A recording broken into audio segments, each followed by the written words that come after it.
Thank you. I happen to believe, as well as the commission as a whole, that that's a very important tradition.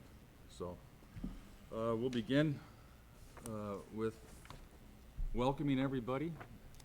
There's a couple of folks that come to every meeting. One is Steve Martin. Steve, would you stand up, please?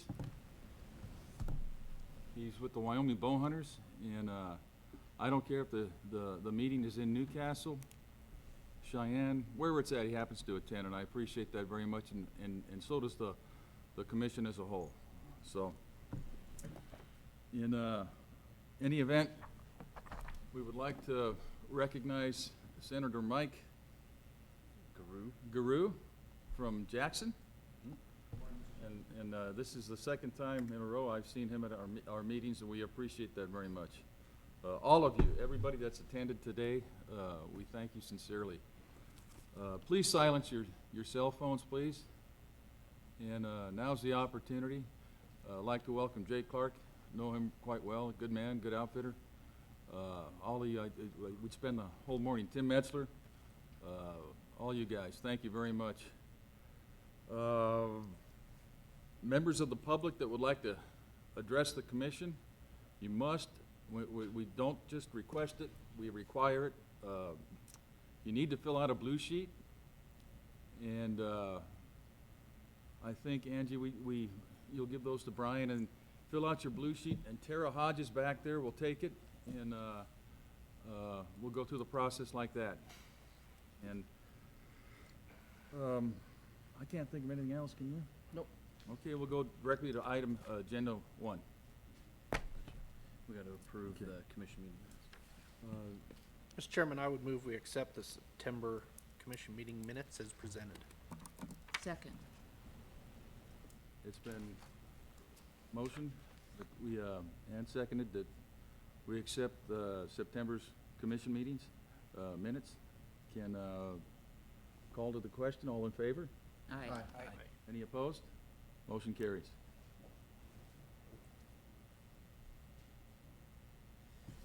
All right, good morning, Mr. President, members of the commission. I did want to start this morning by passing along some thanks from Deputy Director John Kennedy. He graciously appreciates all of the thoughts and well wishes that have come not only from the commission but across the entire state of Wyoming. I think most folks know that he tragically lost his son in a car accident here a couple weeks ago. The services were this past weekend, and so all of our thoughts and prayers are certainly with Deputy Director Kennedy. He's doing as you would expect. I've talked to him by text here this morning, and so I just ask everyone to continue to keep him and his family in your thoughts and prayers, and hopefully we'll be able to see John in person at the next commission meeting. On a very positive note, I wanted to start this morning by talking to folks about the build grant that was recently approved that will be able to be used for one of the commission's and the department's highest priorities, and that is for wildlife crossings. This build grant, which a lot of us probably thought was kind of a long shot, was actually approved to the tune of over $14 million that is provided to specifically the Dry Piney project. The money that the commission and the Department of Transportation, or the Transportation Commission, committed to that project really was only going to cover probably 2 underpasses. The entire project is 8 or 9 underpasses and spans a much longer stretch of highway. Well, with this build grant, now we'll be able to complete that entire project. We will need to use the money that the commission has committed. There is a match requirement. Part of the match requirement will also come from WYDOT and the money that they've contributed, and I think we're still going to have some in-kind match from the county. They a long time ago committed to provide gravel and do the dirt work for the project when it was just 2 underpasses. They've got to look pretty hard at their capacity to be able to support it at the bigger, broader level that it is now. But this is a really good thing for Wyoming. I mean, this is the first, as I understand it, the first time that one of these grants has been allocated to a wildlife project. And for us to be able to do that right here in Wyoming is a great opportunity. I really feel strongly that us taking a leadership role in this will help leverage additional support, additional momentum for doing more of these projects. The work that's been done to this point between the Department of Transportation and the Game and Fish to identify where we have these high need projects across the state has identified 40 plus projects. We've got a top 10. This was certainly in one of those in the top 10, and so there's an endless need for more support and for more funds and resources allocated to these crossings. Certainly our wildlife fund, or the new what used to be the foundation, that board has indicated that they're going to make this a high priority. The governor's very interested, and the governor and I have had specific discussions about how important this is to him from both a wildlife perspective and a public safety perspective. And so this is all very good news, and I guess what I'm trying to say here today in summary is that this build grant, I think, is the kind of the shot and the boost that will really help continue our work that I think is really important work for our state. We are already looking forward to the next project with what it appears to be full funding for this project. Now we're going to have some discussions with the commission about the next one, and I think based on the prioritization that we did when we talked Dry Piney and when the commission made that decision, probably the next one to have a serious discussion about is the one at KC. It's a fencing project to help utilize existing underpasses better, more efficiently, and keep wildlife off I-25. And so that's where the department's looking now is what's the next project and the one after that. On another very positive note, I wanted to show the commission and those in attendance here today the launch on the website of our Inspire a Kid It's for Life webpage. The communications team has done an outstanding job of putting together some great visuals that reflects the passion and the need and the importance that I think all of us see in investing now in kids and getting kids interested in hunting and fishing, but even more importantly, the outdoors and wildlife. I've made this is something I'm very passionate about. I've asked the communications crew to make this a high priority, and you can see on the website they've done some really neat things. We've got a logo now. I'm going to ask Rebecca to pass out the logo. We're going to be making some more of these and make some bigger ones. Thank you. You can see on the website this is just kind of a taste of what's out there for kids to go look at. There's a how-to if you want to go scroll up to the a little bit further. So you can see there's a where to go, and they're going to update that based on what might be the interesting thing to hunt or the interesting thing to do outside. There's a how-to, and it'll talk specifically. You can see this month it's about how to breast out and dress a pheasant. And then there's a tab up there where you can go and look at good ways to cook pheasant. And so anyway, this is the beginning of what I think is going to be a great resource for the department and the commission to showcase how important it is that we invest now in our kids. We're going to be obviously promoting this at the expo, and we've been working with the governor to look at a proclamation as well on some kind of a statewide celebration on how important it is to inspire youth and to make them more aware of what's available in our great state with regards to the outdoors. Another topic that I thought was interesting for the commission to be aware of, this is a new thing for us, but our wildlife division have been looking for ways to be innovative and to be efficient and to help with some of the tasks that consume a lot of our people's time. And so they've worked with Department of Corrections to construct CWD kits, the kits that are used to collect samples out in the field, to have that done by inmates at the correctional institutions.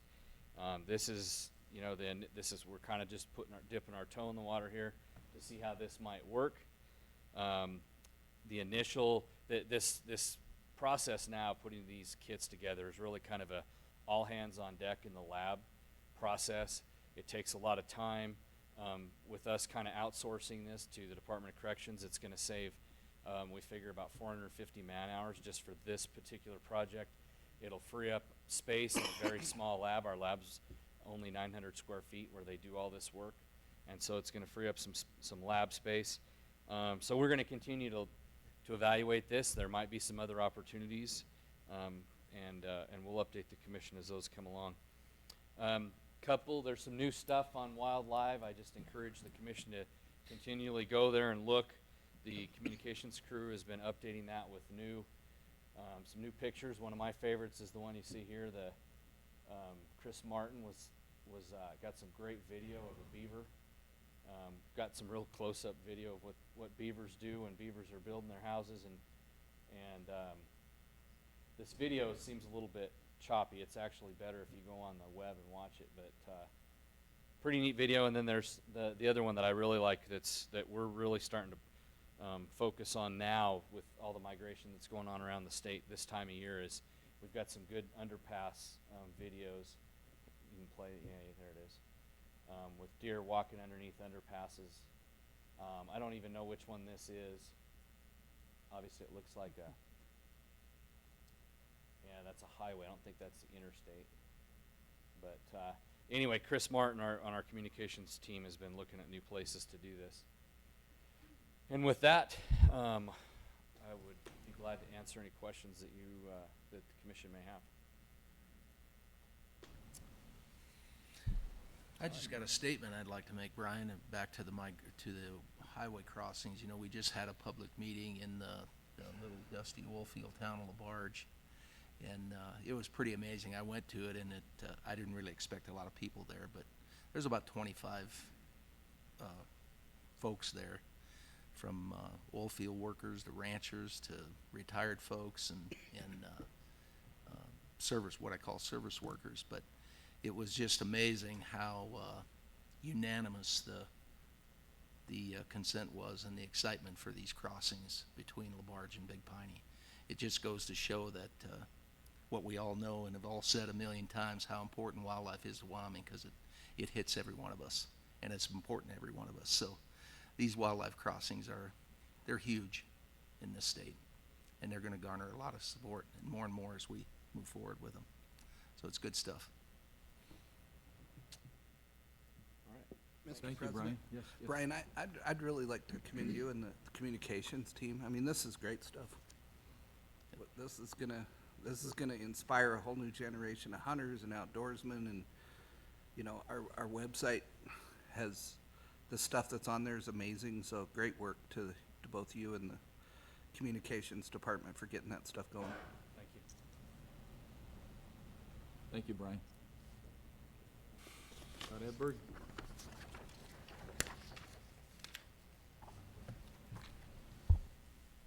Commission President Riel, Commissioners Director Nesvik. The next agenda item is Department presenting to the Commission a revision to Policy 7F, which is terrestrial wildlife furnished to others. The revision to this policy is specific to the Commission outlining when grizzly bears would be relocated or furnished to other state, federal, or tribal, or international agencies or governments. I'm not going to go through this line by line, but I'll hit the high points of it. Currently, this revisions would, like I said, would allow the Commission to provide grizzly bears to, again, state, federal, tribal, or international governments, as long as that translocation or furnishing will not affect the population, and that it's in accordance with the Endangered Species Act and the Fish and Wildlife Service while that species is listed under the ESA. Second, the department would create a notification system with recipients and how they would be notified to get a bear, and then it also would have the qualifications on who could get a bear. Third would be any and all costs associated with getting a bear, or that bear having issues once it's been relocated or furnished to another agency, would be on that agency that requested it and who at that time was managing the bear. And then, fourth, any bear before being translocated or furnished would be evaluated to see is it suitable for translocation, furnishing, depending on on that bear's age, sex, and past history. And then the commission will also have the ability to provide that bears to universities and zoos for research and public education activities, again, as long as it does not adversely impact the population. And there'll be no commercial purposes associated with them be given to commercials or zoos, which would include sale, trade, barter, or of any translocated bear. And finally, the requesting agency will identify the state of Wyoming, the commission, and the department for any and all claims that are in any way related to a translocated grizzly bear. So those are the kind of the 6 highlights of the additions to that policy. Those are kind of, like I said, those are the high things that are included in that. And again, it would give the commission specific authority and then associated direction, guidelines, whatever you call it, on how that would occur and when it would occur. Scott, one question. What would a university do with A lot of times, Commission President Riel, research would probably be their main deal, would be a research bear. one that's been euthanized, or? A live one, maybe having a captive facility and do some type of research on it, some biology, metabolism, life history, variety of things that they could do with a live bear. Mobilization drugs would be probably one. Sounds good. Mr. President, I'm highly supportive of this. We kind of talked about this, and this is kind of in response to, prior, let me give a caveat. We're fully aware that the U.S. Fish and Wildlife Service regulates how these bears are handled, but this is kind of in response to the call from these lawsuits regarding the fact that the grizzly bear has not recovered in a large part of their area. So we're saying, okay, here we go. We'll help you do that, if that's what it takes to get the bear delisted. I find it interesting. I got an article just recently that came out in Discover magazine from California, and it's specifically about this. They're talking about the efforts of possibly trying to reintroduce grizzly bears into the state of California. The only one they have there is on their state flag. So, but I'm highly supportive of this. I don't know if it's going to go anywhere, but I think it shows our efforts to help with that reintroduction effort. So if there's no other questions, we ask that the commission vote to approve the policy as presented. So moved. So second. Any further discussion? Nope, I'm comfortable with it now. And we have a call to the question on approving this. All in favor? Aye. Any opposed? Motion carries. Thank you. Everywhere it says John Kennedy, it'll be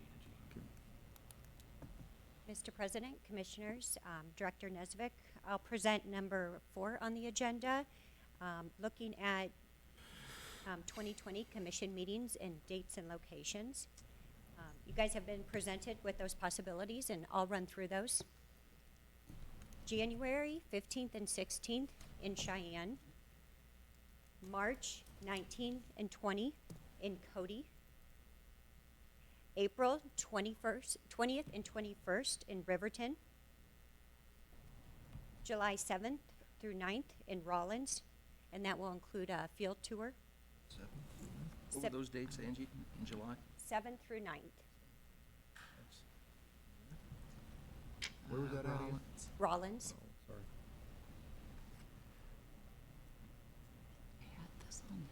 September 9th through 10th, Thermopolis. And that one will include the landowner banquet. And November 17th through 18th in Buffalo. And where at in November? Buffalo. Buffalo.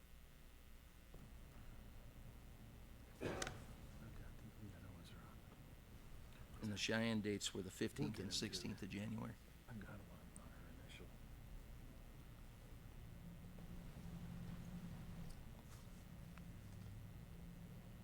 So, can we get a motion for approval on this? Location. Second. We have a motion and a second. Any further discussion? Hearing modifications, we can talk about modifications. The only one that causes a little grief for me, Mr. President, is the July 7th through 9th. But I think it'd be easier for me to work around it than to try and change it, so. How's the commission feel about that? I mean, if you need a change here, well, Well, let's work on Question that. for Angie then. You said that would go with the tour? Yes. We're looking at touring the Grizzly WHMA. Sorry, I should have had my calendar prepared.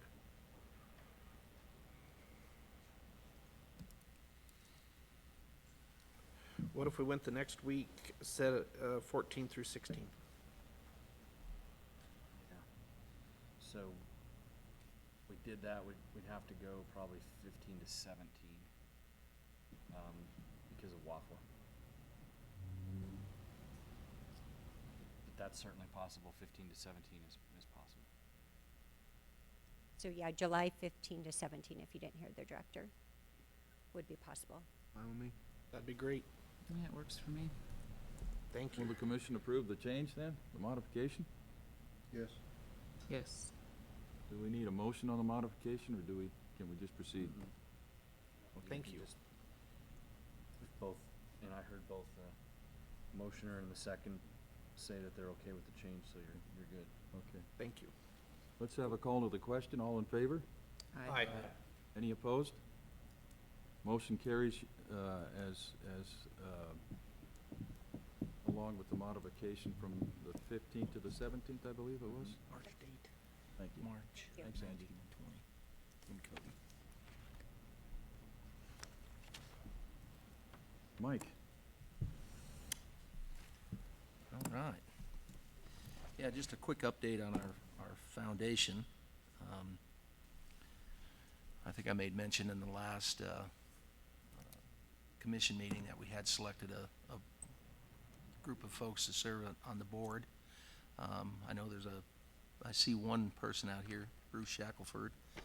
And Penny was here yesterday for a quick meeting, but she was a little under the weather. She caught a bit of a bug coming back from England, seeing her mother, so I'm not sure she's out here. But anyway, we had a second meeting yesterday morning. We are in the process right now of getting, through the help of the director's office and John Kennedy, put together a job description for a potential executive director for the new board, or for the new foundation. We're in the process right now of taking applications for that. We will review those, of course, and hopefully have a selection made and a person in place. Our target date is February 1st. One other change that we did make, or will make, is that we had originally called this foundation the Wyoming Game and Fish Foundation, and we've decided that we wanted to change that name. We're going to call it the Wildlife Fund, and I think it's just one of the goals that we're trying to do with this foundation is to bring all walks of life into it, not just hunters and anglers, but all walks of life, everybody that uses wildlife, which we're all users, whether we hunt, fish, hike, backpack, whatever it is. So we're trying to make this a foundation where we can attract everybody and help with projects that we want to do across the board, from small mammals to bighorn sheep. So I feel we've got a pretty strong board. We're off to a bit of a shaky start. It's been a while getting here, but we're off to a bit of a shaky start. But once we get this director in place, we'll have some good direction for that person. And we've got a pretty excited board right now, ready to go with this thing. So we're looking forward to some quick results. Thank you, Mike. I appreciate that. We'll have a call to the public. We have a Bruce Shackelford? Is that, yeah. Good morning, Mr. Chairman, Director Nesvik, Commissioners. As a follow-up to Commissioner Smith's update, early this morning I sent out a 5-page memorandum to the other Wildlife Fund Board of Directors. And basically what it involves, I've spent a lot of time speaking to the Deke Whitbeck, who is the director of the Arkansas Game and Fish Foundation. It's an organization that was founded in 1982, He informed me about the different mechanisms to generate revenue for a state agency, what works, what doesn't work. I'm providing this information that we could kind of look at it and maybe put a little different spin on it for what we think is going to work in Wyoming. We also need to consider that we're a startup. There are certain programs that the Arkansas Game and Fish Foundation has that generate a lot of money, but it's going to take years to get there. And so this information I provided to the board, we can use that kind of as a starting point. We have to start somewhere. It's multi-purpose. We can use it to formulate questions for the interviews of the candidates for the executive director position. We can also use it in conjunction with conferrals with Director Nesvik of priority items that will essentially be assignments and action items for this new executive director, so that when the moment they're hired, we have specific things for them to do. It's my understanding this endeavor has been attempted before and has not worked. Well, we're going to make it work this time. And that new person we hire, we're going to make a first impression on them when they come in. And what we need to instill in them is contagious enthusiasm. And we need to set the bar high. And if we don't set the bar high for ourselves and instill contagious enthusiasm in ourselves, we're not going to get there. But I believe we can get there. And I leave you with these words. I thank you very much for your contagious enthusiasm in supporting this great mission that we've just launched. Wyoming is wildlife. Thank you. Thank you, Bruce, and thank you, Mike, for the optimism and most of all the enthusiasm. The board consists of all volunteers. In case the public would like to, I'd like to mention that to make sure that it's not your tax dollars going to waste. So it's these ladies and gentlemen that are putting forth their time and efforts to make this thing work. So appreciate it very much. Okay.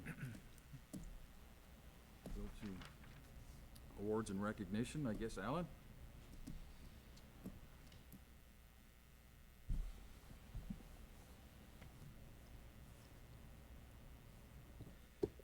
Good morning again, President Rail, Commissioners, Director Nesvik. It's my privilege this morning to recognize two of our division employees for years of service. The first one I'd like to present to Lara Gertsch. Lara, if you could come up, please.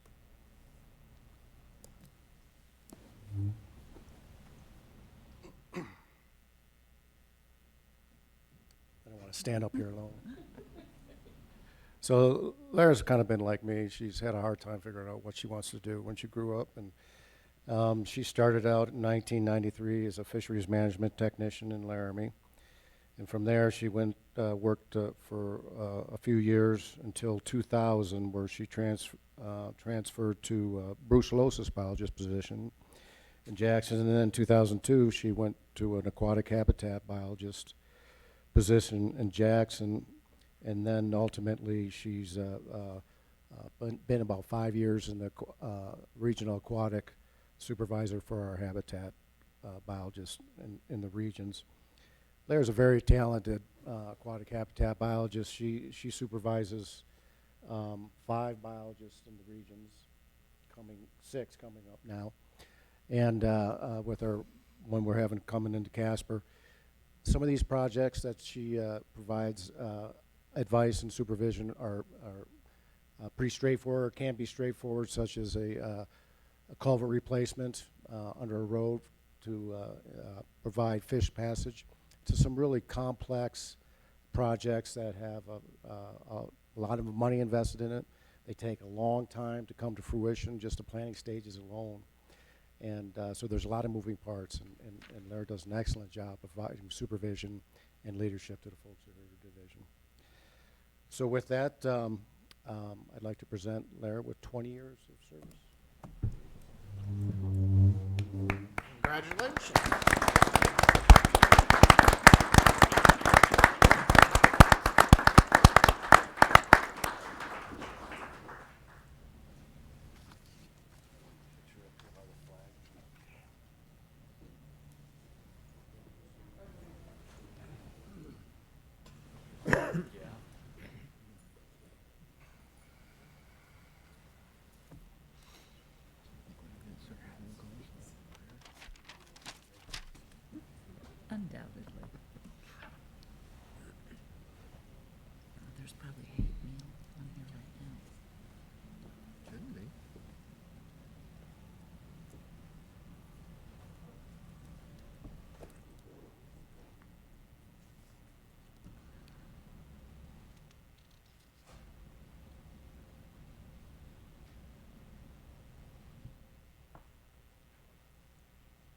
The second one I have this morning is for Jason Burkhart. Jason, if you would come up, please.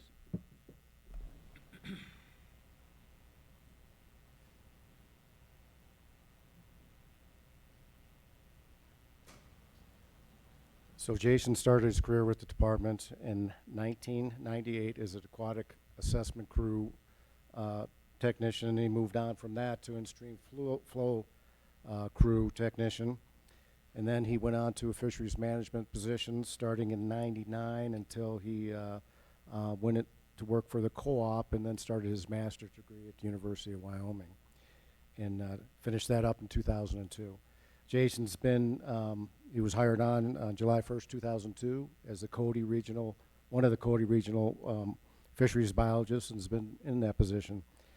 I'd like to say that Jason is a very talented fisheries biologist, and we're very fortunate to have him in the position he's in. He deals with a lot of high-level fisheries type concerns in the Cody region, from restoration of Yellowstone cutthroat into their native ranges. The Willwood, he's on one of the Willwood working groups, and which has potentially high impacts for fisheries. And he also is the lead on the Buffalo Bill walleye suppression efforts that we have going on there, which is, not to put a lot of pressure on him, but key to our fisheries success in the future up on the North Fork. He does a wonderful job. He's very passionate and puts a lot of time and effort and love in what he does. And I'd like to recognize Jason for 20 years of service to the department. Thank you very much for your service.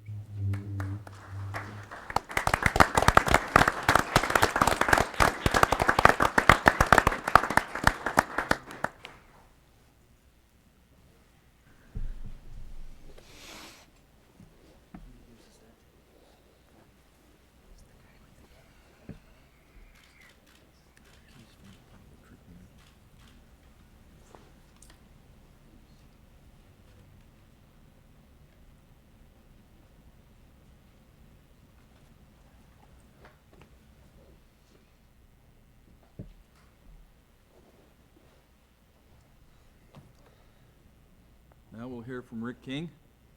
Thank you, Rick. Good morning, Mr. President, Director Nesbitt, and members of the Commission. It's my privilege today to introduce Joan Eisman to you. She's the president of the Wyoming chapter of the Wild Turkey Federation, and she's here to present an award to one of our outstanding Wyoming game wardens.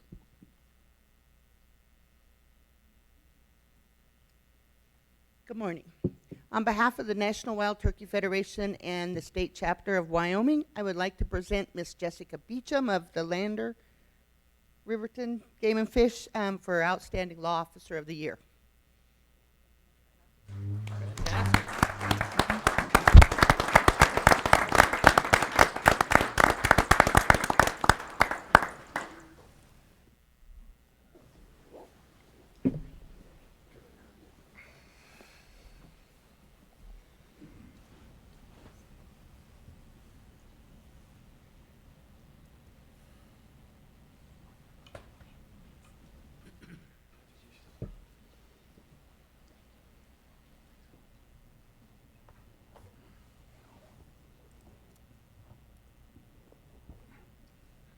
We appreciate the Wild Turkey Federation for their support in recognizing our outstanding officers.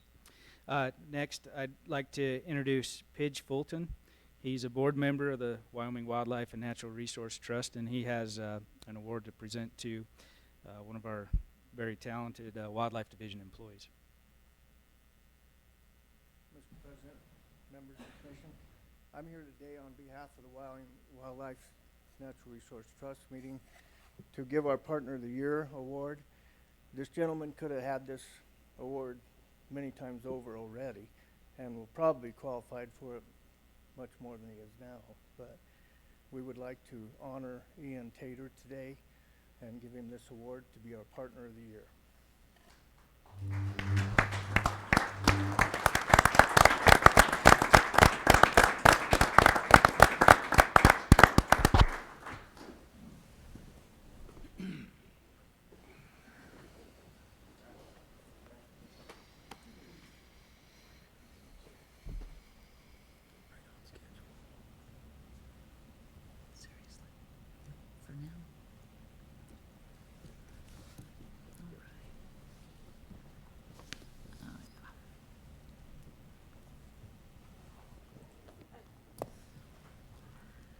Now we'll hear from Bob Budd. No, That was it? Tuesday. Okay, okay. We got lucky, we didn't have to have Bob. Okay. Okay. Angie? Mr. President, Commissioners, Director Nesvik.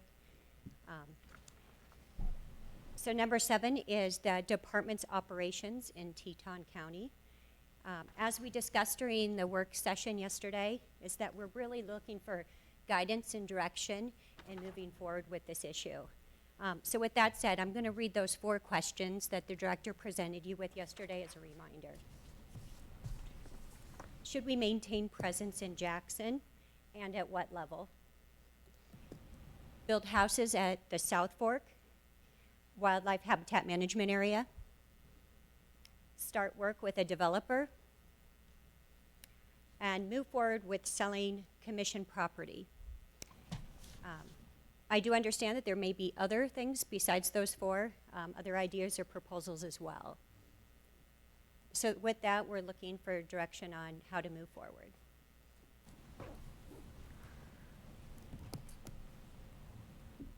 Discussion? Mr. President, well, I personally like a lot of the option 2s that were presented. To leave some presence in Jackson, maybe 4 people, and then look at surrounding towns to build Pinedale, Alpine, something. Looks to me like we can build probably 3 houses other places for what we can build 1 in Jackson. But we probably need to build 1 on commission-owned land. At, what is it, South Park? South Park. I don't know, that's a pretty simplified version. I know it'll take more than that, but I think there's people in Jackson that already have houses, but if they move somewhere else, maybe when their position is filled, then those people are put in Pinedale, Alpine, somewhere else, kind of transition out of Jackson because it's so expensive. Mr. President, Yes. so based on the information we heard yesterday, I think, for those of you who weren't here, I mean, we found several commission-owned places unsuitable to build houses, and one was the Cabin Creek feed ground area, I believe, is that right? Camp Creek. Camp Creek. Well, Horse Creek was unsuitable because of terrain and road conditions and other problems.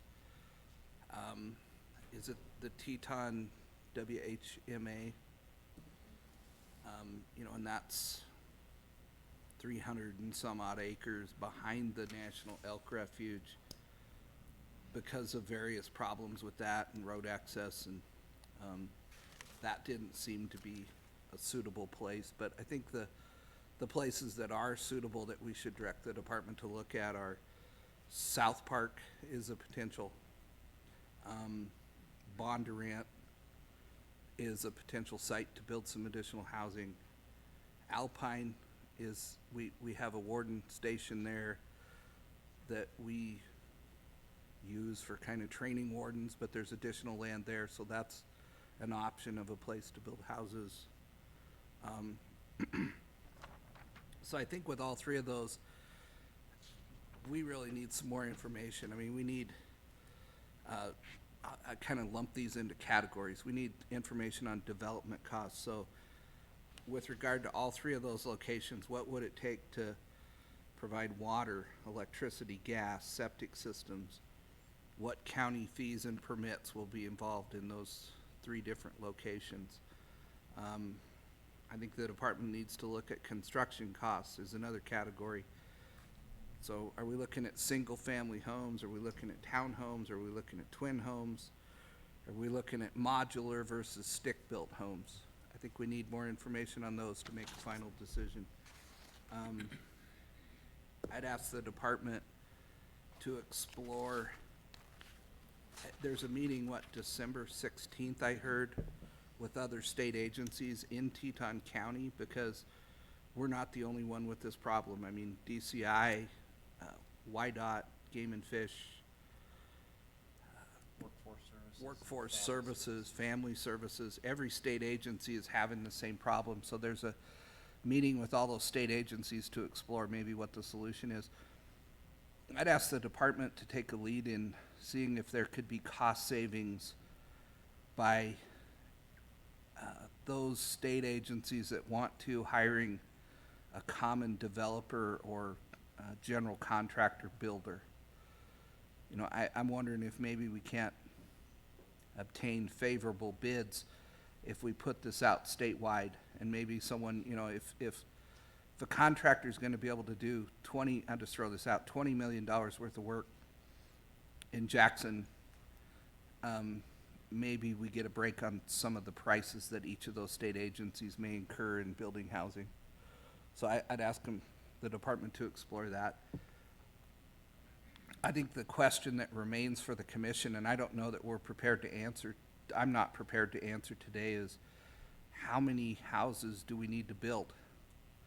Is that 5 or 7 or 10 or 20 or whatever it is? I think we need to ponder the cost and more. We received a lot of great information yesterday about the need.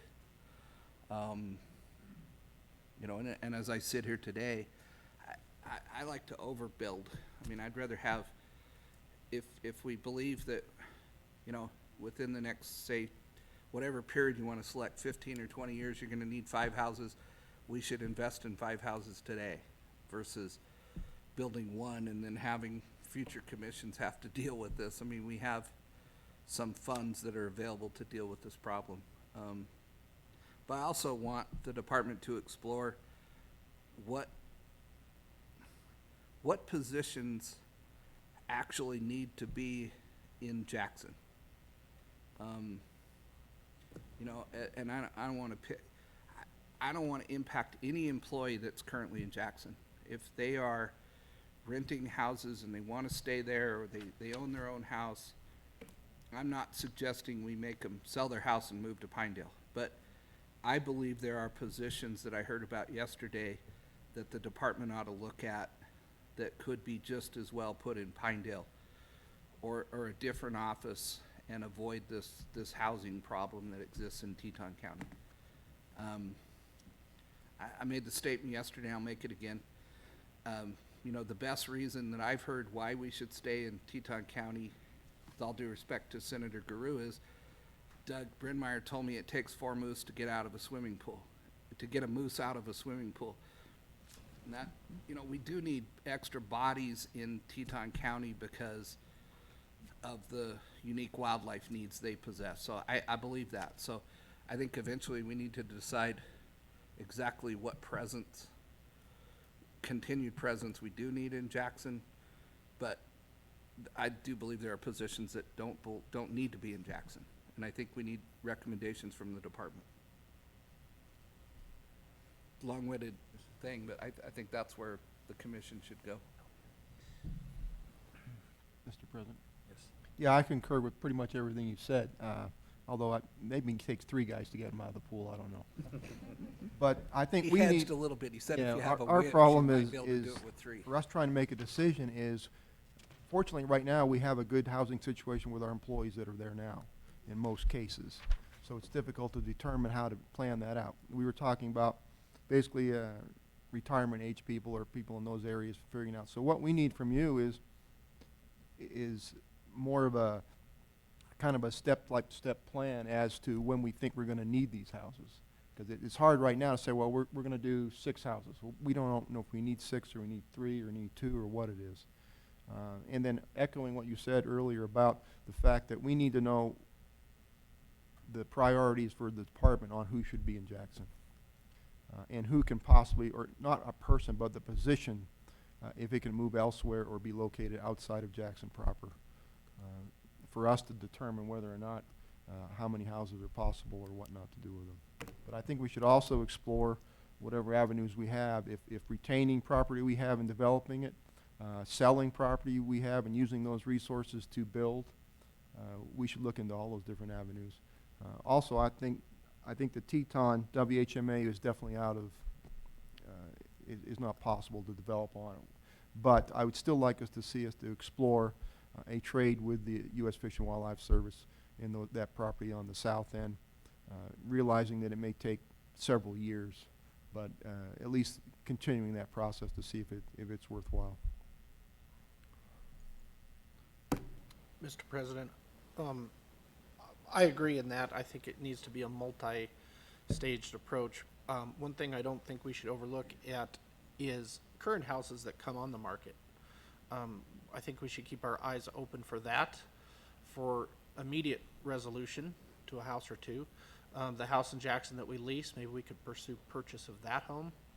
I think it's very important that we keep a presence in Jackson, and I agree with some staff is essential there, but not all the 15 employees are essential there. But I think it's important that we stay integrated in that community. I like houses in different communities and different neighborhoods. I think spread out is a good idea. I think we should explore some development on our South Park property. And I agree with Pete that the Teton HMA should be in consideration. And it will be a process, but I think we should start that process now and look for a trade there. And the only thing I'd like to add is I concur with both of you guys on the WHMA, and the South Park property is obviously the only area we have that we can build anything on, based on what we've seen to date. We definitely need to find out exactly who we need in Jackson. And it sounds like we're in agreement that Jackson needs to remain, we need to remain a presence and have a presence in Jackson. So let's find out what that is. The property on South Park, I know we've talked about this many times over the last couple of years, and it seems to me we've come to a consensus that 5 homes were what we needed to build. If that's the number, then I think, like Pat, that's what we should look at. But I think we also need to take into consideration that we don't, depending on what the building codes are and so on in Teton County, I have no idea, but it is company housing, and we need to look at whatever that is. Whatever the most economical way for the department is to build homes, to put employees is what we need to do. We don't need to be building homes that are, on an acre of ground and landscaped and that sort of thing. Correct. We need to build company housing. Correct. We have a budget to manage, and if we're gonna put people in homes, they need to understand that it's company housing, and we'll do that, but. Yep. And I think we need to really explore Alpine and even the 3.2 acres we have in Bondurant. I mean, that whole area up there is pretty dynamic, and it's only gonna get more so. So if we can, to me, it makes some sense to have some of those folks spread out through that whole area. To have access, quicker access into that area. Alpine could help with some of the issues in Star Valley and so on. So I think there's some advantages for us to take a look at that. So those are my thoughts. Mr. President, I agree with almost all, most of the statements that we've made. We're in a situation where this is going to have to come to a head. My concern is the meeting with the other agencies and the discussions with the other agencies, and I'm not saying that's bad. I'm concerned about, I heard yesterday, I believe, if I'm not mistaken, there was some possibilities of us building houses on someone else's land. That bothers me, because I think in the future that could cause problems. I think we need to stay on our own property as much as possible. You bet. Definitely. I want to make sure that we also keep in mind that a fairness situation regarding our employees, to making sure that we're not giving unfair types of perks and benefits to people because they're in Jackson, as opposed to somebody who's stationed in other parts of our state. So I think we have to keep that in mind. I'm not talking specifics, but I think we should keep it in mind that's part of the process as well. Agreed. Mr. President? Yes. One last thing. The Teton WHMA is a $20 million asset that, quite frankly, we get no use out of. I mean, there's some wildlife live on it, but hunters don't have access to it. The road's gated off. I'm not advocating we build a casino on it or a golf course, but it's the same problem I saw before with regard to the school section in the middle of Antelope Flats that ultimately the state sold to the Park Service, I believe. The Kelly parcel, is a state school section that really gets not the same type of use that any other state school section gets. Grazing's limited. use is limited. You know, there was a time when the state put up signs on the Kelly parcel saying, go ahead and use this, and the Park Service took them down. So there's this interplay between federal regulation and state regulation. So I really hope, I mean, I would hope this commission would direct the department to explore some type of trade for that $22 million asset. I mean, if the Forest Service wants it, they can manage it. You know, they're managing it today, if we were truthful to ourselves. We don't do any management on that $22 million asset. So the Forest Service might as well manage it, because they're the ones that control the access into it, either them or the Fish and Wildlife Service via the National Elk Refuge. So I think that's an important thing.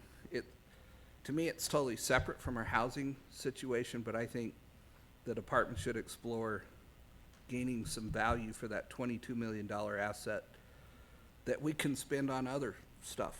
I mean, where we can do wildlife studies, or hire additional wardens, or do our job. I mean, our mission is to promote wildlife, and it's kind of silly to me to have a $22 million asset sitting there that we can't use, and that we can't use to promote our mission. So I would hope we would explore something with regard to that parcel. I think that's a very good idea. I think all the comments have been very good, and I think it's rather unanimous that the commission believes that our presence in Jackson is very important. How we arrive at that will take some creativity and probably some other ideas. So. Yeah, this is very helpful. Director Reiner and I are going to be going out to Jackson December 16th and have some good discussions with some of the other agencies. And so this is very, very helpful for the department to do some things we need to do on our own, but it also will help me as I meet with some of the other agencies.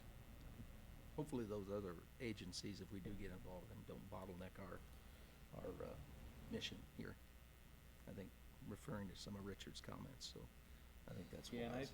and just to be clear, I mean, certainly anything could be discussed down the road, but to this point, we haven't discussed, or we really haven't advocated for any idea of having commission-owned buildings on other property.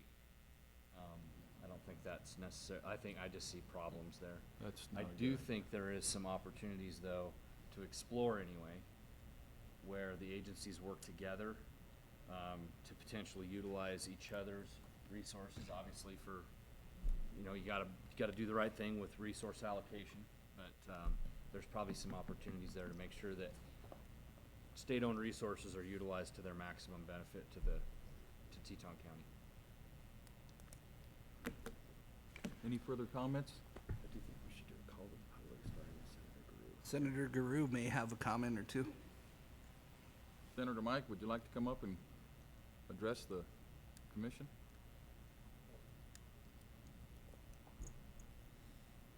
Thank you. Thank you, Mr. President and members of the commission and Director Nesvik. I'm Mike Guru, Senator District 17, Teton County. It sounds like your meeting yesterday was fruitful and your discussions were robust, and I appreciate that very much. And I'm sorry I couldn't be here. I was in a meeting in Cheyenne.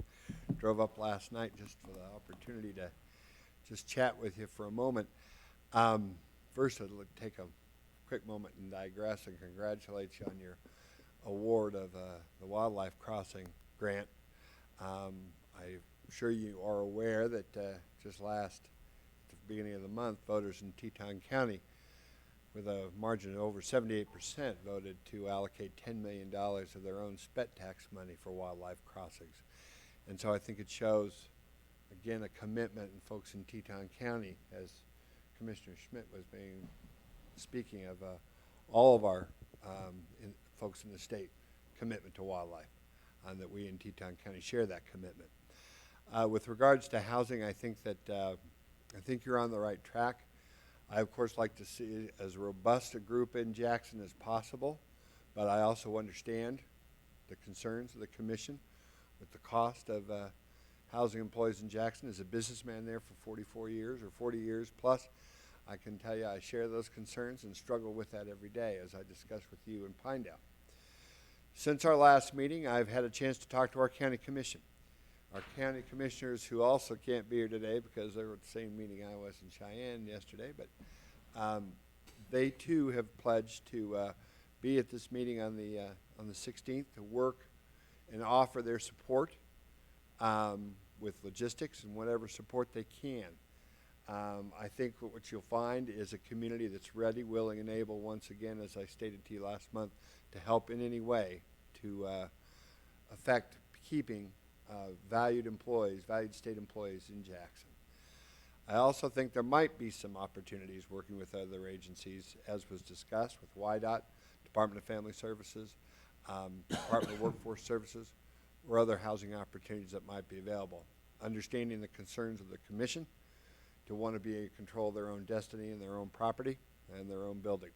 I've also talked to a number of developers about this situation, and I think what you'll also find is some folks locally who are willing to step up, recognizing also the need and wanting to help and step forward to lend any help that they can to try to keep the cost down for building the housing that you're looking for.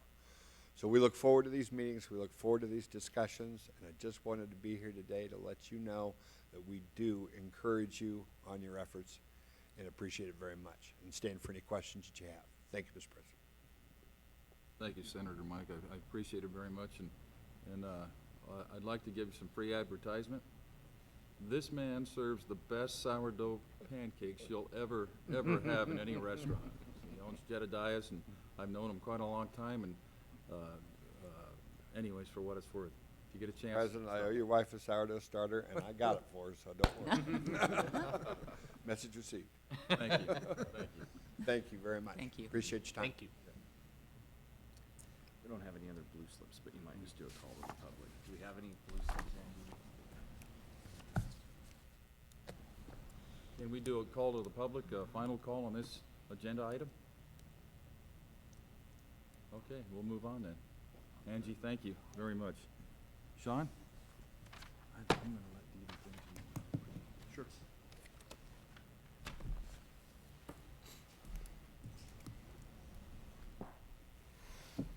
Good morning again, Mr. President, members of the Commission, Director Nesbitt.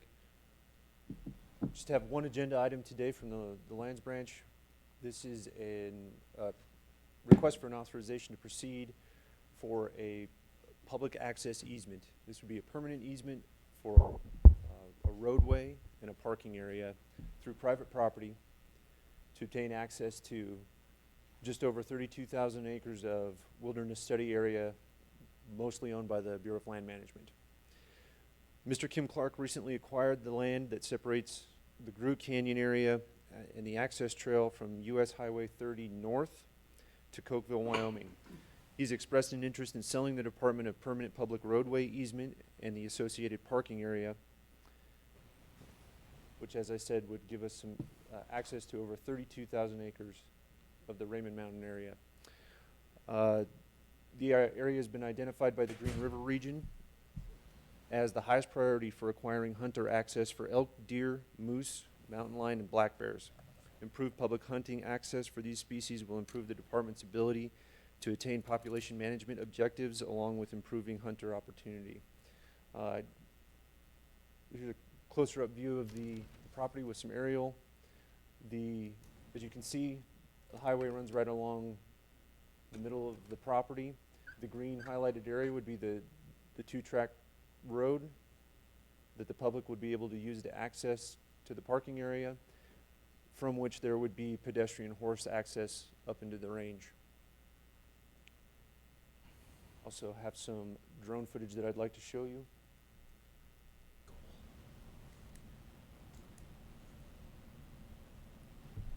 So this is going to start out near the highway, following what would be the access road up to the proposed parking area, and then into the range above.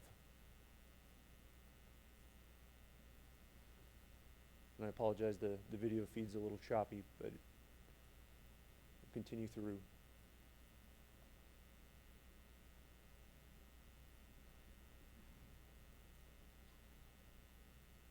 And again, I'd like to thank Justin Clapp, a department employee operating the drone, along with Brian Rognan for their efforts to put this video and the others together. So as you can see, you follow up the 2-track access road. Where the Game and Fish vehicle is parked there would be the proposed parking area. And then as the trail moves up into the higher country here, it would be pedestrian and horse access only. Mr. President? Sean, is that going to remain a fair weather road, or what, will it be upgraded to an all-weather access, or? Mr. President, Commissioner Doobie, I think we typically will maintain roads and put a little work into keeping them up so that hunters can access it through the season. So yes, I think there would be some maintenance of that road to improve it somewhat, but we don't typically turn them into improved roads to a certain extent, just keep costs down. Sean, is there a reason why the parking area is, that far off the highway at the base of the mountain? Is there any reason why that parking area just couldn't be right off the highway through the right-of-way fence? I mean, it's all accessible only by foot and horseback anyway, right? Mr. Rather than President, have that expense? Mr. President, Commissioner Schmidt, yeah, that's certainly a possibility and something we could discuss. The benefit to having it closer to the bottom of the trailhead would simply be, keeping people from walking all the way. That's probably the better part of a mile, I would say, from the right-of-way fence to the base of the trail. So providing them that additional road length of about a mile to get up to the parking area at the base of the trailhead would just be an added benefit ultimately to the hunting public.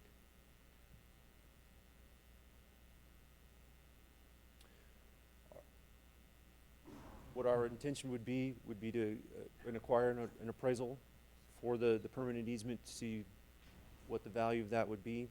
Currently, the landowner has anticipated something in the neighborhood of, anywhere from $150,000 to $300,000 for the price of that. We'd like to just get an appraisal and see what that would actually turn out to be. We have had some interest. I'm sorry, what was that number? Anywhere from $150,000 to $300,000 is what the landowner was currently asking. But keep in mind, this would be a permanent easement through the property that we wouldn't pay annually for.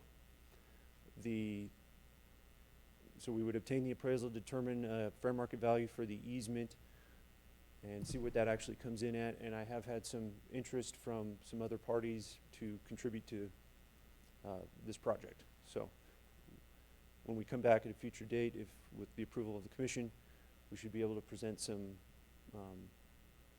financial help from some other groups with the project.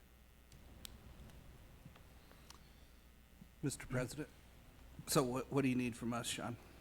Permission to proceed? Mr. President, Commissioner Crank, yes, this time the department's asking for authorization to proceed with negotiations with the intent of bringing the project back to the commission for final approval. I would so move, and then I have some discussion. Second. I would second, yeah. Okay. Discussion? Yes.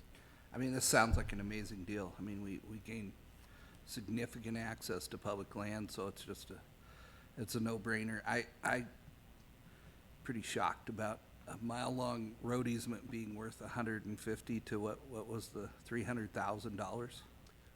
Mr. President, Commissioner Crank, that was just the number that the landowner threw out there as, something he would hope to acquire or, receive in form of payment. So, we do need an appraisal. I mean, that's far beyond what I see in the oil field context for road easements or pipeline easements or anything. I mean, that's a pretty large figure, so we need an appraisal and come back to us before we would authorize this. At least that's my thought. Yeah, and again, Sean, I met with Neil Hymas, the local warden, and Jeff Short, and looked at this easement as well. And again, it's just a great tool to continue for those folks to manage our big game herds in the area. It's going to grant access to that 34,000 areas, or 34,000 acres for generations, to get back in there to hunt that property and make it accessible to them. So you hit the nail on the head. It's a no-brainer, really. Well, we're not approving the price yet, just proceed. So any more discussion? I mean, I'm done. Commission? That's good. Can we have a call to the question for Sean to proceed with negotiations? All in favor? Aye. Any opposed? Motion carries. I just have one. I just wanted to encourage and applaud our department for trying to gain as much access as possible to public lands throughout the state. And I don't think the public knows is how much effort this department does in trying to get that for their recreation pleasure. And I think you guys do a great job. It seems like we're dealing with one every single meeting, at least one. And I think that's great for the anglers and sportsmen of Wyoming. I'm glad you brought that up, Pete. It's not like we're real estate tycoons. We provide opportunity, and that's where we play best. Thanks, Pete, for that. Thank you, Sean. Thank you, Mr. President. Let's have a break, 10-minute break, please. Sorry.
Okay, welcome.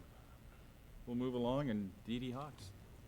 Good morning again, Mr. President, Commissioners, Director Nesvik.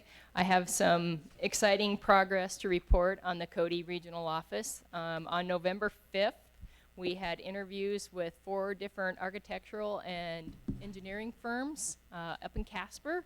It was a very competitive process, but out of that process, of the 8 people that were on the interview panel, all 8 people chose the same group as our #1 choice. So I'm going to introduce them here in a little bit, but I just wanted to let you know that the selection committee consisted of myself, Lauren Wooden, Scott Coffran, the 3 supervisors from the Cody region, which is Brad Sorensen from Services, Sam Hockhalter from Fish Division, and Dan Smith from Wildlife Division. We also, as part of this selection committee, we also had 2 individuals from Construction Management, John Rexis and Dave Webb, that were part of our interview panel as well. They've been very helpful throughout this whole process in helping us craft questions and making sure that we are following all the state requirements for these types of contracts. So they have volunteered to stay on board with us throughout the length of the contract, or the length of the process, as long as we want them to, and they've had some great insight. So we're very appreciative of their help in this. So we are very excited to have Plan 1 on board. We'll be meeting with them on Thursday to start working with through the contracting process. We also have planned a kickoff meeting in Cody on January 21st and 22nd. So that will include the region in that process, and we'll start figuring out what this building needs to look like, if it's 1 story or 2, and what the requirements are. But I'm very excited that Plan 1 was able to come here this morning, so I would like to introduce Dan, and he's going to introduce his team, and he's just going to give a real brief synopsis of Plan 1 and what their goals are for this project. Thank you. Commissioners, Director, I'm Dan Odaz. I'm President of Plan 1 Architects, and I have with me Mick Duff and Taylor Lee, who are both partners and architects in the firm as well.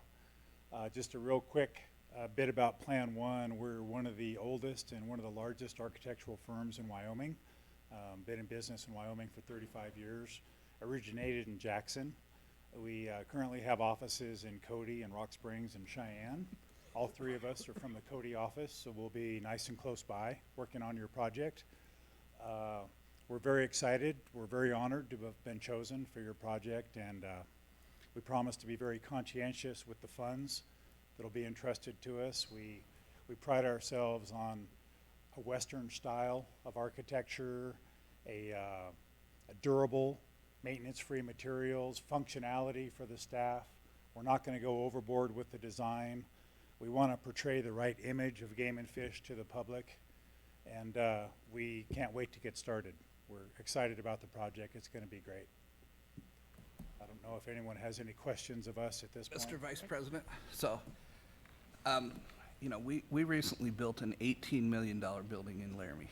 And every commission meeting, my question to Dee Dee was, have there been any change orders that cost us money? I mean, we had 3 or 4 change orders for time because of weather. But, you know, at least I think, I speak for the commission, I mean, we want an accurate estimate of what this is going to cost. Once we contract with the contractor, we want to live by that. So, you know, I'm glad you're on board. You know, we're excited about this building, but in my prior years of experience, I mean, where the state gets killed on construction projects or change orders. So, I mean, I don't know how far your design needs to be pushed, 80%, 90% or whatever, but I think, you know, if you walk into this with the expectation that we're not going to have any change orders that cost us money, and I know you can't promise that, but that's the expectation. So I hope you meet it, because I'm going to ask Dee Dee every meeting, have we had any change orders? So, Commissioners, Commissioner Crank, words well said. I believe that Plan 1 was brought up old school by the people that taught us, and the best way to fend off change orders is a really tight and complete set of plans and specs. and good on-site representation during construction. I can't promise perfection, but I can promise to strive for it. And we had a talk in our presentation about accountability too when things do come up. And if issues come up, we're well known for standing up and take care of things ourselves. And so we'll keep an eye on the change orders in the pocketbook as we move forward. Awesome. Thank you so much. Anybody else? Well, thank you for coming, and we're pretty excited about this project as well, so we're looking forward to seeing what you got for us. Great. Thank you. Thank you very much. So the one thing I forgot to tell you is that using Plan 1 as our architect and design firm, that 80% of all the architectural and engineering design of this building will actually be performed in Cody, and 100% of the design and engineering will be performed in the state of Wyoming. So there are no outside contractors, no contractors outside the state that will be involved in this engineering and design process. So we're pretty excited about that as well. So, any other questions? We have a kickoff meeting in January, so we'll have some news to report pretty soon. Thanks. Thank you. Thank you, Dee Dee. Greg. Mr. President, Director, members of the Commission, I too have exciting news this morning concerning licensed selling agents. This morning we're going to ask the Commission to vote to approve one new licensed selling agent in Cheyenne. That's Jack's Outdoor Gear Farm and Ranch. They're building a store in the where the old Sears was in the mall there in Cheyenne. There are currently 5 licensed selling agents in Cheyenne, and their 2018 sales totaled $664,800. So this should be a welcome addition as a licensed selling agent in the Cheyenne area. We also are going to ask the Commission to approve 2 transfers. We've got Blair's Market in Grable, Wyoming. They've recently been acquired by Lynn's Superfoods. The store's 2018 license sales totaled approximately $51,000. And another store in Bags, they've recently been acquired. Their license sales have totaled about $39,000.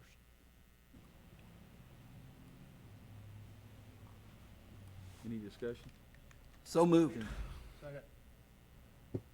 So, any further discussion?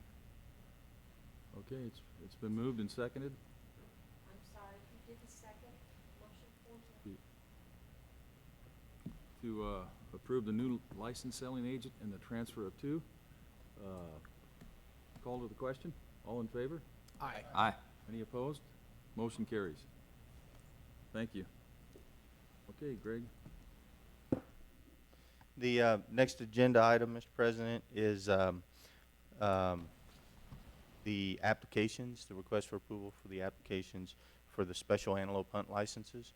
And I'm going to turn this agenda item over to Mrs. Jennifer Doring, our licensing manager.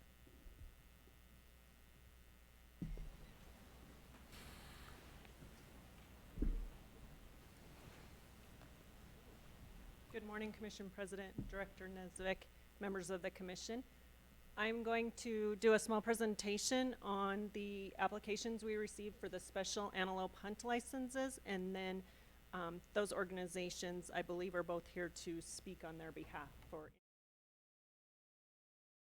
So just a reminder, in 2018, this was passed through the Wyoming legislature and is in 23-1705 to provide up to 160 antelope licenses each year to not more than 2 antelope hunt events. And these are up to 80 licenses per organization, and it does take into account resource management requirements to make sure that we're meeting the resource requirements on the ground as well. So previous Chapter 44 regulation changes. This year, for 2019, in Chapter 44, we identified those two organizations that would receive up to 80 licenses. That's the One Shot Antelope Hunt out of Lander, and then up to 80 licenses for the Wyoming Women's Antelope Hunt, sponsored by the Wyoming Women's Foundation. Also in July, you guys approved and requested that we go through an application process, and that was defined in Chapter 44 as well, for the 2020 antelope season. So the department solicited applications in the month of August, and the applications were sent to 3 organizations, and we did receive back 2 applications. The applications were very specific and defined in Chapter 44, 5 requirements that those organizations had to elaborate on that was at the request of the commission. So really it's the name of the organization, the number of licenses requested per hunt area and type, the number of years that they're requesting them. The regulation does allow up to 3 years. And then more importantly, the organization's history, background, mission, and the organization's financial plan to benefit wildlife, conservation, and the community with funds raised from this event. And then it also outlines the commission may revoke these antelope licenses at any time. So we did, as I mentioned, receive 2 applications. The first one was the One Shot Antelope Hunt out of Lander, comprised of 3 organizations, the One Shot Hunt Club, the Past Shooters Club, and the Waterfall Wildlife Foundation.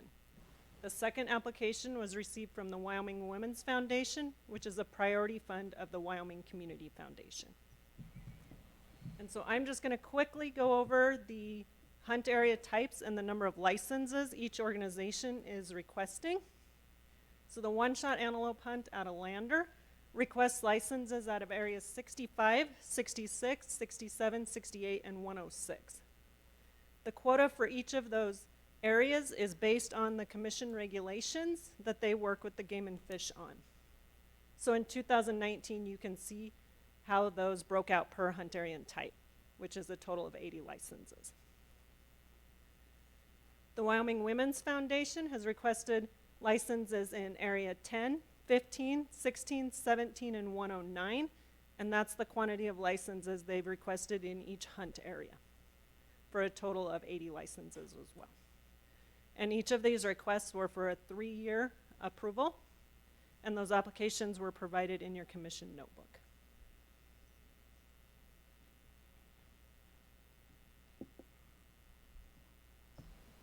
And I believe both of those organizations are here as well.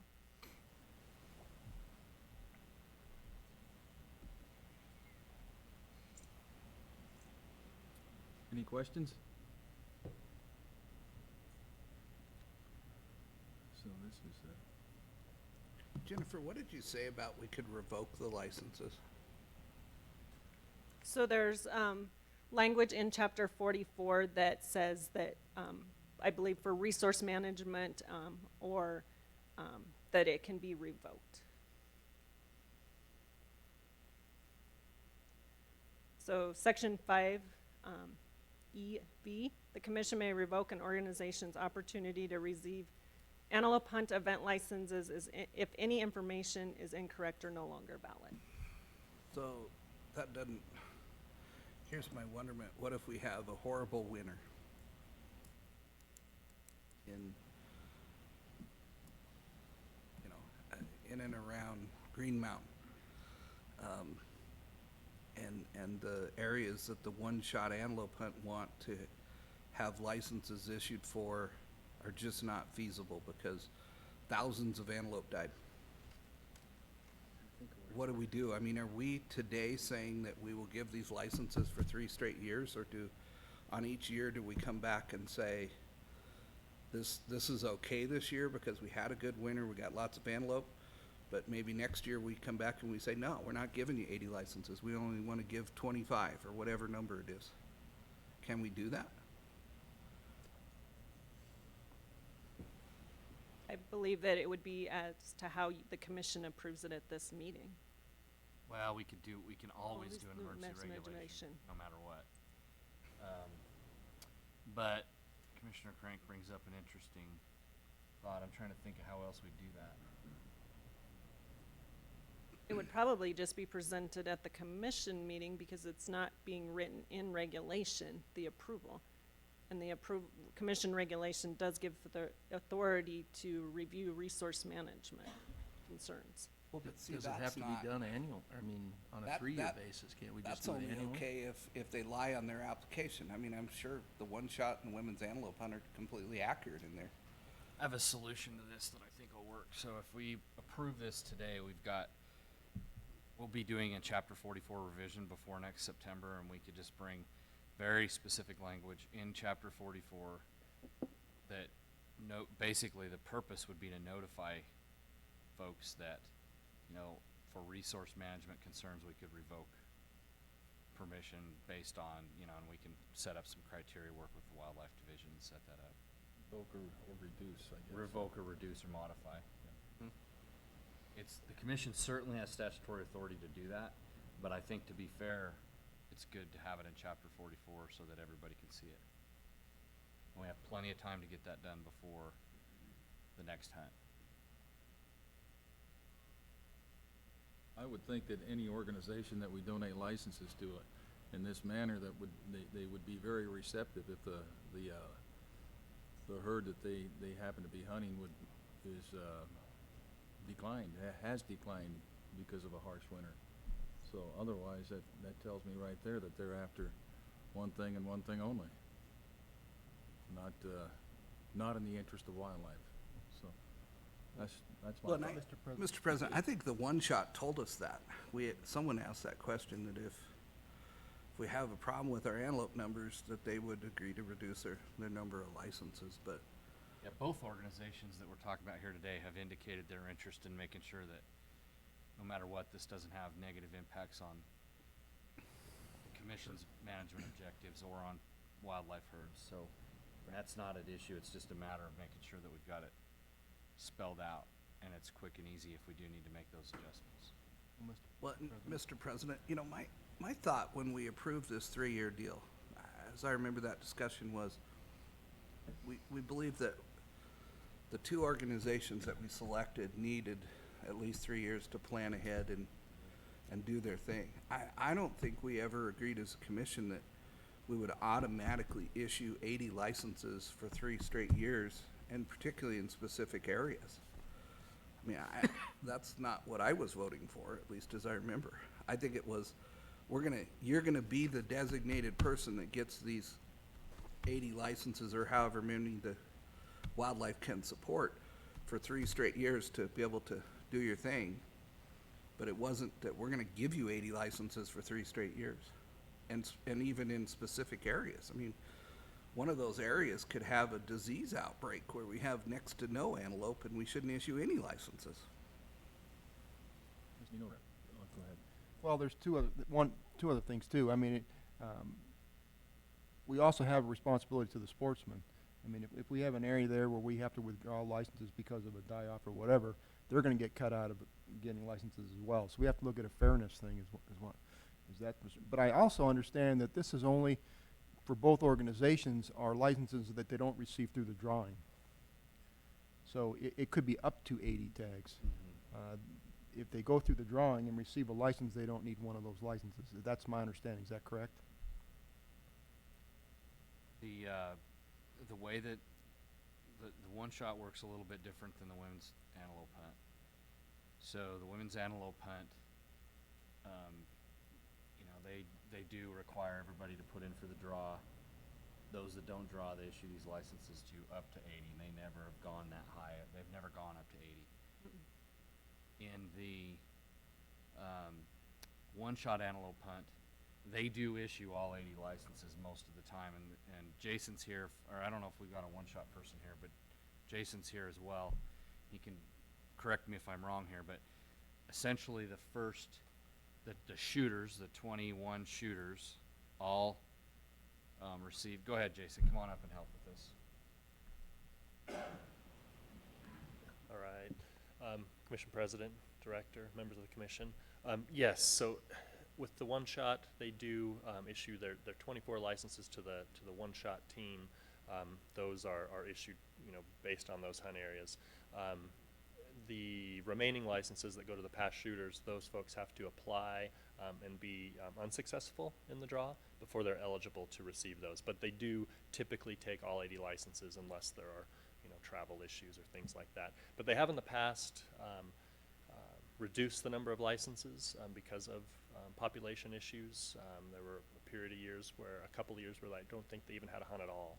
And they have expressed that they are very willing to take reductions based on populations. Go ahead, Mike. So with the one shot, can there actually be more hunters than 80? Because they can be drawn as well, right?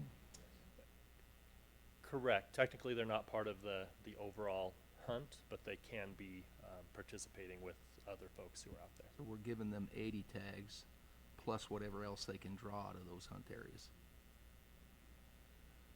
Mr. President, I'm wondering why, maybe this is a question for Mr. DeWalt. Why do we need to authorize 3 years worth of licenses for specific areas? Can't we just authorize 1 year? They're the designated representative to have this availability for 3 years? Yeah, you're not approving today. Jennifer's not asking you to approve that number by hunt area. She's asking for 80 per group. And then the regulation says that each year wildlife will work with those respective organizations to determine the numbers of licenses by hunt area. Jennifer showed you those because that's what was negotiated between Wildlife Division and those groups last year. But that could change. That's not part of the proposal. Am I right, Jennifer? Director Nesbitt, it was a request on the application for them to provide the hunt areas and types they expressed interest in and the number of licenses. But both of those organizations have worked with our Wildlife Division in the past. And it was a requirement. The regulation requires that. The regulation requires the Wildlife Division to determine the numbers by hunt area. Yes. Mr. President, Commissioner Crank, if I could just clarify, the statute actually requires the commission to evaluate this on a yearly basis. So I'll read you that subsection. It says that resource management requirements shall be considered in determining the total amount of licenses that are issued under this subsection each year. So I don't think you probably have the authority at any rate to do an 80 license allocation on a 3-year basis, although you could approve a group, I suppose, on a 3-year basis. It would just be a yearly license analysis as to numbers. Okay, so we're being asked just to do this for 2020. That makes me much more comfortable. That's where I want to approve, but is that correct? I'm not sure what the department was proposing.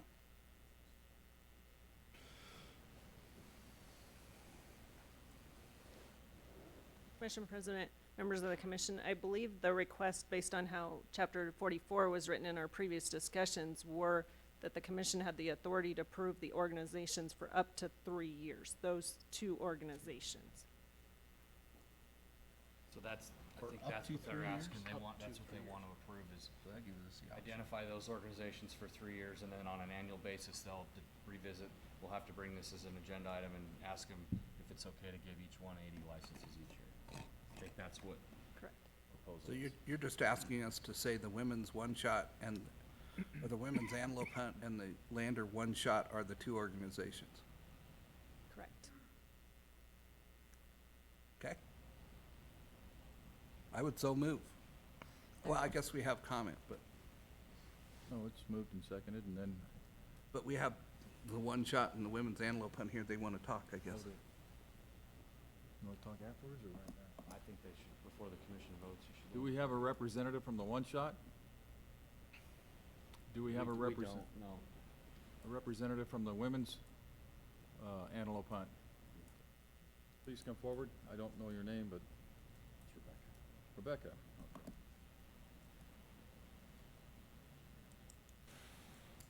Okay. President, Director, and members of the Commission. My name is Rebecca Smith. I'm the Director of the Wyoming Women's Foundation. Does anyone have any questions for me, or would you like me to summarize the application? No, I don't have any questions. Anybody else? Did you want to tell us something about it?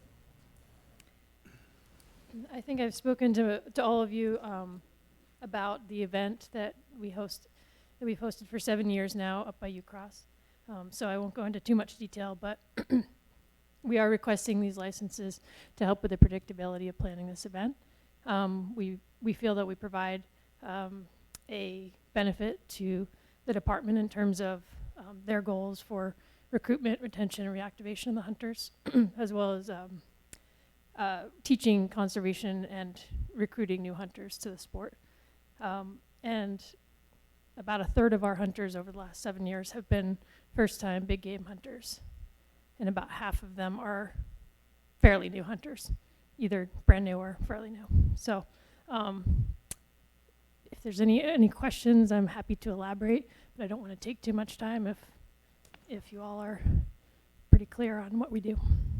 Appreciate it very much. Thank you. Mr. President, Rebecca, I see in your application you say the community foundation estimates it will invest $145,000 annually into conservation efforts. Yes. Excuse me. Yes. As you know, we are a priority fund of the Wyoming Community Foundation, and we share the same 501c3, and so we make grants specifically to wildlife organizations and projects in that amount from funds held internally there at the Wyoming Community Foundation. Okay, I assume Mr. Showalter might have supplied you with that number? I received those numbers from our grants team. Okay. All right. And I've listed a sampling of the grants that were made in 2018 there in the license application as well. Any further questions? Mr. President, I have a question. Yes. Rebecca, it might be here in front of me, but I can't put my hands on it right now. How many licenses did you use in 2019, of your 80? President Rail, Commissioner Brokaw, we used 46 licenses this year, and it was our largest event to date. So we're still in a growth mode. Thank you. So it's that up to, yeah. Thank you, Rebecca. There's no further questions? Excuse me. Thank you. Thank you. Well, I guess I'll be real specific with my motion. My motion is to approve the Women's Antelope Hunt and the One Shot Foundation, I think it is, out of Lander, to be the two recipients to receive up to 80 licenses for the coming 3 years. Now, how many licenses we issue, I don't think we're taking action on that today. Correct. I'm comfortable with that motion. So it's been motioned by Commissioner Crank and seconded by Galen, that we approve the antelope hunt for the women's, so, and the one shot. So, any further questions? Call to the question, all in favor? Aye. Aye. Any opposed? Motion carries. I have one comment, and I'd like to share it with future groups that come before us. Pat and I have a year and a half left, roughly a year left, and although I do appreciate what you guys do, what the One Shot does, and what the Women's Antelope Hunt will do, it's my hope that we draw the line on these licenses and these requests in the future, that other organizations that step before us, that we don't take away the opportunity from residents or non-residents. So I hope that we draw the line there, that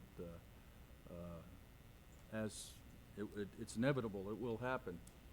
So with that in mind, I wanted to make that comment. So that we draw the line, and we've got a one-shot hunt in Lander, and we have a women's antelope hunt in Buffalo, and those are for special interest groups. And I think that in the future we do not take any more licenses on any species from the Wyoming residents or non-residents.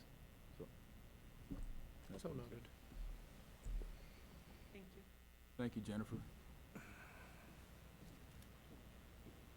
Yeah, break for dinner? Sure. Okay, let's break for dinner and lunch, whatever. Back at 1. Be back at 1. Thank you.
Agenda number 12, Ian Tater.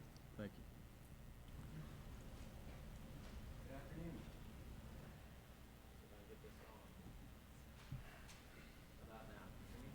No, can't. I can, but I don't think people in the back can hear you, no. Nope. You gotta push the bottom. I think you push it till Help's on its way, buddy.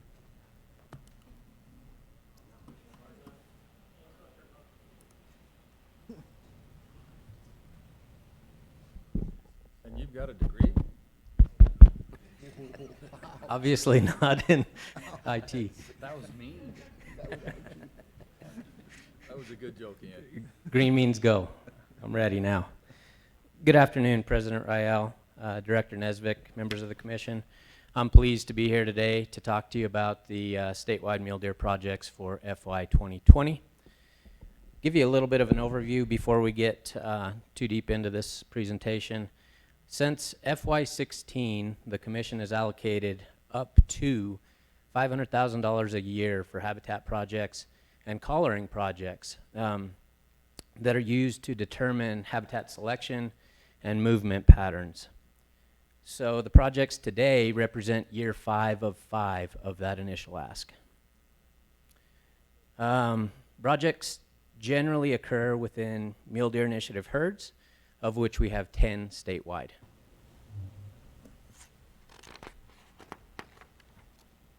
So you can see here today, these are the projects proposed before the commission for FY 2020. Good representation around the state. Just gives you a visual overview of kind of what we're going to talk about here in a second. So why don't we jump right in? So the very first project that we're going to talk about is Pine Creek and Loop Road Aspen Enhancement. You guys have heard this project before under a different name, which is South Pass Aspen. This is a continuation of a long-term project in South Pass. So 30 to 50 miles from Lander, and the goal here is to reduce conifer encroachment within aspen habitats. We're talking about 3,000 acres over the next several years that we're hoping to get accomplished here. You can see the map on the left really gives you a road map or an idea of what we've already done and what's yet to be done. And so again, I go back to the long-term aspect of this project. This is a 10-year project. All of this stuff on the south end is already done or proposed. Here's the work we're talking about now. And then you can see these big blocks as you get further up on the forest. So we've got a lot of work planned and cleared through the NEPA process and ready to go. And you can see here on the right, this is Amy Anderson. This is the sort of work that we're doing here. You can see the aspen in the foreground, the conifers in the background. That's one of the areas that we did recently, and really give those aspens a chance to provide benefit to wildlife. The picture on the bottom just depicts kind of what that looks like after we remove those conifers. So again, this is an extension of the previous South Pass work. Lack of disturbance, i.e. fire over time, has allowed conifers to encroach into aspen stands. In 2019, we were able to complete about 700 acres, and we have at least 700 more to do this next year. What I want you to take from this slide here is just the variety of partners that we have, and really that theme is throughout. We've got great partnerships on many of these projects. You can see here a wide variety of folks, including the Shoshone National Forest in for $100,000. A little bit of previous money from that we have left over from last year's request that we're going to roll forward into new acres because we were able to bring things in under budget. Total project cost $429,000, of which we're requesting $100,000 today. So we've got 10 projects to talk about. I'm going to roll through them all fairly quickly just to keep us on track. Next one on the list is Jackson Fork Ranch bison fence modifications. So this is in the sublet mule deer herd. The goal here is to reduce wildlife fatalities from fence entanglement, and we're talking about a 1,300 acre project area.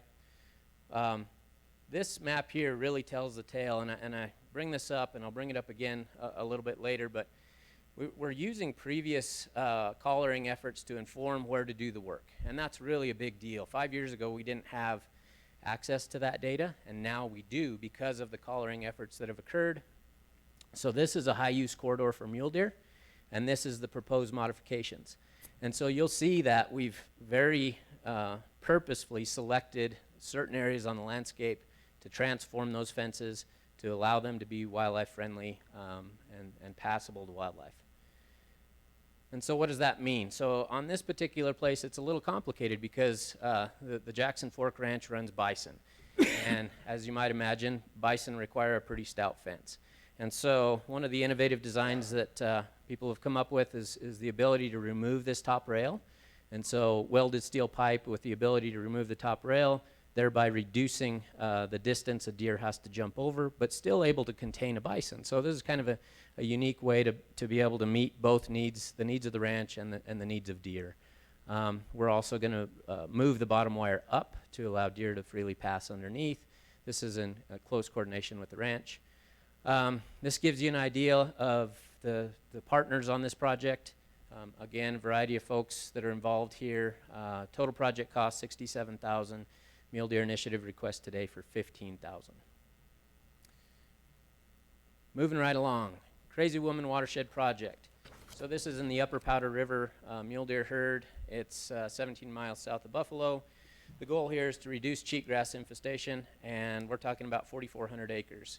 I go back to the comment earlier about using previous collar data to inform management actions. What you see here depicted on the left is those are locations of mule deer that were collared under the Upper Powder River study and used to inform where we're going to do this work. So you can see, let me go back. Whoa. You can see this area gets pretty good usage. This is on state land, accessible state land for hunters. This is a place where we'd like to expend some money and do some good to improve forage conditions for mule deer in a place that they're obviously using. 4,400 acres planned. The landowners, lessees on the state land portion are going to defer grazing for 2 full growing seasons in order to allow our native grasses to recover. This is a good project with a variety of, again, partners involved at a total project cost of just shy of $280,000 with a request to the commission for $75,000. We're going to use a newer chemical on this one and are really excited about the prospects of that. Moving right along, Powder River, Pumpkin Buttes, Mule Deer Movement and Habitat Selection Study. So this map on the left, on the bottom left, is a little hard to see, but the I-90 corridor and the I-25 corridor, you can't quite see all of it there. Really trying to get some more information on deer movements in these areas with the overall goal to reduce deer collisions and have some ability to target future habitat improvements near I-90 and I-25. It's a 535,000 acre study area.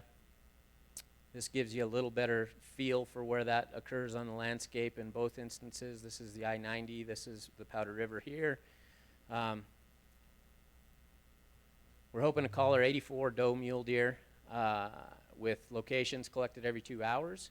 This is in a place where to our knowledge, we've never been able to do a study here. And so this is going to give us real world data to be able to work with to better inform management actions moving forward. This is the top priority for YDOT District 4, is to reduce deer vehicle collisions within this area. Hopefully this works okay. I might need a little bit of help hitting play on this one. This is a study that was conducted in the Upper Powder River herd just nearby to both of these that occurred recently.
So the purpose of that video was twofold. A, to kind of show you what we're hoping to do, and B, give me a chance to drink a little bit of water. So I think we succeeded on at least one of those fronts. This has a variety of partners on it, including Secretarial Order 3362 for $125,000. That's out of the research side of that money. We also have BLM Buffalo Field Office in on that one. The Migration Initiative through the co-op is a part of this project. $258,000 total cost, $20,000 from the commission today. Moving right along, Gooseberry Cottonwood Creek Habitat Enhancement 2. So this is the closest project to us today.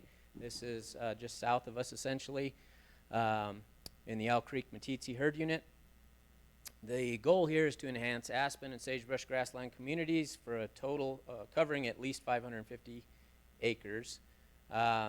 This on the right gives you an idea of what we're up against. These are aspen stands being encroached. Here you can see conifers coming in, making them less suitable from a mule deer standpoint. This gives you an idea of the project location, both in terms of the prescribed fire units, which are these darker colored polygons, and the yellow or the aspen treatment units. And so working again with the forest on this one and to be able to pull this off, as you guys know, historical fire suppression has allowed these conditions to occur. Conifers can eventually eliminate production of important forage species, so we're going to do something about that. We've got 150 acres of aspen slated for treatment and 400 acres of conifer encroached sagebrush grasslands that we're going to run fire through. So Forest has $80,000 of in-kind to conduct the burning on this one. We've got funding from a variety of other sources. Total project cost $270,000. The request to the commission today is $80,000. Grizzly WHMA wildlife-friendly fence conversions. This it brought a smile to my face earlier today when you talked about having a meeting in Rawlins and potentially being able to get out to the Grizzly. Really a neat place, and certainly a place that hopefully we can show you some additional action as we move forward. The Grizzly unit is about 38,000 acres, just shy of 38,000 acres. And it consists of about 55 miles of boundary fence, which is depicted here. And again, I harken back to the conversation about using data to inform future management. So you can see this is the Baggs Migration Corridor. And these purple areas, I suppose, are stopover areas. And this is high-use corridor. This is really important work. And the fences that exist on the ground right now are not very wildlife friendly. And so this is going to be an opportunity to do really good things in just the right areas and target our treatments to those areas that are most in need of conversion first. And so this is our ability to kind of use previous efforts to inform future management. It really is exciting that we're able to do that. One of the other things that I'll point out on this one is it may have mule deer in the header, and certainly we're using mule deer dollars to do this, but this has implications for other species as well. And in this part of the world, certainly pronghorn are not able to get around as easily as they could as a result of some of these fences. And so we really are able to open up some new country to a variety of wildlife that otherwise we wouldn't be able to assist in this manner. We've previously worked with partners who are really energized about this part of the world and have removed and rebuilt about 5 miles. Like I mentioned before, there's 55 miles to do here. And so we've got a ways to go, but certainly are on a good path. And we've got a lot of energized folks who want to help us get this done, as evidenced by this list of funding partners.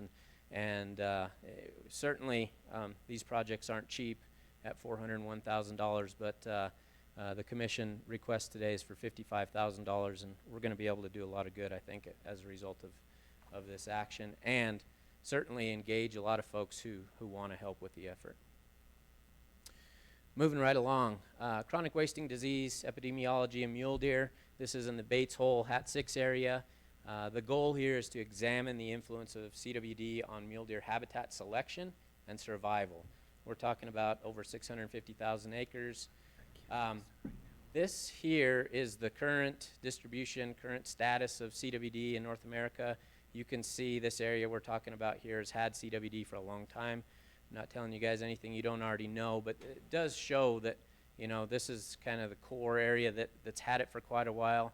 And as a result of having it for quite a while, the prevalence rates are now at 29% in adult bucks and 26% in yearling bucks. And that's really a concerning number in yearling bucks. It's a concerning number overall, but certainly in yearling bucks, that's an issue. So the idea here is to establish a baseline of CWD prevalence by capturing and testing a sample of both female and male mule deer. And once we're done with that, we're going to collar and track 40 female deer and see where and when they give birth.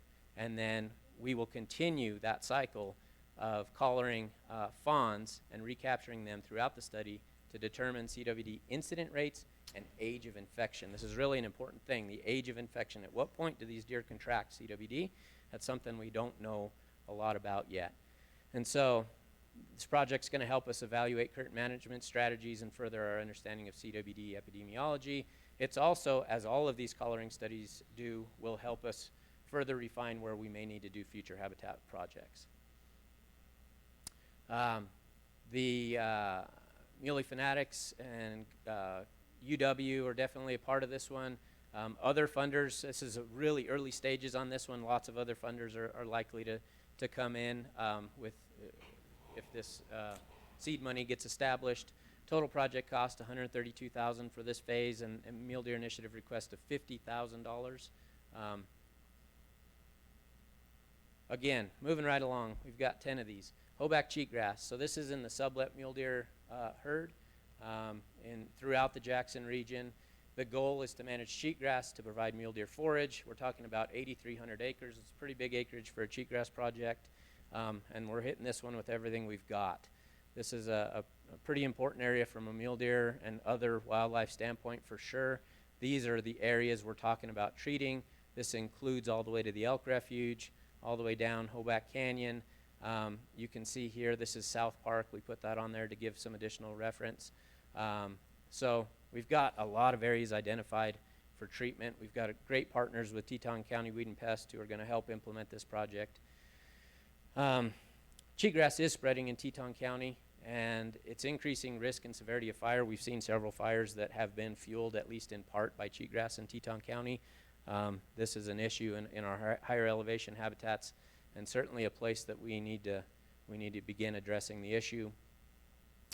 Plan is to begin doing this as early as 2020. List of partners here is large. Lots of folks involved in the effort. Great partnerships already formed on this one.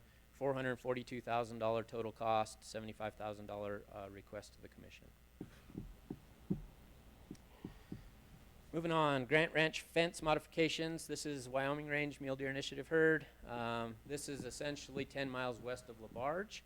This is intended to replace existing fences with wildlife-friendly fencing, and we're talking about 7.21 miles of fence. Should note that this project is a continuation of other work that we've done in this area. We've got great landowners and partnerships that have occurred, and we've done already several miles of fence. I want to say somewhere in the neighborhood of 14 or 15 miles have already been converted here. This is a continuation of that work. These pictures here simply depict current conditions and the impassability from a wildlife standpoint for many of these fences, both with vegetation, height of the fences. It's really difficult for mule deer to be able to move through this in their current state. And so what we're hoping to do is convert them to these pole top fence design, and the ranch itself is a big partner in this effort. And we're hoping to reduce the number of mule deer mortalities due to entanglement on the ranch and in the surrounding area. Landowners are doing the work. You can see here by the in-kind amount. We've got NIFWIF dollars on this one. We've got WWNRT, Governor's Big Game License. Total project cost of $233,000. The request to the commission today is $40,000. All right, we're getting close. Southern Bighorn Mountains, Curleaf Mountain Mahogany Restoration 2. This project, again, another long-term effort. Really excited about how long and and how much we've been able to do here. I'll show you a map of that in a second. This is Upper Powder River, which is the same area where we saw the video from earlier. This is 11 miles northwest of KC. Our goal here is twofold: improve mountain mahogany habitats and reduce the risk of catastrophic fire. We're talking about 857 acres. So talked a little bit about what we've done in the past. This yellow here represents the work that has occurred since 2011 on this effort. And so a lot of effort has gone into this. We've been able to treat a lot of ground, really important ground for mule deer. This provides a good portion of mule deer's winter diet in this particular area, is curlyleaf mountain mahogany. And so this is the next phase of that work, which is occurring right here on EK Mountain. A couple of photos from EK Mountain. You can see the conifers, you know, in every one of these photos. What happens if left unchecked? These trees carry fire, which curlyleaf mountain mahogany is not fire adapted. It does not resprout. We lose it when fire runs through here. If we're able to remove these conifers, we remove that threat of catastrophic fire. And most of the time we talk about fire in a good way, and this is one of the instances where fire can have a negative consequence for mule deer. This work started, like I said earlier, in 2011 after the Outlaw Cave Fire. If left unchecked, conifers will eventually both shade out and kill the mahogany on their own, and if further left unchecked, when a fire runs through, we lose it as well. Project has got great partnerships. WWNRT has been a part of this one for a very long time. BLM has kicked in significant funding as well. Total project cost $510,000. Mule Deer Initiative request $50,000. So, in conclusion, we've talked today about 9 herds, total mule deer herds affected. We've talked, in summary, 1.2 million acres. Total project cost, so this does include the potential for commission dollars, but over $3 million total for all these projects. The MDI fund requested is $560,000 with a leverage of 4.4. So for every commission dollar, we've garnered $4.4 from other sources. And if you add all that together, the total cost per acre is $2.42. I will point out, typically what we've done is under $500,000 a year, and that is because when this was initially proposed, the commission talked about $2.5 million over 5 years. And we were really good in the first 4 years of coming in under budget and you know, allocating $480,000, $490,000 toward those highest priority needs. This being the last year, the $60,000 difference, it represents the full $2.5 million. So I stand for questions.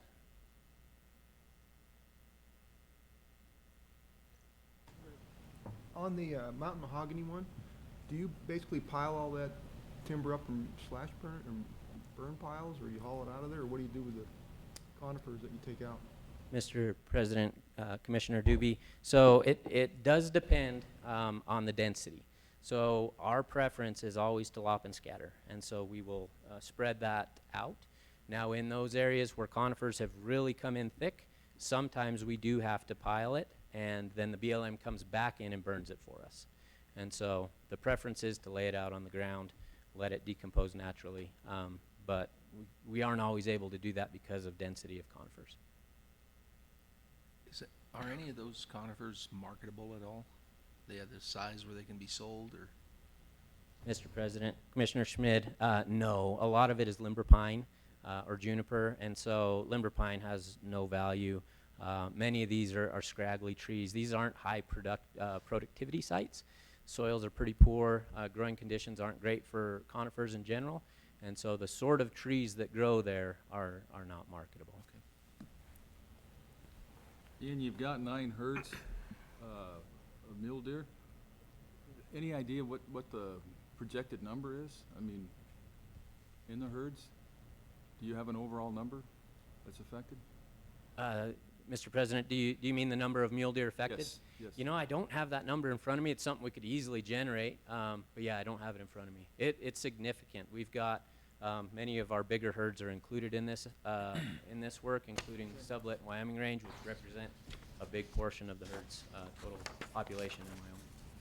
Just out of curiosity, I would like to, if you can get that Absolutely. number, I would love to see that. Mr. President, I have a question. On your cheatgrass treatments, I can't remember the name of the product, but you're using a liquid application.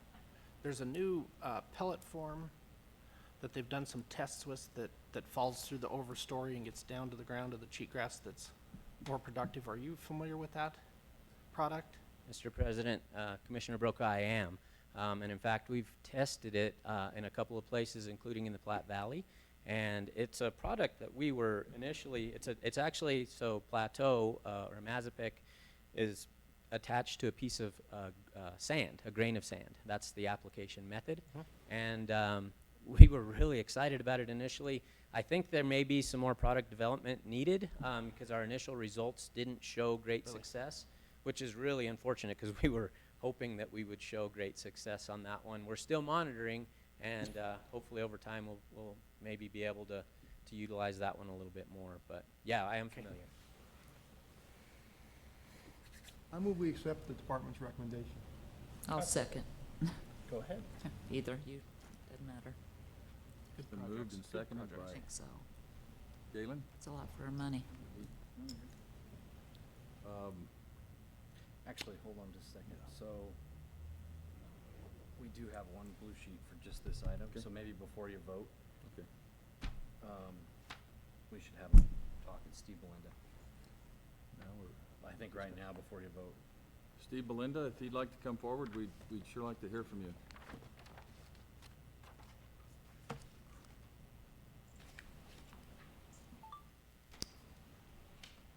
Yeah, thank you.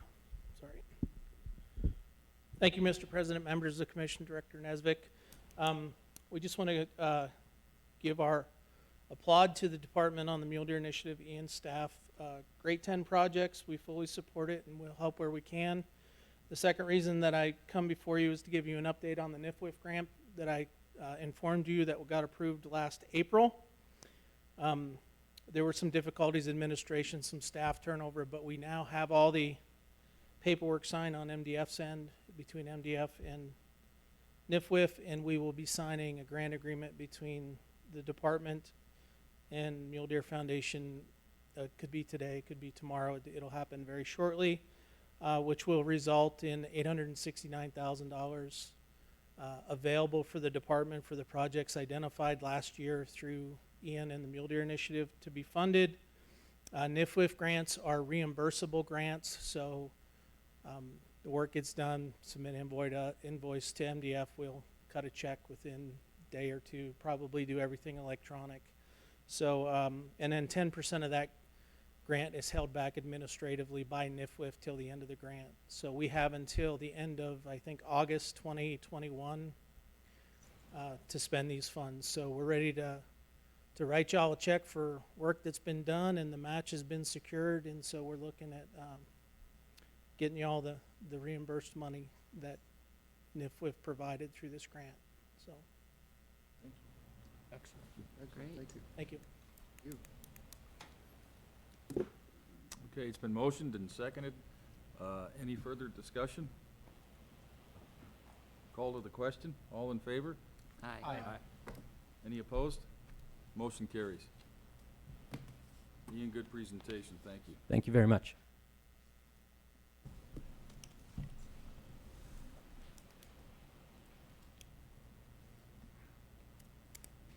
Last time you have to see me today, so good afternoon, Mr. President, Commissioners, Director Nesvik. I just wanted to do a real brief introduction of Todd Grosskopf. He's going to do the next presentation for you.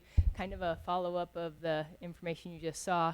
This is going to be some of the on-the-ground Mule Deer Initiative work that actually the department does in-house. But before I got that far, I just wanted to remind you guys that the statewide crew that Todd's going to talk about today was the 2017 Wyoming Game and Fish Department Team of the Year. So They do a fantastic job. They work really, really hard to keep costs down and be very conscientious of sportsmen's dollars in the work that they do. So I just wanted to give that brief introduction before Todd gets up here and gets started. Thank you. Thanks. Thank you, Dee Dee.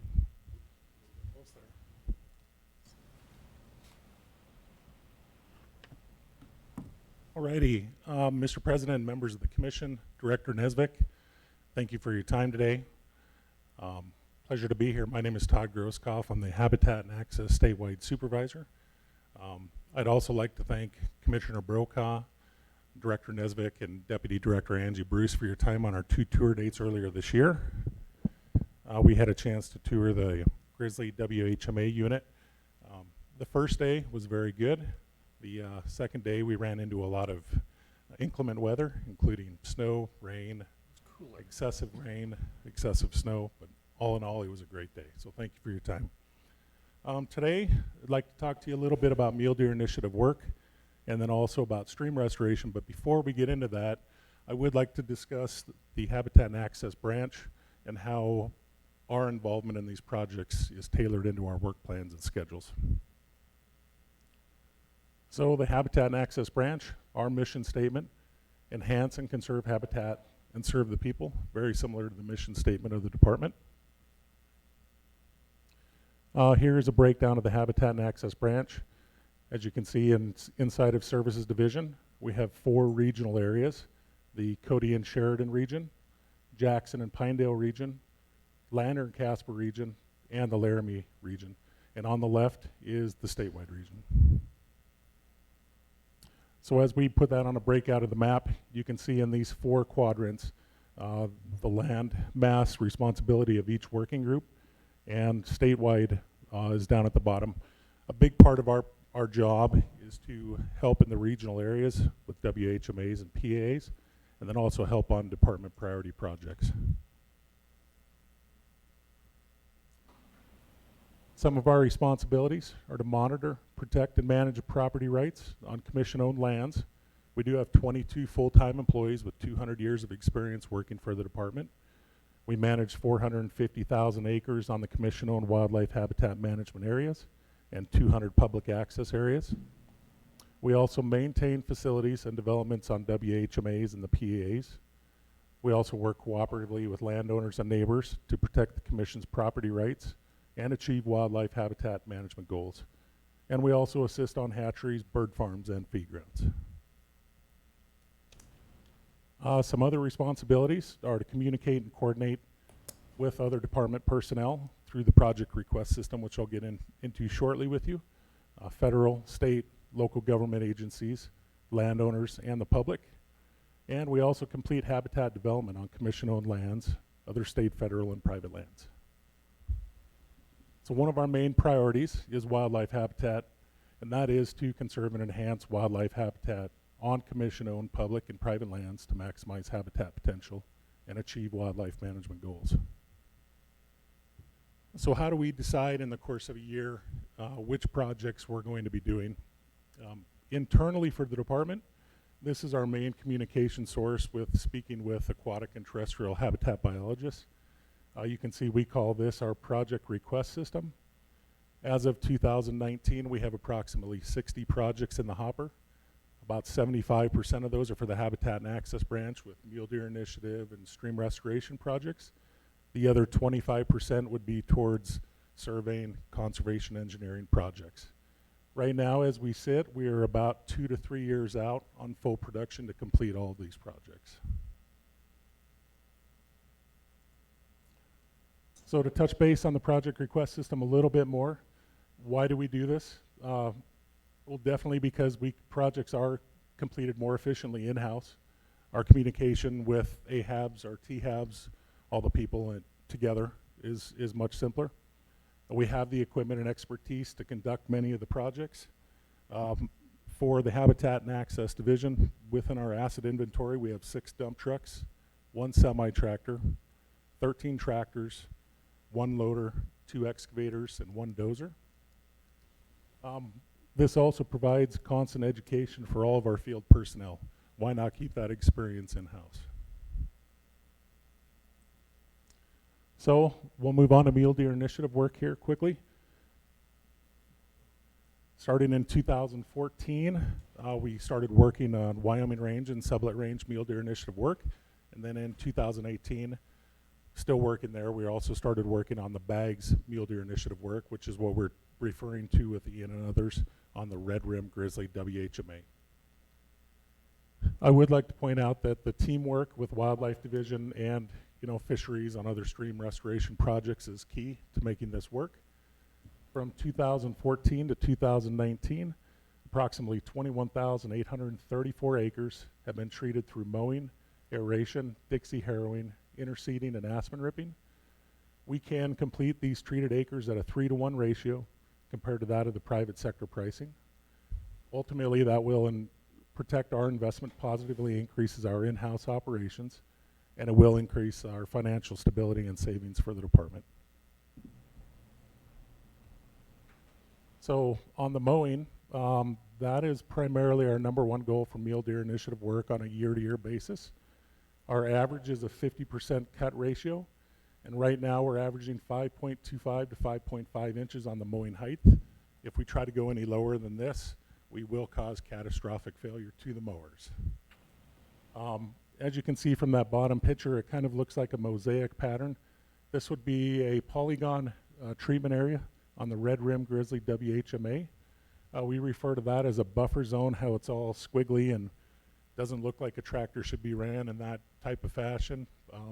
We do that to create that zone for sage grouse and other wildlife so they can still use that area and other habitat around that area. The hydrology, how is the hydrology of the department affected? Or I'm sorry, of the working area affected? By doing this mowing and other forms of habitat treatment, we are also increasing the water retention for the existing landscape. And what about the ungulate benefits? Overall, we're increasing the age class diversity for sagebrush, which in essence will open the ground canopy for increased grass and forb production, which will ultimately lead to grass leader production as an increase. Sorry, the mic's a little bit low. So what we have here, as you can see from the top, this is Wyoming Range mule deer habitat.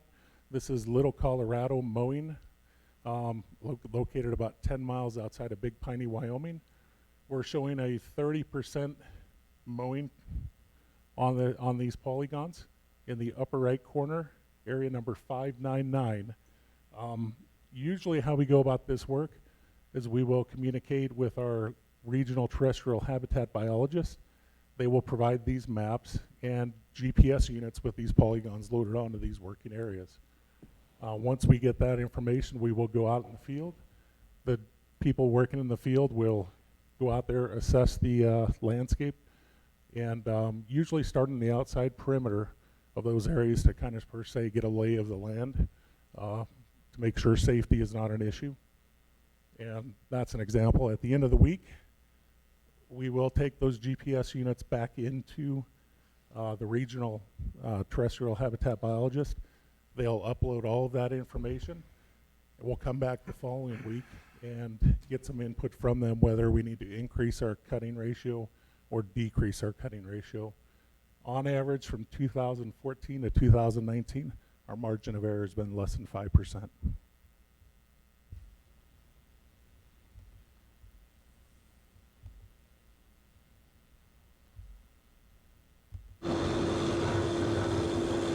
So what we have here is we have a Habitat and Access statewide employee. This is down at the Red Rim Grizzly WHMA. The gentleman here is mowing at a 50% cut ratio. And as you can see from the wings or the side of the mowers, this sagebrush we are deeming as an intermediate, 24 to 36 inch on height.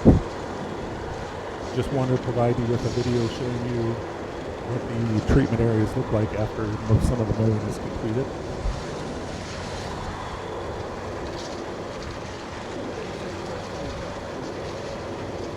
Sorry. Mr. President, Commissioner Doobie, we have cut up to 70 to 80 inch ceilings with the mountain sage. It is very difficult once the sagebrush gets that high. You cannot cut a normal 20-foot width. You have to repeat the process a couple of times.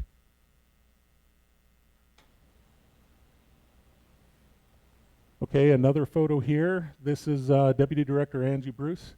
This is down at the Red Rim Grizzly WHMA. Angie is running a tractor. Thank you for doing some of the mowing for us. Okay, other kinds of habitat treatment that we do complete is aeration. Pictured on the top left and on the bottom is a Lawson aerator. As the machine sits, it is approximately 20,000 pounds. If we add water weight to the rolls, that'll be upwards of about 26,000 pounds. From the bullet points there, you can tell our average is about an 80% acre treatment. Some of the advantages include subterranean sagebrush stem severance, aeration for the existing landscape, and promotional benefits for grass and forb production. Some of the disadvantages include large-scale landscape disturbance. This machine is soil classification dependent, and overall a higher amount of noxious weed control. So some of the other treatments we also complete on Mule Deer Initiative work is aspen ripping. As you can see here, Habitat and Access personnel are operating a D6 dozer. Our main objective here is to increase the diameter of the aspen stand. We're shooting for a root severance on the aspen clones at about a minimum of 12 inches. And aspens are known to aggressively regenerate, so that's what we're trying to accomplish here. And on areas where we can do some of the interior ripping, we will put that machine in there to try to do that kind of work. Overall, this also increases ungulate shelter and does provide them forage.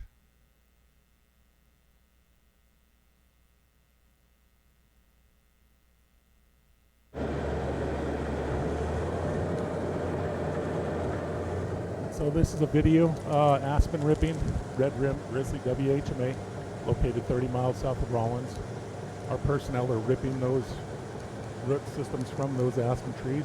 It is kind of hard to tell, but every once in a while you'll catch some of that root structure being severed.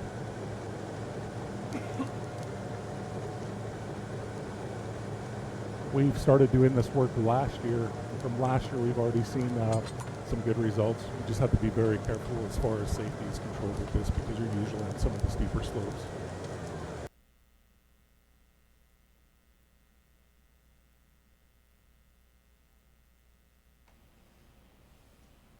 So how do we know that this work that we're doing is financially responsible for the department and we're spending the sportsman's dollar in the best way possible? What we do is we complete a completion report for each project. As you can see at the top of this one, this is the Wyoming Range mule deer habitat treatment. This work was done in 2018. And what this does is it breaks down all costs with personnel, miscellaneous costs with mower parts, fuel, propane, tire repairs are a big one with antlers. And then also the vehicles that were used, whether it's a semi, work trucks, or tractors, for a total cost. There at the bottom in the subnotes you can see mowing acres, a total of 1,014. Lawson aeration acres, 355 for total acres completed of 1,369. Our average cost per acre on this project, $30.53. Overall, on a per acre basis, our overall average is about $36 per acre. We deem this terrain intermediate with an average sagebrush height of 24 to 36 inches and a cutting ratio at 50%. Compared to private sector pricing, for intermediate terrain averaging $100 to $120 with this type of application. So moving on to stream restoration. We also work heavily with the fisheries division on fish hatcheries, rearing stations, and stream restoration on a multitude of projects, whether that's infrastructure improvement at the department's fish hatcheries, rearing stations, or implementation of stream restoration projects.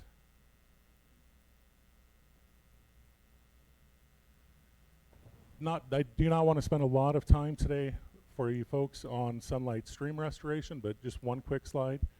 In April 2019 to May 2019, we committed 14 Services Division employees to do emergency work on Sunlight Creek.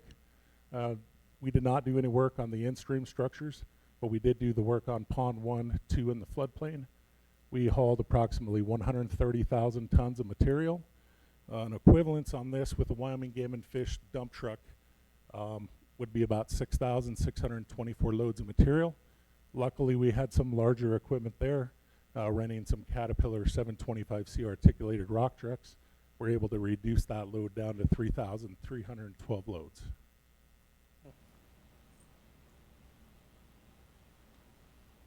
So, Savory Tailwater Stream Restoration. This is part of the project request like I spoke about earlier.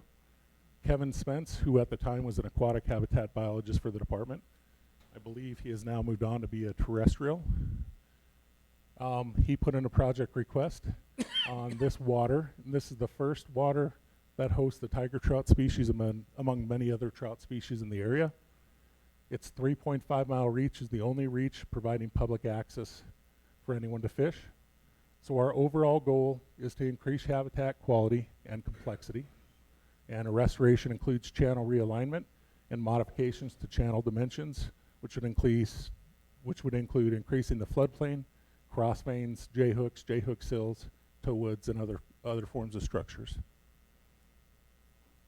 And this location is approximately 40 miles south of Rawlins, Wyoming. So this project started September 3rd and ran through October 25th of 2019. Approximately 2,300 linear feet were completed.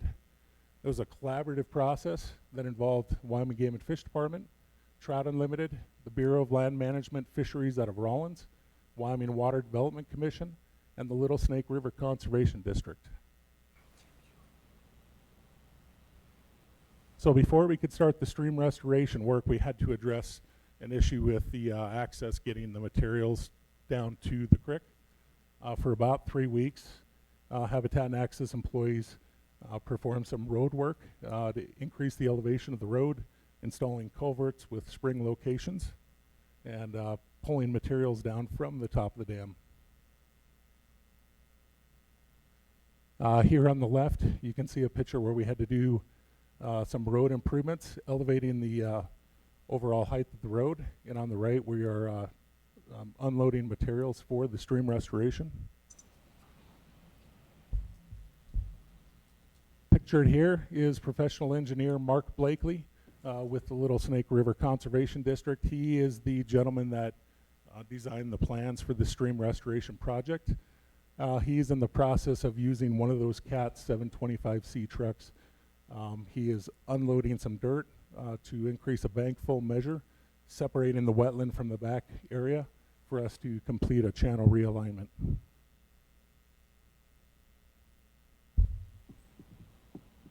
On the top photo, you'll notice some work that was completed post-construction. We have a side vein with a log structure on the side. We've also built riffle and a pool there with a run and a glide. On the bottom, Habitat and Access employees pulling some dirt out of an area that we'll use for another area that it's needed in a larger capacity. Okay, this picture is a great picture here. This shows some of the work we've done. This area right in here along this embankment, this is where the channel used to run. So what we've done is we've realigned the stream to run in this direction, more towards the north direction. And we've transferred some of these sod and sedge mats for this bank improvement here. Increase this floodplain, and each one of these lath that are up through there, those are all some sort of stream structure that's inside of the creek. Okay, some great before and after photos here. These are compliments of Brad Tribby, BLM Fisheries out of Rawlins, Wyoming. The top before, the bottom the after. A lot of what was going on here, like we spoke about, was incised and cut out banks, creating lateral scouring, affecting fish habitat. You can see on the bottom, we have increased the floodplain here. And then if you notice the difference from the top and the bottom, there's a large difference on the mass of material here. A lot of that material has been transferred and pushed onto the embankment here. A realignment of the creek has been pushed to the north direction. And then structures such as the J-hook has been installed here with tow wood also.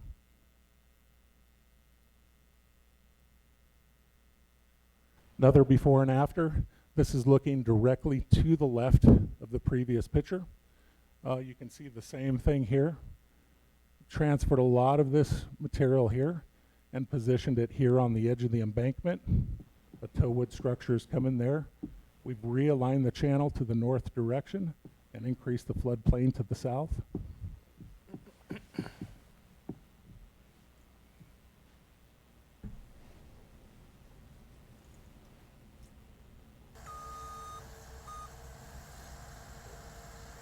Okay, what we have here, some stream restoration work still at Savory Creek. Habitat and Access employees placing sod mat on the edge of the new embankment. We've realigned that channel in that direction there. The old channel used to run through the other direction. As I circle around here, you'll see Habitat and Access employees taking out an access road there and some of the previous structures that have been built in this area.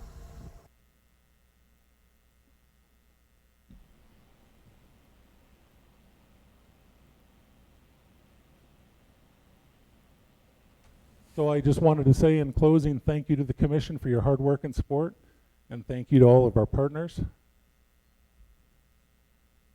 And to save the best for last, Director Nesvik running the department-owned case excavator. Does anyone have any questions?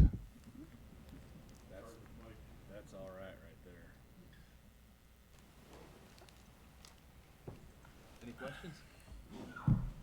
No questions? Oh, that's pretty good. Super. Thank you, Todd. Mr. President, members of the Commission, Director Nesvik, thank you.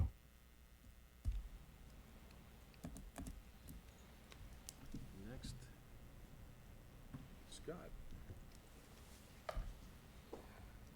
Good afternoon, Commissioner President, Commissioners, Director Nesvik. I want to provide you with a kind of an informal update of where we are with CWD through November and kind of where we're going into the future. So I think I'll just start out with some surveillance data. Before I get into that, I just want to say thanks to all of our employees and the hunters who contributed to our CWD surveillance and collecting CWD samples over this past year. Without those folks, we wouldn't be able to get the samples that we get and help us monitor, detect, and come up with surveillance of this disease and how to management. So as from January 1st to November 8th, we have collected 3,414 samples, of which 353 of those have been positive across the state. If we wanted to break those down, about half of those samples are from mule deer. The remaining half is about 25% white-tailed deer and about 75% of elk samples. So as we always do, mule deer are our primary target, but we also do collect quite a few elk and white-tailed deer samples, and then followed by moose. Moose, we have 43 samples, and those are just more difficult to get. Of our sampling effort, we detected CWD in 3 new areas, all deer hunt areas this year. We have not detected any new elk or moose hunt areas, and those deer areas are Area 50, which is the northwest side of the Bighorns. No big surprise, it's got CWD around it. 105, which is the Clark's, the area around Clark, kind of this Cody Clark country, Montana border. And then 152, which is between Jackson and Bondurant. That was, you know, a surprise. We kind of, again, we're starting to see it expand into the western part of the state, and that is in vicinity of several elk feed grounds. But once we hit that positive of 152, the Jackson Pinedale folks really concentrated on trying to get more samples. Of course, that was detected towards the end of the deer season, and getting deer samples was somewhat limited, but they have really ramped up their efforts on collecting elk samples in that general area. So surveillance is going quite well. The other option for people to collect or submit samples is to the Wyoming State Vet Lab. It appears approximately 60 samples have been submitted to the Vet Lab at the hunter's cost. I think the word's gotten out that why pay when I can just literally drive 100 yards down the road and get it done for free. So the Laramie region is obviously seeing an increase on the number of people walking in wanting to get CWD samples on their harvested critter versus taking them, sending them directly to the state vet lab for testing at a cost to them. Of course, we do all our testing for free. There's no cost to the hunter for any sample that we collect or that we collect on their behalf. As you may remember or recall, that we really changed our sampling effort for this year. Instead of doing what we call the shotgun approach, grab a sample from any deer, elk, moose that we could, we've kind of reviewed that and said we really need to concentrate our efforts on more of the herd unit, hunt area level throughout the state so we can get good samples. So when we do start management actions, we have data to base that on. So this year, the 8 regions, each region picked 1 to 2 herd units that they really concentrated collecting samples on. The goal was to get 200 buck mule deer samples from those herd units. The troops really went out and did a really good job doing the best they can, realizing there's a lot of factors that go along with that.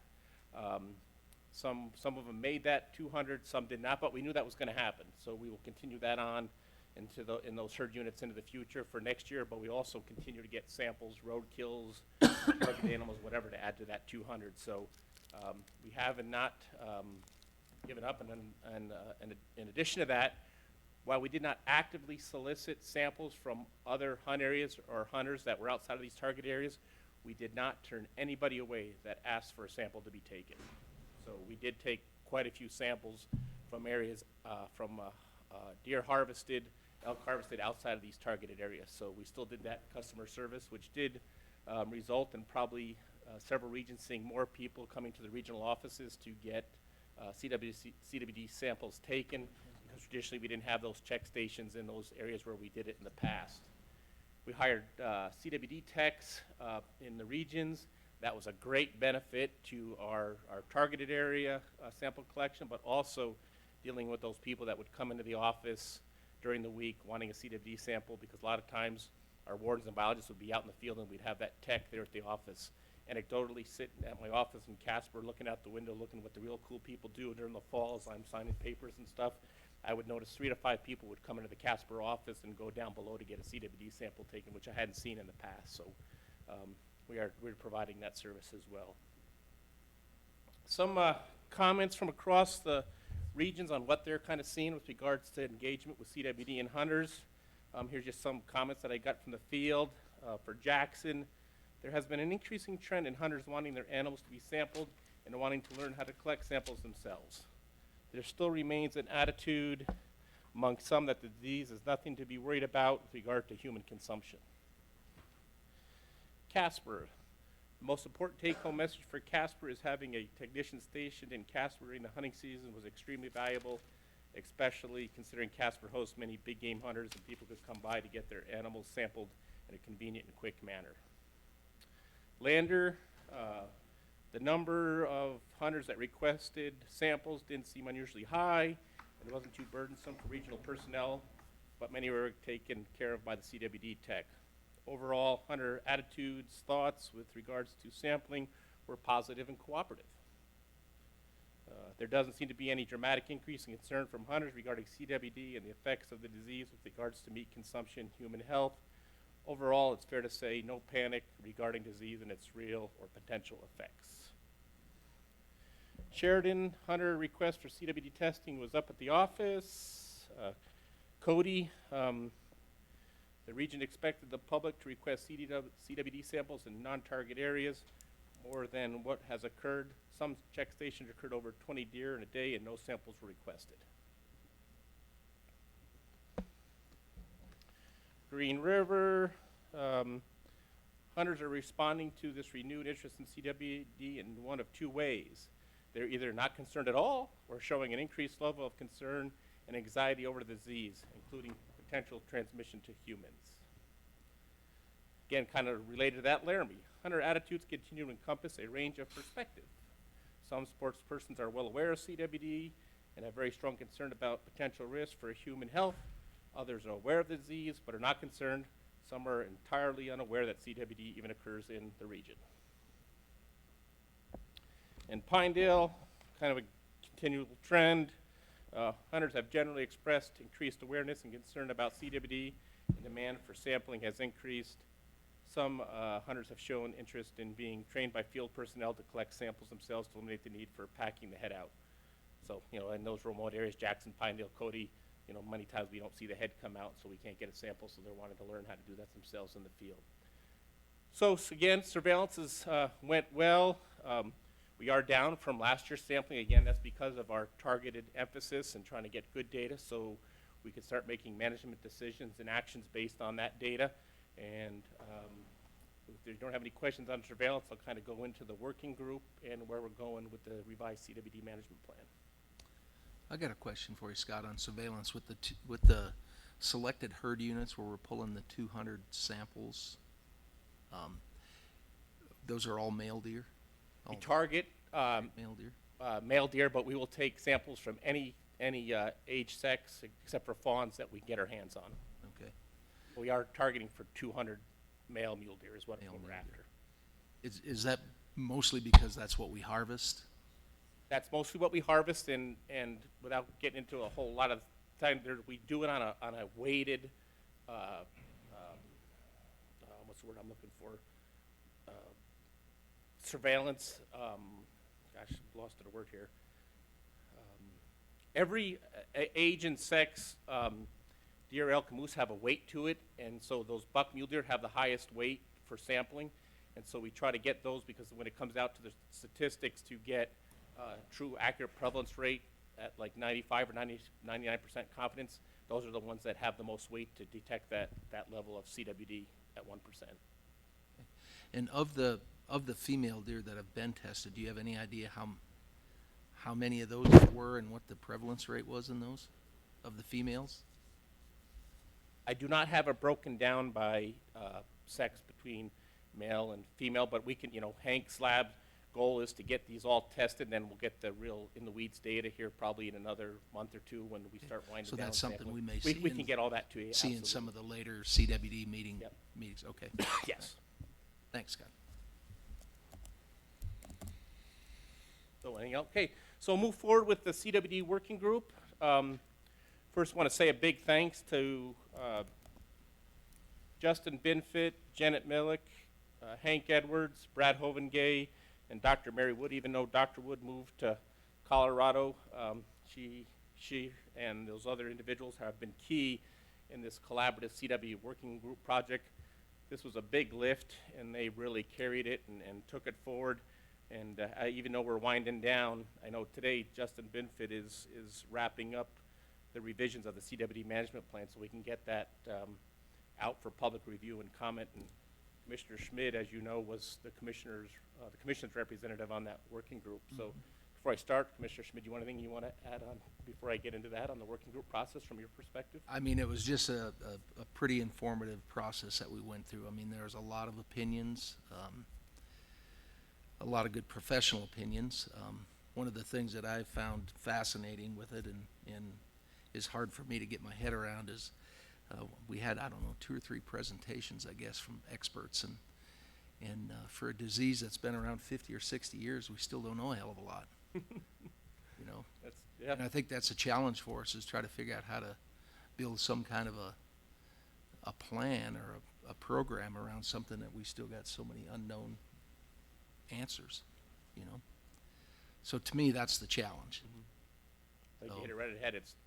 We know enough about it, but there's a lot of things we don't know and how to address it. So I took a little kind of score sheet. There's about 30-some questions answered of the experts over the course of some of our meetings, and about 70% of those the answers were, we don't know, we're not sure yet, and we need more time. So, like I say, that's the challenge for us as a group, to try to figure out what to do with that. So. Thank you. So here's where we're at. So over July, August, and September, the working group, which consisted of 31 members, that originally was 32, but one individual got hurt and could not participate. Like I said, we met those 3 months for 2 days total, got down in the weeds, and thanks to Dr. Jessica Western's guidance, oversight, and cracking the whip, we actually got quite a bit done. That working group consisted of 12 different groups, and at the end, the group came up with 9 solid recommendations that they had consensus on, which resulted in 43 recommendations, sub-recommendations under those 9 recommendations. Those recommendations include reduction of artificial concentrations, dealing with cervid remains, education, communication, habitat, cervid, CWD management, harvest actions, migratory herds, surveillance, monitoring, research, and human health. So those are the 9 recommendations that the working group came up with, and underneath those there was various number of sub-recommendations. The department then took all of those recommendations, sub-recommendations, met with the director's office. We went through those, decided, discussed which ones we felt would be appropriate to include into the report, which we took basically all 9 recommendations and most of the sub-recommendations, and are just finaling up the revision of a draft CWD management plan. That plan will be rolled out here in early December through 5 public meetings in Laramie, Casper, Sheridan, Worland, and Pinedale. We will also put that draft plan online beginning December 2nd through January 15th for public comment. We'll do public comment through, accept public comment online as well as traditional mail.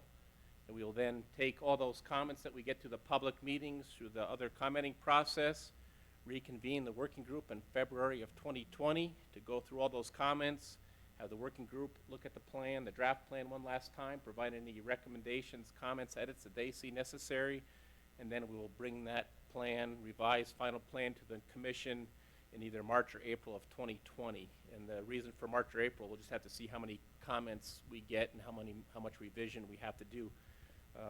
Again, several of those individuals I mentioned at the beginning have really put their heart and soul into this thing, and without their efforts, we wouldn't be where we are today. And so when it comes down to it, I think the department really took this heavy lift and has done a really, really good job with it. And at the end of the day, I think we'll have a good plan that'll guide our management actions and field employees on how to address, manage CWD today and into the future, realizing, as Commissioner Schmidt said, there's a lot of things we don't know, but there's some things that we do know that we can at least try to do to address its spread or increase in certain areas. A lot of work still needs to be done, especially with research, and like I said, that'll be part of the plan. So that's kind of a real quick overview of where we're at on CWD, what we've done, where we're going, and if anybody has any questions, I'll stand for any questions or need clarification or anything.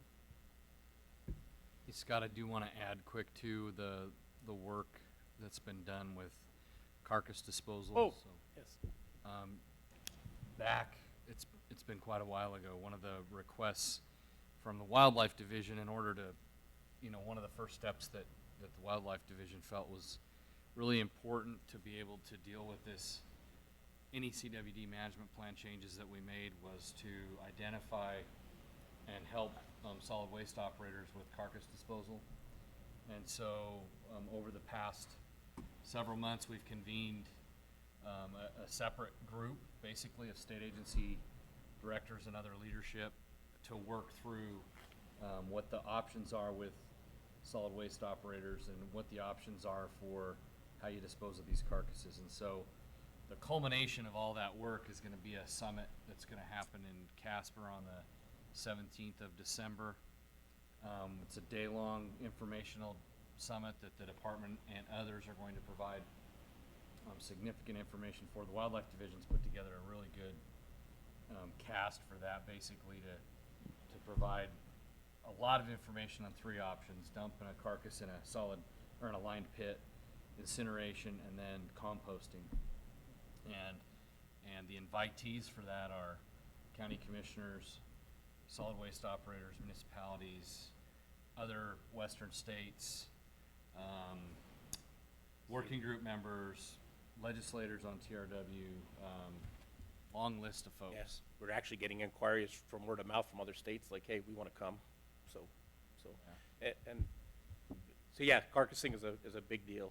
So that's something I think we could do something fairly quick on. So before I forget, I want to introduce too, I think, is Steve Martin is also on the CWD working group. So thanks, Steve, for his efforts on that. And is there anybody else that I missed that's on the working group? So they, like I said, they really put their heart and soul into this deal, and it was they really got along well. There wasn't always agreement, but it was a professional and open, honest discussion. And again, with thanks to Jessica Western, she guided us down a path that I think will have a good product at the end. So Scott, there's just one question real quickly. There's an increase in voluntary sampling? I think what we're seeing, Commissioner President Rael, is that since we're not actively soliciting samples in areas where we've done it throughout the year, people are aware of that, so they're coming to the office to get a sample taken, that method versus us collecting them in the field through a check station and stuff. Which is good. Yeah. Which is real good. So one thing we will have to discuss after we get all our data analyzed and stuff is if we continue on our targeted, herd unit sampling, is when are we going to and if we should implement mandatory CWD sample submission. That'll help us get to our 200 sample size faster, but that'll be a discussion we'll have this winter, spring during our season setting process, because we already do have the authority in Chapter 2 to require that if we deem it is necessary. It wasn't that long ago when the challenge was educating the public, and I think that we've come a long ways with that, a long way. Our communication staff has done a great job getting the message out when we have a new positive or other things we learned at the CWD and on this working group and stuff. So hopefully we're getting ahead of the curve and getting people educated and informed on CWD, and both from a management standpoint, but also on the recommendations of CDC and the World Health Organization, which we just support those. We don't make those recommendations. We support the health professionals' recommendations. I got another question. Scott, during the meetings this past few months, I had made mention that I had some concerns about our CWD maps that we have on our website, that I felt they were a little misleading. And I had a discussion with Hank about that. I was curious, do you know, has that gone anywhere? Or? Commissioner President, Commissioner Schmidt, I couldn't tell you. Okay. This time of the year, I'm not making an excuse, but Hank's up and his staff are up to eyeballs getting testing done and stuff. And I should say too that once again they have gone above and beyond, and we tell people 2 weeks and getting the results back. I think some people are getting them back in 2 or 3 days from the time they got to the lab, and I mean they're burning the candle at both ends. But right.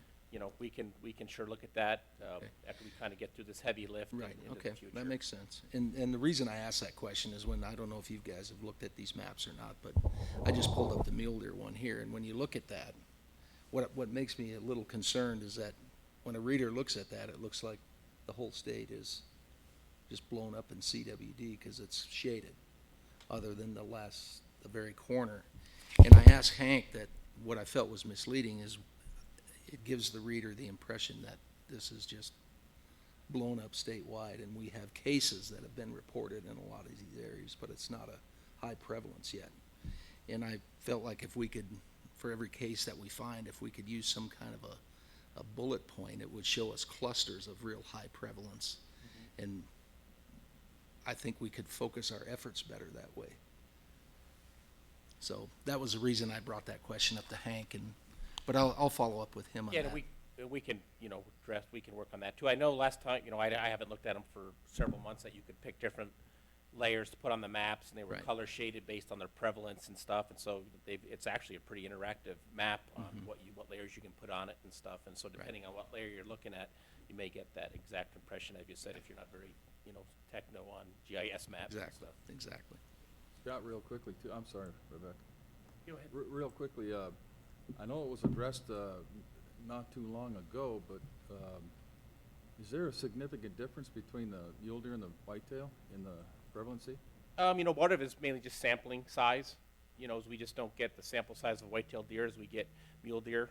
So that's something we'll work on too. Is like when we get to the, when we move that targeted to the Black Hills, we'll get huge, significant samples for whitetail deer in there. So we'll have an idea there. But like I said, right now for mule deer, we've had approximately 1,630 mule deer sampled and only about 390 whitetail deer sampled, and it's just a product of harvest and being able to get those deer checked and samples.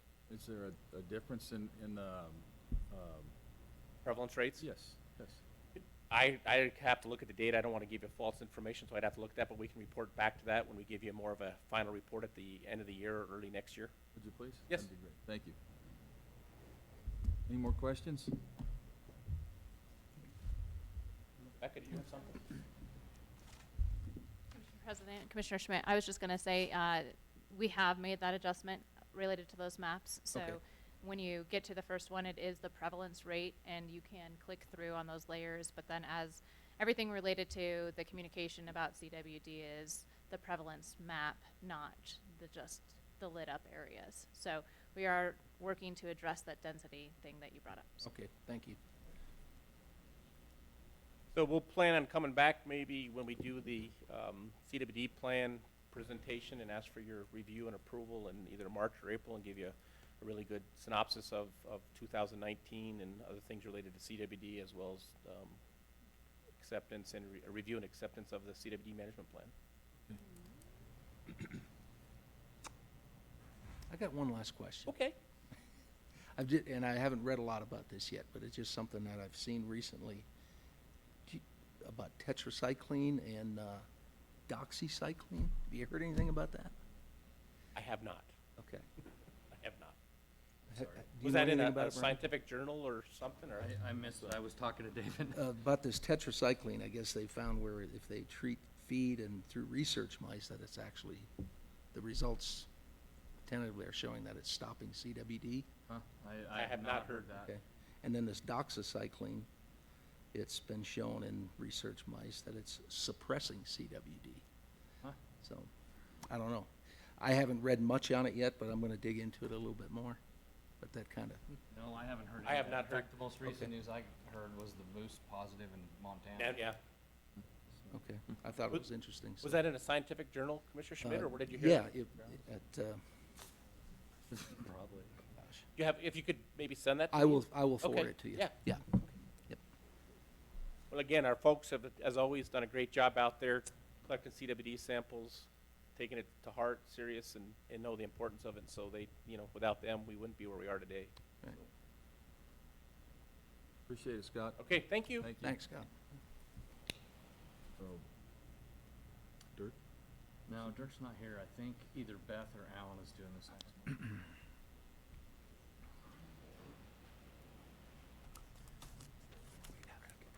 Is off the. Afternoon, President Rael, Commissioners, Director So I don't Nesbitt. know what happened. Just asked him this morning. Fortunately for you, it will not be me. It'll be Beth that'll present. That's better for all of us. It is better for everybody.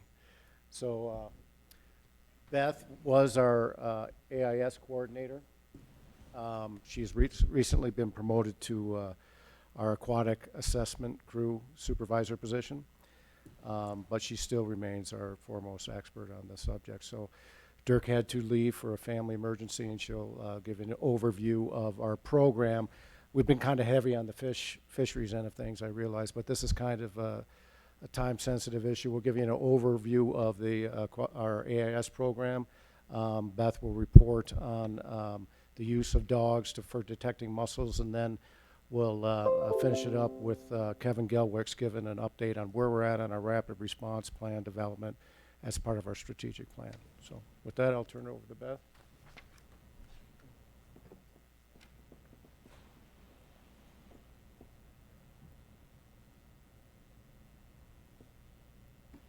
All right. Good afternoon, Mr. President, members of the Commission, Director Nesbitt. Thank you for your time this afternoon to talk about our Aquatic Invasive Species, or AIS program. So when we get it loaded, I'll begin by talking through Dirk's presentation, which will go over the program, kind of just an update on where we are, and then I'll mention our research that we've done into mussel dogs, and then Kevin will talk about rapid response plans.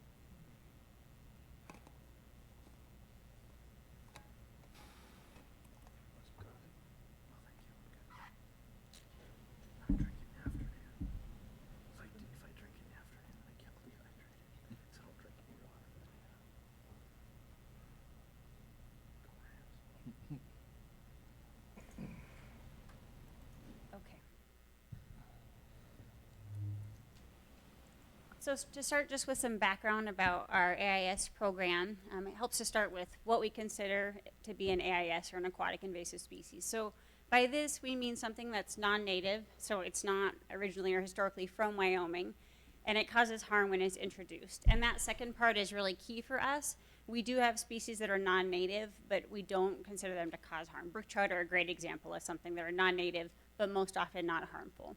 These species on this list are AIS that we consider in regulation. There are animals and plants. The ones on the left, so zebra or quagga mussels, Asian carp, and snakehead are species we don't currently have in Wyoming. Zebra and quagga mussels are by far the most damaging and have the impacts to have really catastrophic effects on our water resources. So they're really the ones that we're most concerned about. The other ones that are listed in bold are ones that we do have here in Wyoming. Rusty crayfish are isolated in a small creek, Wagon Hound Creek.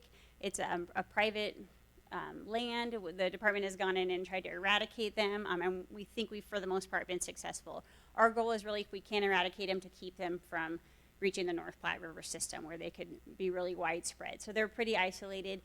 New Zealand mud snail are in a couple different areas in the state. They historically have been in the northwest portion, in Yellowstone National Park, and then in the Bighorn and Shoshone and Snake Rivers. Unfortunately, recently, we've seen them spread. We've seen them move to the Salt River, also to the North Platte River in several different sections of the North Platte River, which is disheartening because we've been working for a decade now to keep people from moving these, and so we are still seeing some spread of species. Asian clam are located in Guernsey Reservoir and then downstream from Guernsey in the North Platte system, some in Horse Creek all the way to the Nebraska border. And then brook stickleback are a small fish species. They're this one here on the lower left, and they're pretty much spread out, quite a few in the Bighorn Basin and also kind of in the Laramie region. And we are currently working on starting a graduate project to look at potential impacts of brook stickleback to some of our native non-game fishes. And then a few plants, Eurasian water milfoil, hydrilla, have the potential to be pretty damaging and are in a lot of our surrounding states. And then curly pondweed is this plant down here on the lower right that we do have in quite a few waters in the state. So far, we haven't seen major impacts from curly pondweed, but the concern is that it could move to a different water in the state where it really could take over and have some damaging impacts. So in 2009, the department became increasingly worried about the threat of zebra and quagga mussels with the discovery of quagga mussels in Lake Mead in 2007. So we started on an interim legislative study with the Travel, Recreation, and Wildlife Committee to look at the threat and then what the department could do to implement a program. So as a result of this, in 2010, the Wyoming AIS Act was passed by the legislature, and this did a couple things. It required mandatory inspections. So any boat that's been in a water infested with zebra or quagga mussels in the last 30 days has to be inspected before it launches in Wyoming. And that actually is still on the books and still one of our regulations to date. It also required mandatory reporting of AIS, so if anybody in the public saw something, they'd be required to report it to us. It gave the department rulemaking authority and also enforcement authority. One beneficial thing about the AIS Act is that it can be enforced by any qualified peace officer. So that's our wardens, but that's also state parks, that's also highway patrol, and even sheriff's office. So a lot of people can enforce this act for us. One important thing that it did was it set up interdiction authority, and that's basically the means by which we inspect watercraft. So it enabled us to set up check stations and to make boats stop and have an inspection, whether we saw mussels on their boat or not. There was no need for probable cause. People have to stop at a check station. It established the decal requirement as a means to help fund the program. It also put into place penalties for possessing or removing AIS in addition to not complying with inspection requirements.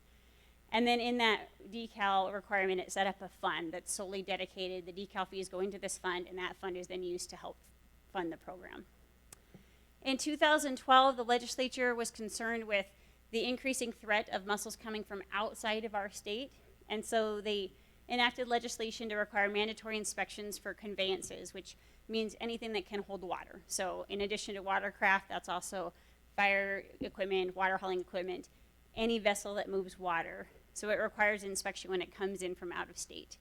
So what that means in reality is that from March through November, anything that comes into the state, primarily watercraft, have to be inspected before they can launch in Wyoming. Our regulation that governs the program is Chapter 62. It has that species list that I just showed you. Those are the priority species that we're concerned with. It also details the guidelines that we use for inspecting and decontaminating or impounding watercraft if we need. It has that decal fee structure, so that structure was set in 2010 and hasn't changed since, and that basically says how much the non-motorized and motorized fees are for both residents and non-residents.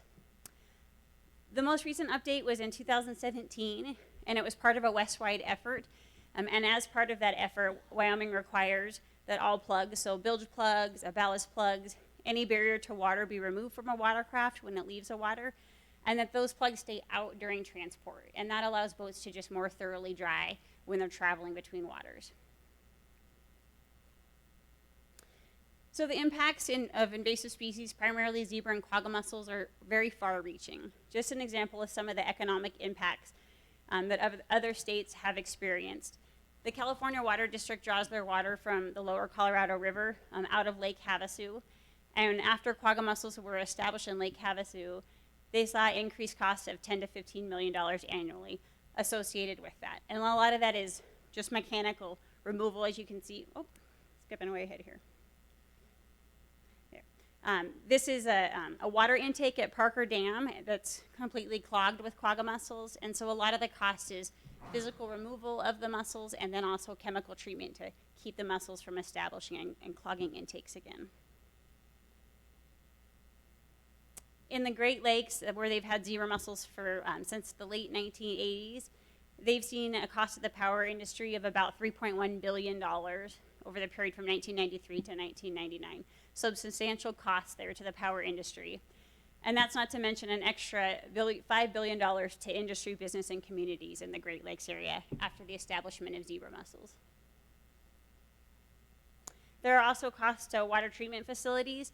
There has not been an economic impact analysis for Wyoming, but other western states have, so we can extrapolate some of that information for Wyoming. So for example, the cost at one municipal water treatment facility ranges from $40,000 to $250,000 per year. We have 40 surface water plants in Wyoming, so we could be looking at $1.6 to $8.6 million a year just to our water surface or water treatment facilities. So in addition to economic impacts, there are numerous recreational impacts. I often tell people that zebra and quagga mussels, there's really not a bad impact that they don't have. It's pretty staggering how far-reaching the impacts can be. Some examples are boating and fishing, which I'll touch on later, and then shoreline recreation. So this top right picture here is Lake Michigan, and those are all zebra mussel shells on the shore. So what happens is mussels typically live about 5 years. So as they die off and those generations die off, their sharp shells get washed on shore and can cut feed and really impedes any sort of shoreline recreation. And they have to go through and kind of dredge the shoreline so that people can still recreate. This bottom picture here is silver carp. If any of you have seen those videos, these are the ones that jump out of the water. They feel vibrations from boat motors and they think it's a predator, and so they leap out of the water. It's kind of an alarm response. And then this, of course, is a propeller clogged with quagga mussels. So some information on fishing impacts. In Lake Erie, the lake trout population declined by 95% in the 10 years after infestation. So again, they could have really far-reaching impacts. We could see collapses in fisheries or just complete shifts in the sport fish that we do have in certain waters after an infestation. Idaho estimated about $17.5 million in economic loss if they were to have a water infested with mussels. And so it's safe to say that we could see upwards of $10 million to one of our waters as well. Again, using an Idaho example, the estimate was almost $24 million as a cost to boaters. The biggest damage that they do to boats is they actually can damage the physical structure of a boat. They can clog water intakes, and so a boat can't get water to cool its engine, and it will completely just destroy that motor. And so they estimated about $265 just really in maintenance to boats to make sure the boats aren't being damaged by mussels in the water. If we apply that just to the registered boaters in Wyoming, that's almost $7 million as a cost to our boaters. And then ecological impacts. So the biggest one is that invasive species can compete with our native species. Invasive species tend to produce more young. they tend to mature earlier, and they tend to be really adaptable and grow fast. So they always have a competitive advantage, usually over our native species. They can also alter the food web. What they do in the example of zebra and quagga mussels is that they're filter feeders. So they will take and filter out the primary plankton in the water, and then that leaves nothing left for the smaller fish, and then you could see big declines or shifts in your sport fish. So they basically cut off that base of the food chain. And that's what ultimately leads to the cause of declines in sport fish populations. And this picture right here on the right is always an interesting one. This is the native mussel, which we do have several species in Wyoming. And because they're pretty sedentary, what happens is that invasive mussels will settle on this native mussel, and then they'll basically cover it and keep that mussel, the native mussel, from opening and closing and respirating. So they can actually just smother kind of benthic organisms as well. So the goal of our program is to prevent the spread of AIS both to and within Wyoming, and we do that through a three-pronged approach, which is public outreach, watercraft inspections, and then also monitoring of waters. The personnel structure for our program, there's one program coordinator, which is currently vacant and was formerly the position that I held, based in Laramie or Cheyenne, and then we have a whole army of contract people that really run this program, and that we could not do it without. There are 8 regional specialists. One, I think, from Cody is here in the room, Alex. And they do the bulk of the majority of work for this program. There's 4 of them that are 12-month and 4 that are 9-month contracts. And they supervise anywhere from 4 to 7 technicians every season. And they are the in and out of what happens on the ground with inspection stations and monitoring. We then hire about 45 inspectors every year. They serve about 4 to 5 month contract periods, and most of them do inspections at our borders, and then we have a few that kind of rove between waters in the state to mostly remind our Wyoming boaters that never leave the state to clean, drain, dry, and make sure they're not moving things within the state. So although we focus on recreational boating, and that's because we know that's primarily how these are spread, really anything that moves water can be a vector. So it becomes quite challenging when we have new things on the horizon that come up that we know are potentially moving water from infested places like Lake Powell to one of our waters. So again, recreational boating is a huge component and a huge vector. Angling, waterfowl hunting, water hauling trucks, firefighting is also a vector of spread, and then seaplanes is actually becoming more popular, and we're hearing more and more about the implications of possible spread through seaplanes. So one of those components of our program that I mentioned was outreach. Our big message to people is clean, drain, dry, both to boaters and to anglers. We want to make sure that people aren't moving plants or animals, that they're not moving mud, because those can harbor invasive species, that they've drained all of the water.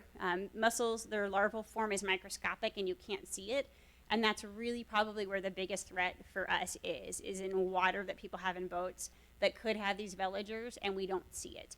And then it gets drained to one of our waters and starts a new population. So the drying is a really important message to get across to people.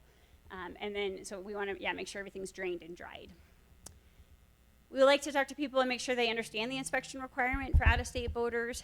That has been several years now, but we still have people that come to Wyoming and have never been here before, and so we want to make sure people know that requirement and abide by it. We do watercraft inspection training. We do about 20 inspection trainings a year. We inspect agency personnel, so our game and fish individuals, and also Park Service individuals, state parks, other state agencies and federal agencies. We'll train so that they can do inspections. And we also have a component of the program where we train private inspectors. So our feeling is that if those people come to a class for a day, they're really invested in that, they care about it, and then they're certified to inspect either their own boat or their neighbor or somebody else's boat. And this really does a couple things. It's really good outreach, and it helps them to be advocates and spread the word. And then it allows us people to abide by that inspection requirement. We have quite a few boaters that live in bordering states that boat in Wyoming a lot, and there's not an easy check station for them. So this allows them to get an inspection and make sure they're clean, drained, and dried. We have done a campaign for several years called Don't Let It Loose, and this is focused really at pet owners and also at schools, teaching people that if they have pets like a goldfish or a bullfrog, not to just let it loose when they don't want it anymore or it gets too big for their aquarium, that those could then become invasive species. So that's another form of outreach that we do. And then lastly, we do water hauling outreach, which is tricky to get at that group of conveyances. And then also quite a bit through firefighting. We have an online training that we've done through federal agencies and state forestry so that firefighters can go online and be certified to inspect their own firefighting equipment and make sure that it's not moving water or invasive species. The watercraft inspection component is by far the largest component of our program. Our goal is to educate boaters both on the threats of AIS and then what they can do, so that clean, drain, dry message. We want to intercept high-risk watercraft so that we can reduce the risk of transporting AIS on watercraft. And then we want to make sure that people can comply with the laws. So in 2012, when we had the regulation requiring people to have an inspection when they come from out of state, we basically moved our inspectors from on the boat ramps to the borders. And that's to allow pretty much for good customer service. So if we say you have to have an inspection when you come into the state, that we have it right there and make it easy for people to get that inspection.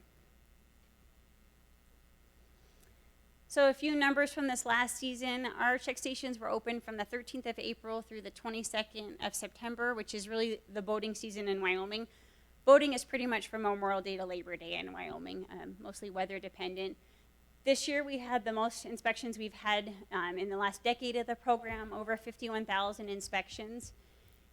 Over 4,000 of those were high risk. So that means boats either had mussels or something on them, or they had water and they were from Lake Powell, or a water that we really suspected could be high risk. So they had some sort of high risk water on them.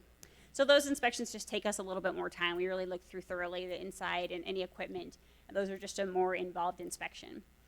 Of those, 539 required a decontamination. And the way we do that is we use basically high pressure washers. We use the high pressure to remove anything, and we use the hot water to kill it. So at 140 degrees, that'll kill mussels and just about any other AIS that might be on that boat. Of those inspections, 710 boats were last on Lake Powell. And I'll talk about Lake Powell a little bit more. But those are all high-risk boats, and those all are very time-consuming for us. Lake Powell is behaving differently than any other water we've seen, and we're seeing a lot of boats come off with mussels on them from Lake Powell. And that number is the highest we've seen from Lake Powell. We had 20 mussel boats, also the highest we've had since the program started. So these are boats that came into the state that had attached mussels on board. And one of those, they were live, and that boat went to Casper and was quarantined. So we decontaminated it, and then it was held out of water for long enough that any additional dry time would help kill anything that we might have missed. Decontamination is good. It's the best tool we have, but we know it's not 100%. So we know that there's potential for things to be missed. The most inspections, as usual, were done in Evanston. That check station sits right as you enter the state from Utah. They topped 13,000. They were thinking they'd get to 11,000. That would be a record this year, and they far exceeded that this year. It was a very busy season for us at Evanston, and a lot of those boats were from Lake Powell. Next was Cheyenne I-25 that sits at that welcome center there just south of Cheyenne. Alpine, which is by Palisades Reservoir, and then Glendo. So the last component of the program is monitoring. So far this year, we've surveyed over 70 waters. So that's most of the boatable waters in Wyoming, with a few flowing waters as well. Our major waters, we sample twice per season, and that's 20 waters. We sample them in the summer, right after it warms up, about late June, early July, and then again in the fall. And the reason for that is that mussels start to spawn and reproduce when the water temperature gets above around 60 degrees. And so the idea is that they'll start in the summer and then continually spawn until the fall when it gets too cold. So we expect to see most villagers in the water in the fall if they were there. So we sample those twice just to try to increase our odds of finding anything. The results so far, so good. We don't have any confirmed mussel samples to date. Some results are still pending. We send those to Montana, and they have a villager lab that processes them for us through the Fish and Wildlife Service grant. We unfortunately do have one new population of New Zealand mud snails, and that was still in the North Platte River, but in the Miracle Mile. We send that to a lab. We like 2 identifications, but I feel pretty confident those are New Zealand mud snails. So again, unfortunately, we're having things spread within our own state still. Funding for the program, there are basically three major funding sources. The AIS decal I mentioned is the fee that all boaters have to pay, both residents and non-residents, and that typically funds about half of our program. It's about $700,000 a year we generate from the decal. The rest is federal. We have grants through the Fish and Wildlife Service, the Forest Service, the Bureau of Land Management, and the Bureau of Reclamation that help fund our program. And then the remaining 20% is funded through game and fish license dollars. Our FY19 and also 20 budget are very similar. It just is under $1.4 million to run the program. The vast majority of that is those 50 personnel we have, supplies, and then a few contracts to do things like secret shoppers. We have a company that will come secret shop our check stations to make sure that our inspectors are following protocol and inspecting boats the way they should, and that's the majority of our contracts.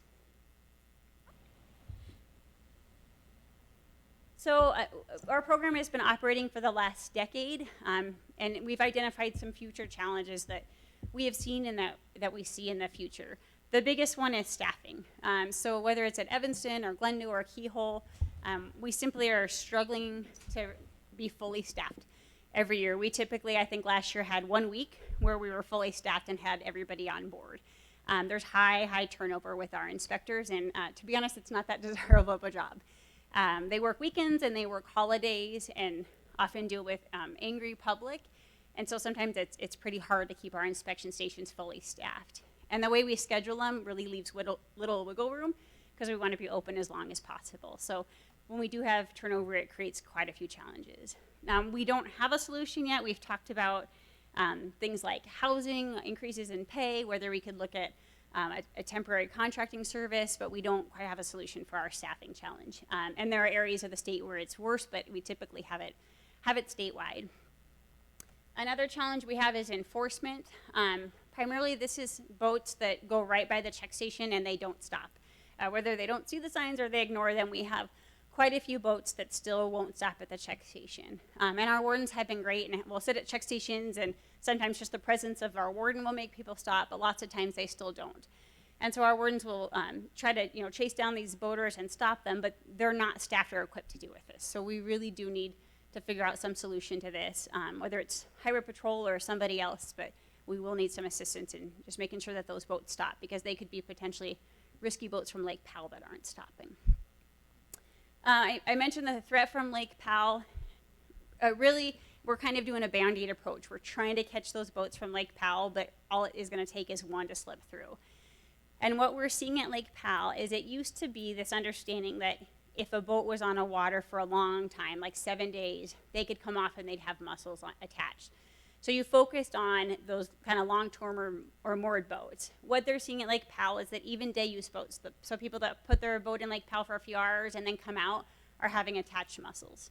And so that just means thousands of inspections, both at Lake Powell and then at the other states that these boats go to.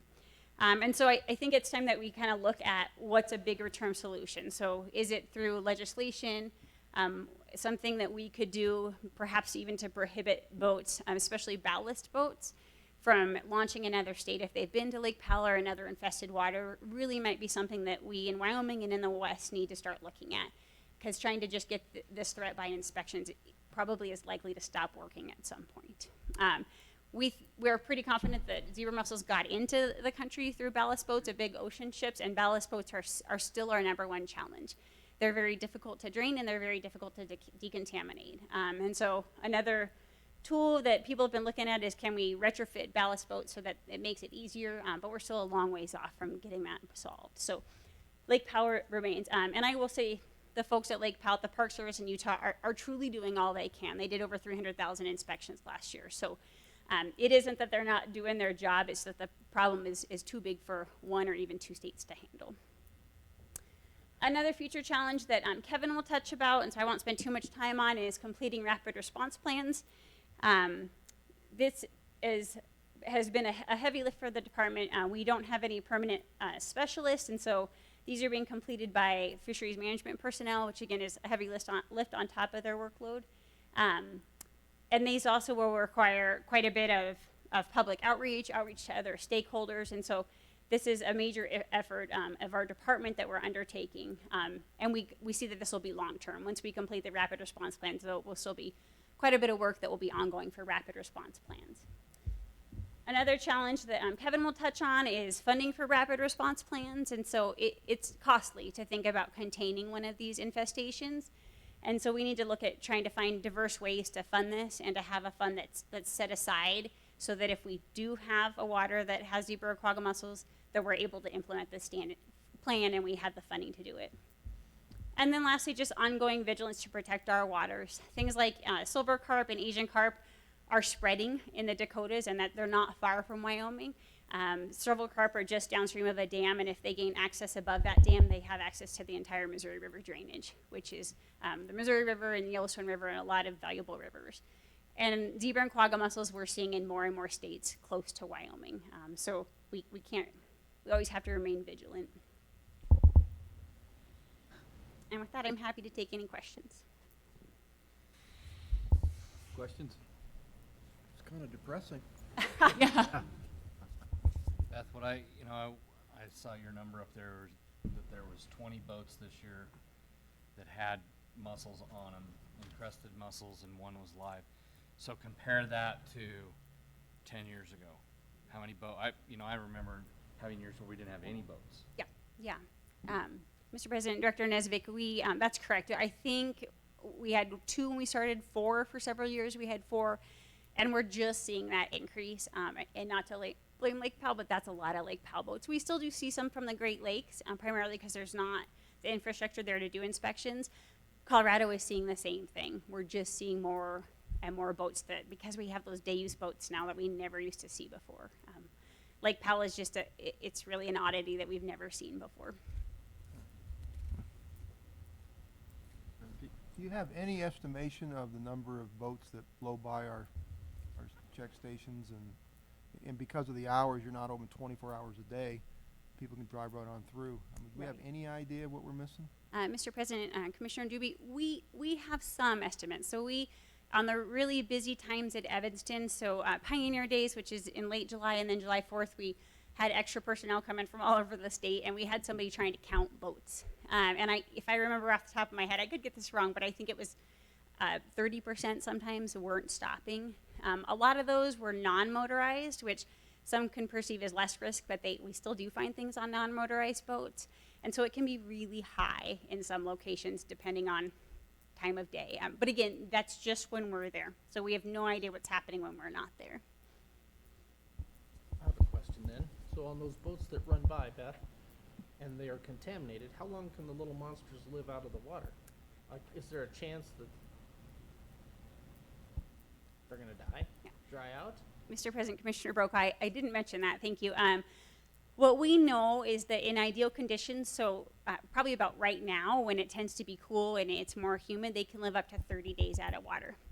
So that's the adults can live 30 days on a boat. So again, you could pick up them in the Great Lakes and travel all the way to Lake Mead. And the villagers are a more fragile stage, but it looks like in water under good conditions, they can live 27 days in just kind of open water. And so they could, I think that's kind of the hope, is that it's real hot at Lake Powell, and perhaps 7 days is enough to kill them, but they live a long time. Little buggers? Yeah, no I'm going to direct this more towards that guy right there. Okay. Commissioner Crank is really high on this and thinking that this is not necessarily just our problem, that it's the state of Wyoming's problem. Are we having any movement on that front from the legislature or any other departments? Well, I have brought in the other agencies, other members of the cabinet, and talked to them about this specific issue. I do have interest in and a willingness to work with us from state parks especially. YDOT's certainly interested, and with them, they're already providing quite a bit of support. I mean, they're doing, if you compare now to where we started, it's significant. I mean, it wasn't even we couldn't even entertain the idea of going to the ports when we started. And now that we're at all the ports. So, but with YDOT, there's additional interest in education with them to make sure that we're not bringing water in water trucks and that kind of stuff, and working with construction companies. So YDOT state parks, definitely in, to a little bit lesser extent ag.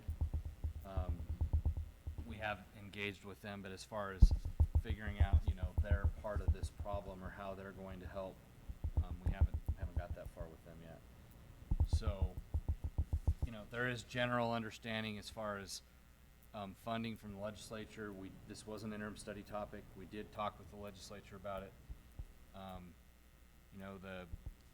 Not necessarily at the committee meetings, but in discussions with legislators, they seem quite content with the funding model that we have now, with having boaters and the Game and Fish pay for this. So that's what I know right now. So Ally mentioned, it's a good point. We also, like I mentioned, receive quite a bit of federal dollars. And one thing, we do have a $1.5 million, I think, grant from the Bureau of Reclamation and towards the Southwest Flaming Gorge area. So that's actually been a huge benefit that we've just received the last couple years. And part of that will build a check station on the east side of Flaming Gorge to help catch some of those boaters. So yeah, I would say especially our federal partners really have stepped up too to help fund some of this. I have one more. So it seems like everything we're doing is proactive, and that's great. But what's our reactive management plan if we do find a water that's infested? Can you ever get rid of them? Mr. President, Commissioner Brokaw, Kevin will touch a little bit on that. That's what we're doing with our rapid response plans. The short answer is no. You can't get rid of zebra quagga mussels once they're in a water. There have been some studies that looked at different chemicals and different things that might be able to. The problem is that they're not 100%. They're about like 95%. And so when you have millions of something in the water, even if you have 5%, that's still too many. So really the hope is to prevent them. And then if you do get them, it's all about containment, which Kevin will touch on in these plans. And it's keeping it to one water so it doesn't spread to all of our waters. Okay, thank you. Any more questions? Thank you, Beth. Sure.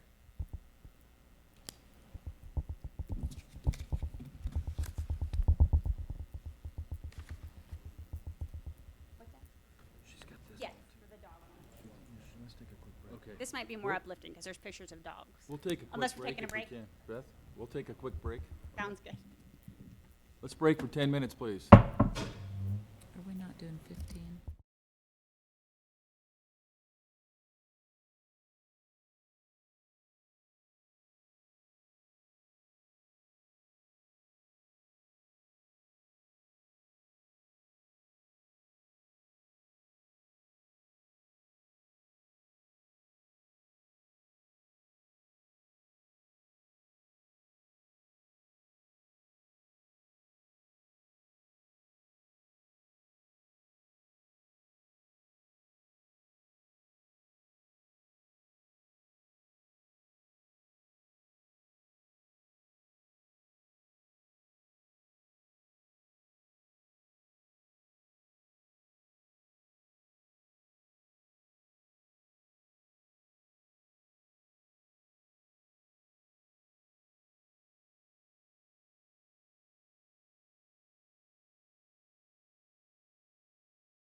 this next, oh, am I on?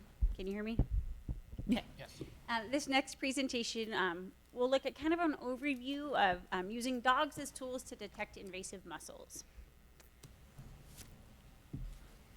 So a little bit of background. There are two primary organizations that train mussel detection dogs, so to speak. The first is Mussel Dogs, and they are pretty much exclusively focused on training dogs to inspect zebra and quagga mussels. They started in 2007 by Debbie Deshawn in California, and she has dogs that basically work at several lakes in California at some of their prevention and containment waters there. Most recently, they trained a mussel dog for Washington, and that dog is used at a roadside check station in Washington, and then also it's kind of a joint venture with their enforcement branch. So then in the off season, it's used for other enforcement purposes. The other is Working Dogs for Conservation, which is a company, a nonprofit based out of Montana, and they're pretty far reaching. So in addition to dogs that can detect mussels, they also look for numerous species, so endangered species or rare species, other things. They use dogs for lots of different conservation needs out of Working Dogs for Conservation. And they actually are the company that contracted with the National Park Service in 2009, and they use dogs at watercraft check stations in Bighorn Lake, Grand Teton, and Yellowstone, which receive quite a bit of press in the state. So you might have heard of them working there. So how it works, basically the dogs are deployed along with a human handler. They inspect the boat. They start at the bow and work around the exterior of the boat. They search or sniff the outside of the boat. When they find the scent that they're trained to detect, so in this case, zebra quagga mussels, they alert, which is typically a sit when the scent's found. And then the human then has to go and inspect further and try to figure out where they're detecting that scent and what it might be. They're then afterwards given a toy reward, and this is a toy that they only get to play with when they have to find their target. So it's a special reward that they really key in on for finding their target. They have been shown to be effective in detecting adult zebra and quagga mussels on watercraft. They're currently used, like I mentioned, in California and then extensively in Alberta as well. And there are early indications with some trials that they can detect veligers, so that in an open container of water, if there's a larval stage of mussels, the veligers, that they can detect it in that water source as well. This is a video of how it works. And this is in Alberta.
So that kind of just shows the process of working with the dog. Again, they have a human handler all the time that goes with them. They search primarily those places where you expect it to find. The through-hole fittings are the places that drain water, and the motor they pay particular attention to. There's two types of services that can be used for mussel detection dogs. The first is basically an agency handler and a dog. So that would be training somebody in our current staff along with the dog. So this would be kind of what Muscle Dogs does, and Working Dogs for Conservation will do this as well. But they'll train up the dog and get it ready, and then they basically transfer that dog to the department. So the department would then be responsible for the dog. They, again, can sometimes combine this with law enforcement efforts, like I mentioned in Washington, so that the dog kind of has a dual purpose. And again, dogs can detect actually hundreds of scents, so they could do more than just zebra or quagga mussels if that was desired. The cost is about $25,000 to $30,000 for the canine and the training of it to start up, and then about $5,000 a year for kind of recurrent training that has to happen every year. Some considerations are that there's care for the dog long term, off-season care, and then also use of that dog when you're not using it for watercraft inspections, and that it's a handler and dog investment, that you're kind of investing in that team, and the dog can work with multiple handlers, but typically they work with one handler. The other one are basically contracted services, and again, both of those companies do this as well. It's basically paying that organization with an already trained dog and handler to visit a check station for a set period of time. The cost is about $1,000 a day for it, and the dogs can work for pretty much 45 minutes on and then require a 15-minute break period, and then that really depends on weather and working conditions. If it's real cold or real hot, especially real hot, they might need more off time than just 15 minutes. Typically, they can inspect over about 100 boats a day, and the inspection, like you saw in the video, usually takes about a minute for a real simple boat inspection. So some advantages is it can be up to 100% accurate detection. So dogs, detection dogs are really good at what they do and about finding the zebra and the quagga mussels or that scent. It's a quick inspection, about a minute. Some of the positives, and again, this information is mostly from Alberta, who's had a canine program for about the past 4 years. They receive a lot of outreach in media. Again, even though the few days that they were in our national parks in Wyoming, there was quite a bit of media surrounding it. So that's good for watercraft inspections and for the whole AIS cause in general. There are mostly positive interactions with boaters. Really, the biggest advantage that I've been told is the opportunity for outreach and education. That these are really good outreach tools. They get people asking questions, and they get people interested in the process and really wanting to know what the threats about AIS are. And again, increase media attention, which is never a bad thing when you're trying to increase awareness about an issue. They're more efficient when paired with an inspector. So at busy check stations or on holidays, it is an efficient way to get through a lot of boats in a quick manner. They can access areas of boats that are really hard to see. So gimbal, which is like the area behind the motor, is really hard to visually see even with a flashlight. Intakes are hard to see very far back into, and so a dog can sniff that area probably a little bit more efficiently than a person can see it with a flashlight. They can be trained to detect other AIS, as I mentioned, so if paired with enforcement, they can have dual purpose. And a new thing that they've been used for recently is to search shorelines. So to be used as kind of an early detection to go to waters and sniff to make sure there aren't mussels at that water, or to maybe search for where they do know they have mussels at a water to try to figure out the distribution, the extent using dogs. President? Yes. Expounding on that, on the shoreline, is that something that could be done in the off-season as well? Excuse me? Is that something that can be done in the off-season as well? Mr. President, shoreline? yeah. Commissioner Dubie, it could potentially. So potentially you could do it kind of that shoulder season before it gets real cold. You could do some of that in the fall and spring. Some of the challenges, the media and the attention around the dogs are good, but it's noted, but they do receive a lot of attention, which Alberta noted can be hard on your human inspectors when they're doing a job day in and day out, and the dogs come and receive a lot of attention. They typically only inspect the outside of the boats. The video showed them wearing the little booties on their paws, and that's to not scratch boat surfaces. They can do some of the interior, but typically they don't, whereas a human inspector would. They have limited hours and days they can work. Like I mentioned, they need regular breaks. They can lose motivation to work, especially at slower check stations. Detection dogs really need to get their target pretty regularly to be motivated to keep looking for that target. So through different trainings, they can handle that challenge, but it is a challenge for some of this. There could be potentially negative interactions with other dogs or boaters at check stations. They are a long-term commitment if they were agency run. So if we took ownership of that dog, that's a long-term 10-year plus commitment by the agency. They can't replace human inspectors, so it would be in addition to the staffing that we already have. They need to have that human handler with them. They're expensive to operate, so as I mentioned, to have a dog come to our check station would be about $1,000 a day versus about $150 a day is what we pay per inspector. There are some safety concerns at our real busy check stations. If any of you have been through our Evanston check station, it is very busy and it's got a lot of semi-truck traffic and just a real busy area, so there's some concerns there. And then again, they require ongoing training and support, so it's not just something we have for a year and then it's really a long-term investment if we were to own the canine. So conclusion, and this again is a lot of information from other states that have been using them in provinces. They're best used as an outreach tool. Again, that's really where a lot of their value is. And they may have limited use at some check stations during really busy times. So those holiday weekends or other busy times when they can maybe help us work quickly through watercraft. And the recommendation would be that we would certainly need a pilot project to see if it was feasible at something like Evanston, which is our real busy check station. And with that, I'd be happy to try and answer any questions.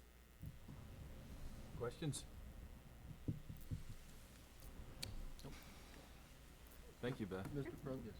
Well, I spoke with Beth before, and I think it's something that we should look into a little further, especially like down in Evanston, and just see what help out in those highly populated times when the employees are hard to find or not around. If you're a slow day in the morning, all of a sudden you get 100 boats in the afternoon or something like that. And I've also told her that I'd be willing to commit a commissioner's license to funding it for a while to see how it works. So maybe a composite of having them come down for 20 days or something like that in the middle and try it out and see how it goes. So I'm offering that right now, but I think it's something we should maybe look into a little bit and check it out. Yeah, I think we can darn sure do that. You know, some of the concerns that, I think there's some ways to work through some of it. The handler is one of the biggest concerns I have, is having a full-time 365-day handler. I don't know how easy they transition from one handler to another. You know, they can have multiple handlers from the information I've gleaned, and again, I don't have firsthand knowledge of it, that they do best with one handler. They also mentioned some of the challenges is finding that right partnership, because a lot of the dogs that are really good at this aren't probably the best pets as we think of dogs usually. They're really high energy pets. And so I think probably the biggest potential and the easiest solution is to have somebody come at least see if it works instead of investing in a canine permanently before we know if it could work in a situation like Evanston. But what we'll commit to is Alan and I will talk about this and look at testing it out. I think Evanston would be that's the poster child AIS check station in our state, so. Thank you. Thank you.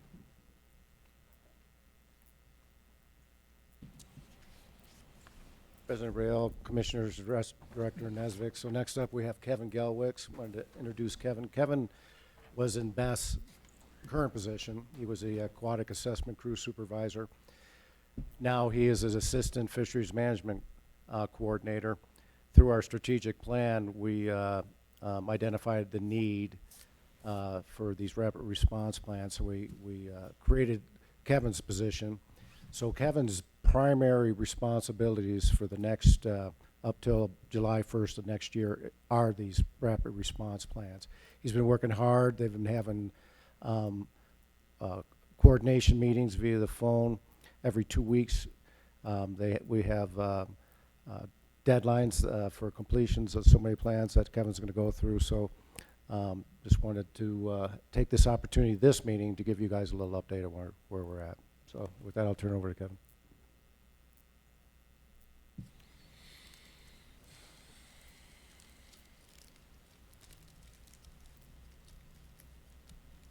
President Rael, members of the Commission, Director Nesvik.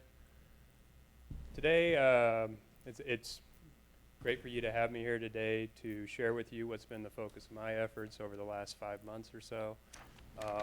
Beth did an excellent job of talking about how the Game and Fish Department has been focused on keeping AIS out of the state. I'm going to kind of shift gears here now and talk about the potential if we do get them in the state and what we're going to have to do to respond to them. Before I get started, I'd like to acknowledge a few people. First of all, I'd like to acknowledge Director Nesbitt for his leadership on this issue. AIS is a serious concern, and I know he takes it seriously as well. I'd also like to recognize all the fisheries management crews in the state. They're the ones that have actually been putting pencil to paper over the past 5 months, developing the first 8 rapid response plans.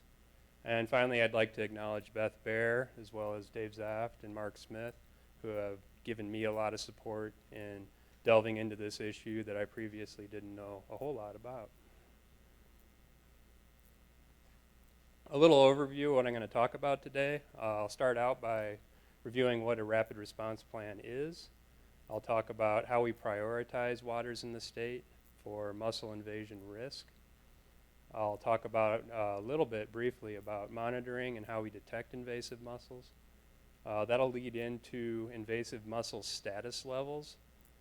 And then I'll talk about how our rapid response plans are put together. This focus on native mussel status levels leads into these plans are actually written for how we would actually detect mussels in the state. And then I'll touch on some of the challenges we've run into as we've developed these plans.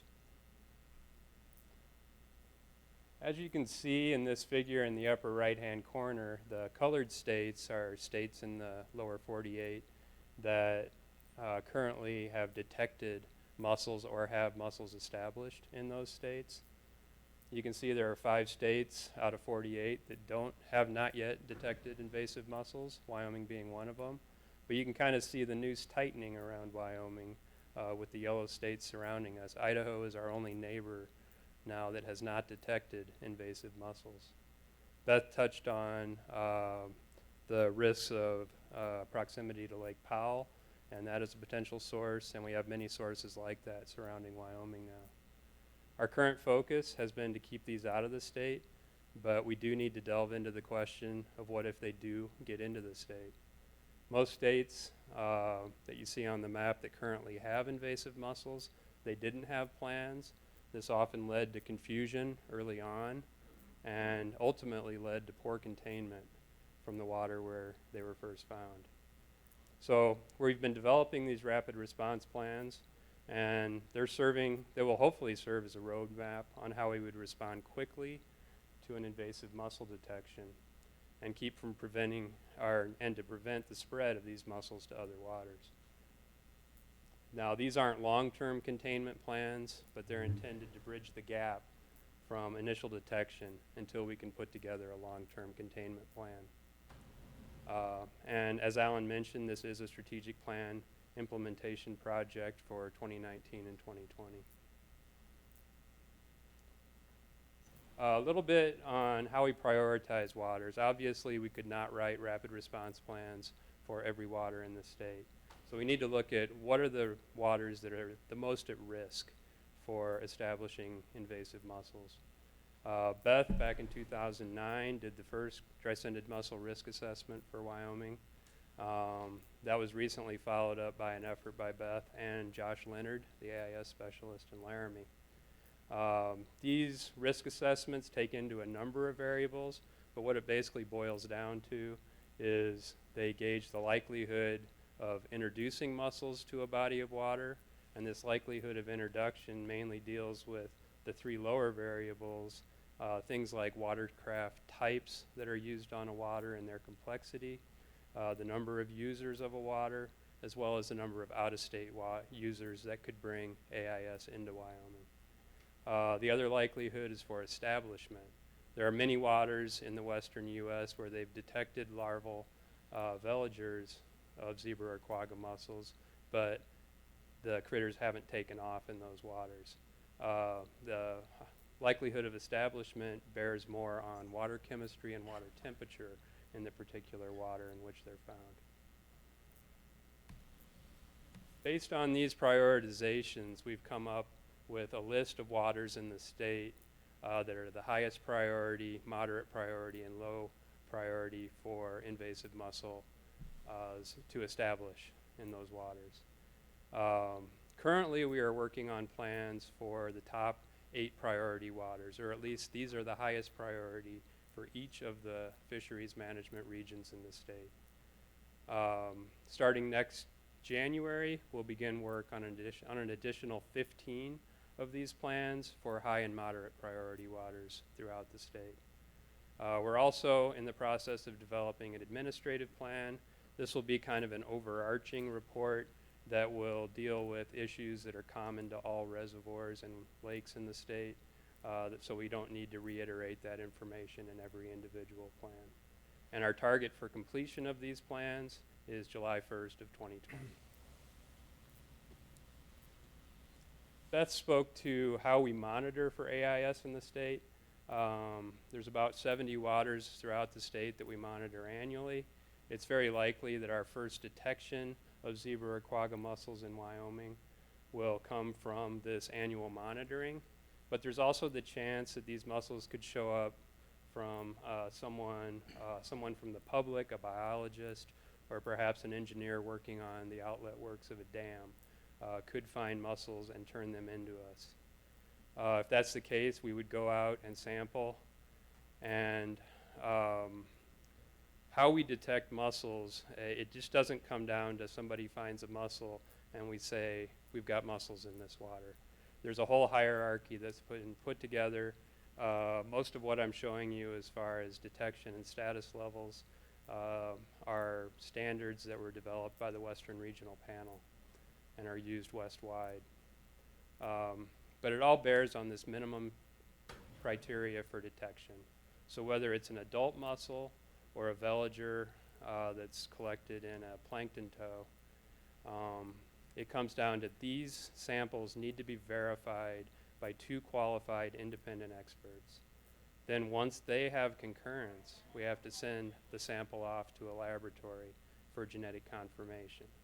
Once the sample meets all 3 of these bars, then we can declare that we've detected mussels in that body of water.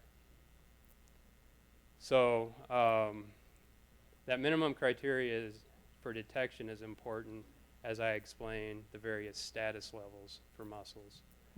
Luckily, all the waters in Wyoming are in the green bar right now. We've been doing this ongoing sampling in at least 70 waters in the state, and so far we've detected no invasive mussels. However, if we were to meet the minimum criteria of detection, we would move into that next category, suspect status.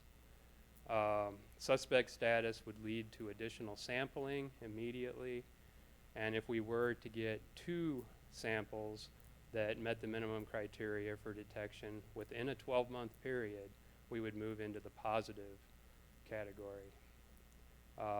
Then the next step after positive would be infested if we identify that we have an established population of invasive mussels in a particular water, and this would be an actual recruiting and reproducing population.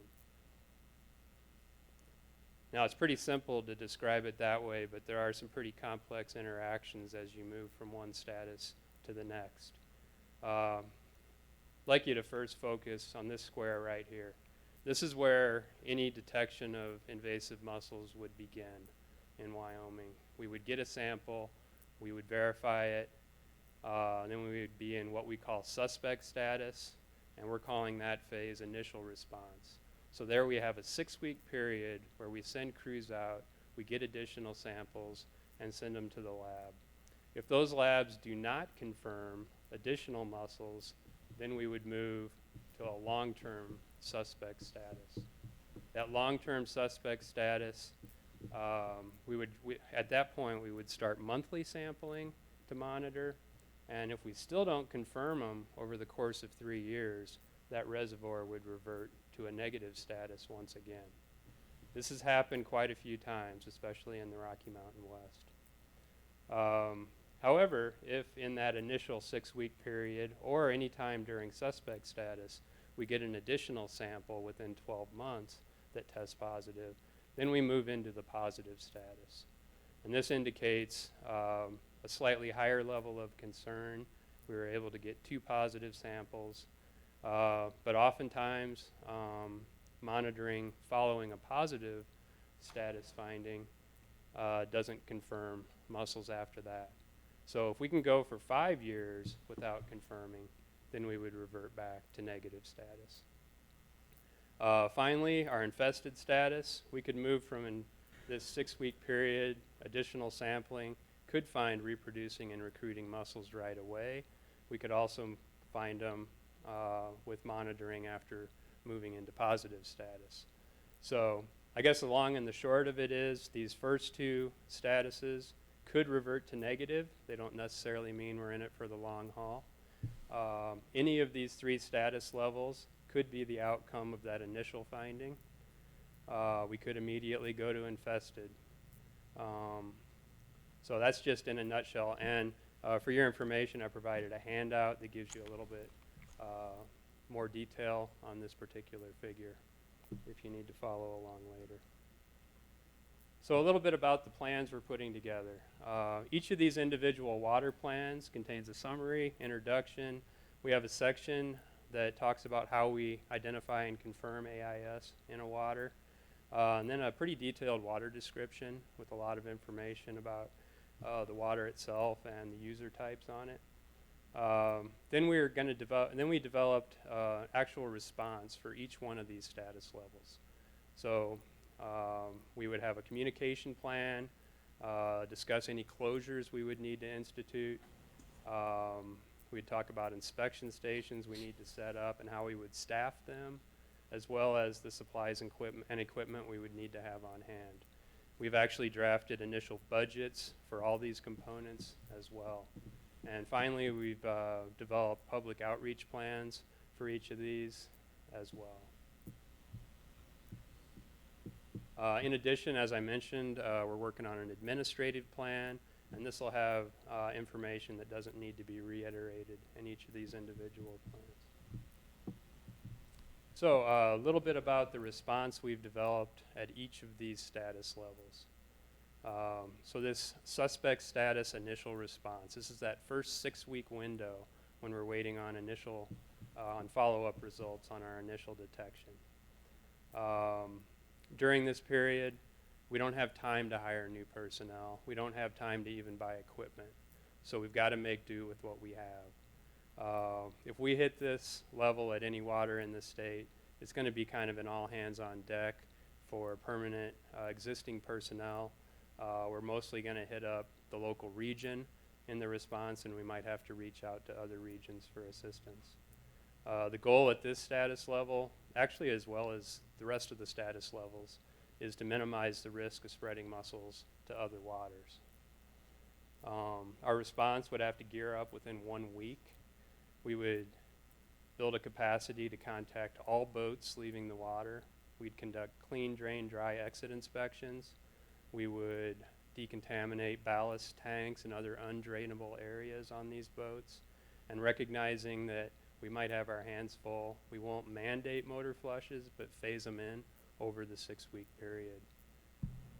In addition, we would start a public outreach campaign to let the public know what we're up against and how they can help. If that initial testing over that 6-week period comes up negative for invasive mussels, then we would enter into monthly monitoring, and we could be at this level for up to 3 years. In year 1, we're calling for a slightly higher level response than years 2 or 3, with the thinking that if we can't even detect them after a year, then perhaps the risk is a little lower than we thought of spreading them to other waters. The response during the first year would be to carry out inspections, do the decontaminations of undrainable areas, flush all motors with hot water to decontaminate them, and consider a local boater program, which I'll touch on a little more later. We'd also increase our public outreach efforts and keep the public informed of what's going on. Now, in the event that we get 2 positive samples within 1 year, we would be in the positive status stage. Monthly monitoring would still continue at this point, and we may be at this level for up to 5 years. The positive status response would be very similar to that first year of a suspect response. We would carry out the exit inspections. We would decontaminate undrainable areas, motor flushes, even strongly consider the local boater program, and do full contaminations if we find adult mussels on a boat. At that point, we would probably look pretty close at our monitoring information and make a determination if we ought to upgrade it to infested status. We would also increase our public outreach efforts at this point. Which leads us to the ultimate, which is infested status. This would mean we have an established population of mussels on that particular water. It's very unlikely that it would ever revert back to negative. As Beth mentioned, there really are no tools in our toolbox right now for eliminating these mussels. And it would require, because we're in it for the long haul, this is going to require a more significant investment in infrastructure. Our response would be to contact all boaters leaving the water body and carry out a full decontamination on all these boats. Instead of just the motor flushes and standing water decons, we would be spraying every boat down with high pressure hot water, and it would basically just take more time for every boat. And also we would increase public outreach just to get the word out to the public of the risks of spreading mussels from that water and how they can help out. A little bit about the communications and outreach portions of the plan. Each plan is going to have a communication, well, both the administrative plan and the individual water plans are going to have sections on communications plans and chains. The administrative communication chain will deal with the higher ups, both in Wyoming Game and Fish and in our partner agencies, whereas the individual water communication chains will deal more with regional personnel as well as our stakeholders and partners associated with that particular water. Now, we've been working with communications and outreach staff in Cheyenne on public outreach tools as well. The goal of the communication plans is to reach out to anybody that's going to be offended if they first read about it through our public outreach campaign. So it'll be really important not to get the cart before the horse on that. We've been working with the folks in communications. They're putting together what they've termed an outreach toolkit, which we'll have on hand in case we go positive in one of these waters. This will include draft press releases, talking points, even things like signs that we could print out and post at a water body if we find mussels there. In addition, they're developing a rapid response website to which we can point folks through press releases or other outreach materials. A little bit about costs. First of all, these are ballpark estimates. These numbers have already changed through the course of developing these plans. But this kind of gives you an idea of the range in costs. And most of the numbers on the right, on the high side, deal with our largest and most heavily used water, and that's Flaming Gorge Reservoir. I guess for an initial response, we're probably looking at up to $100,000 just in that first 6-week period to get started. Annual budgets, now I'd say these Flaming Gorge numbers are quite a bit higher than any of the other 8 waters, but I can consider them realistic. We're looking at that first year response for long-term suspect to be close to $1 million. Positive and infested have shaken out to be pretty similar for that first year at about $2 million. And then I looked into what annual operating expenses would be after that first year, recognizing that first year involves a lot of investment in equipment and such. And that's coming out to about $1 million a year for the gorge. I'd say other ones are more in the range of half that. And that includes staffing, equipment, a wide array of things. I touched on the local boater program. I look at the local boater program as a opportunity for a safety valve in our response if we're getting overwhelmed by boats we have to inspect. This is a program that's been used by several neighboring states. Montana is one of them. They instituted this for Tiber and Canyon Ferry reservoirs. This is designed for boats that only use one particular water.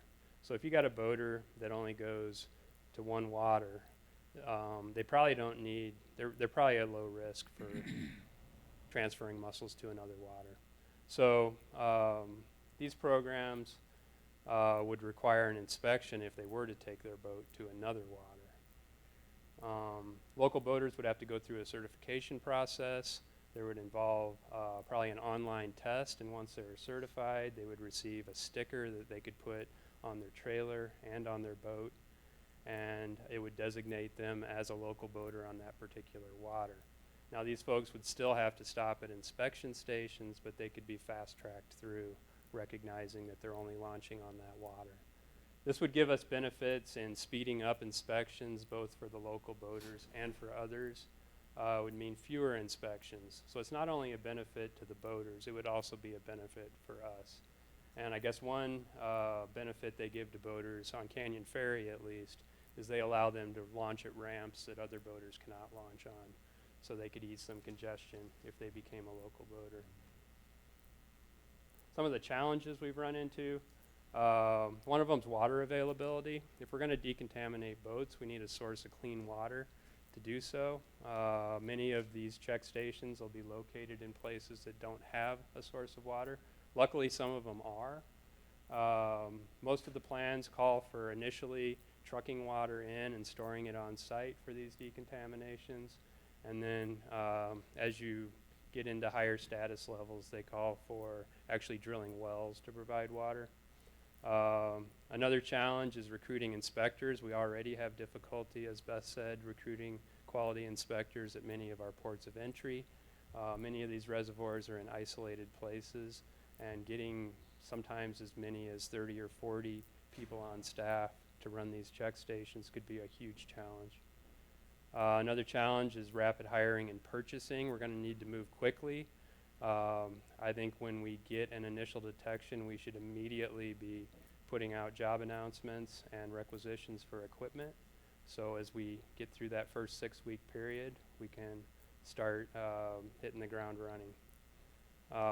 Downstream impacts are something we haven't dealt with specifically in these plans, but it's something to consider. If we get an infestation in Seminole Reservoir, that could have a cascading effect on every reservoir downstream, as well as any water control structures.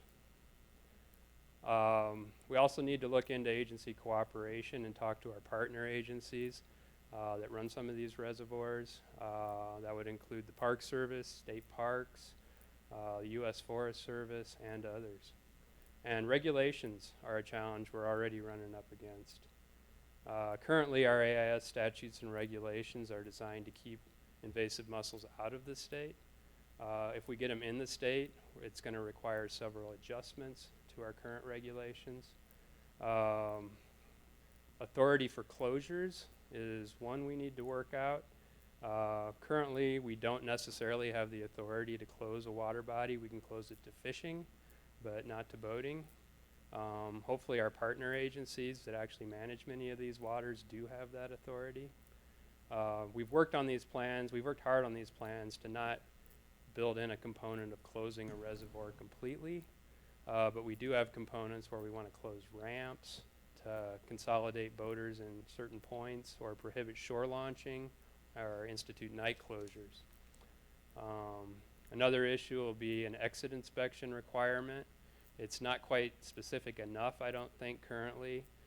We require boats coming into the state to be inspected, but we don't require boats leaving a water in Wyoming to be inspected. In addition, the local boater program is something that will require additional clarification and regulations. So some conclusions. Overall, the development of these plans has been a very valuable process.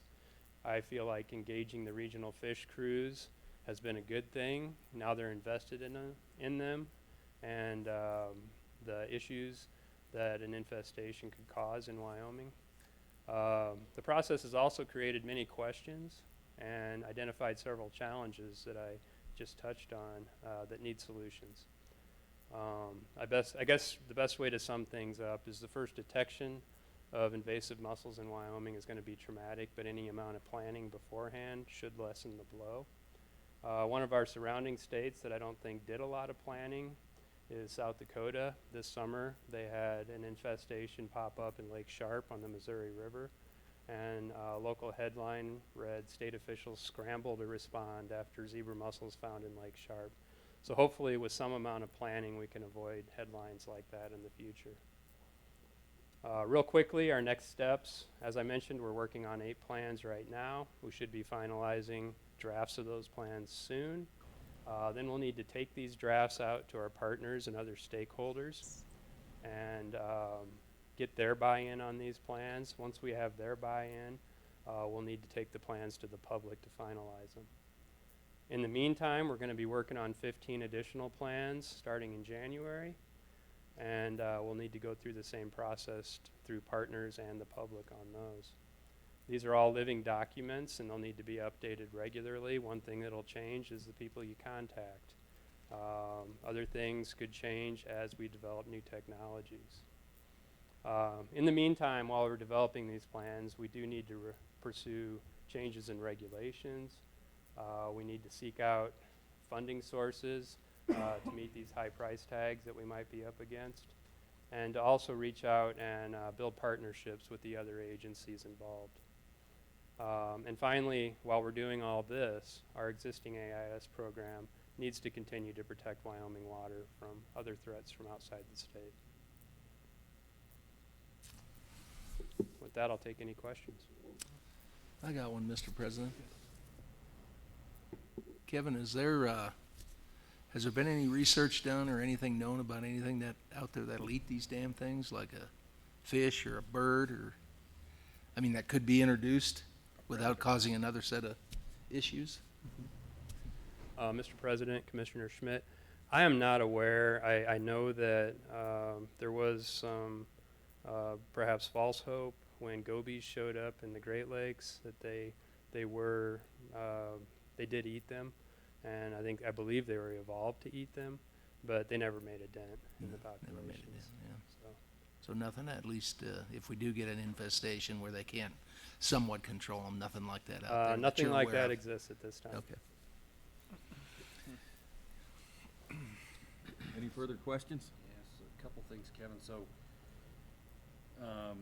chemistry, talk about chemistry, and some water chemistry is more conducive to having mussels reproduce, those 2 mussels. Has there been research that's looked at modifying water chemistry to try to make it so that it's not an environment they can thrive in? Mr. President, Director Nesvik, I know a little bit about how chemistry impacts them. I know calcium's important. I know water temperature can be pretty important. If a water doesn't get warm enough, you might not see them take off. I'm sure Beth knows a lot more than I do. I'm not aware of anything at this point that's been done to find ways to alter chemistry to disadvantage mussels. I don't know, Beth, do you know anything?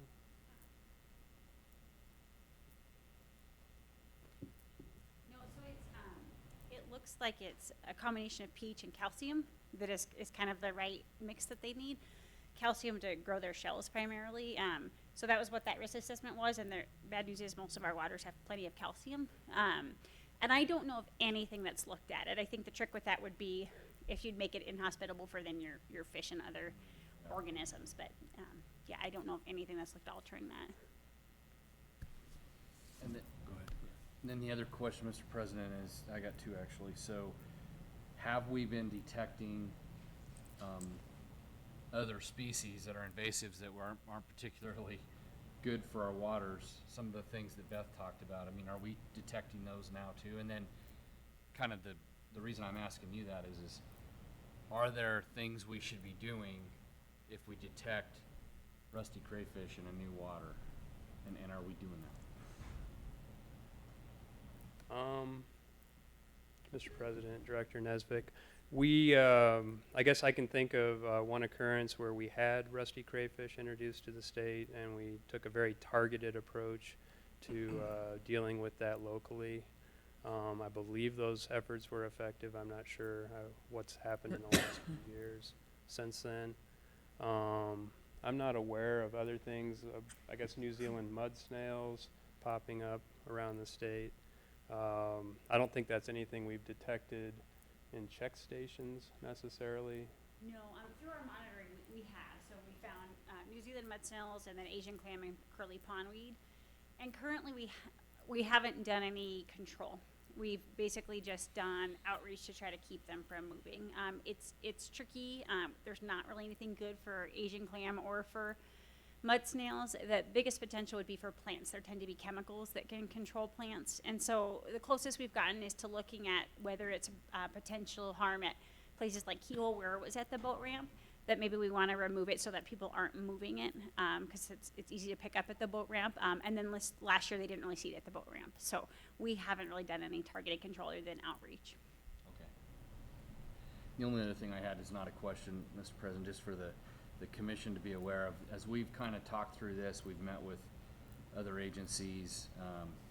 I certainly see one of the real friction points and a period that's going to be a challenge as we take this out to the public is those places that have, you know, a significant business impact. If we really slow down boating traffic, you know, the one that comes to mind for me is Glendo. I mean, that we've really got to reach out to those folks when we take these rapid response plans out to make sure they're aware of what this means. If we have to react to something in Glendo Reservoir, as an example, it's going to affect the businesses in Glendo. And so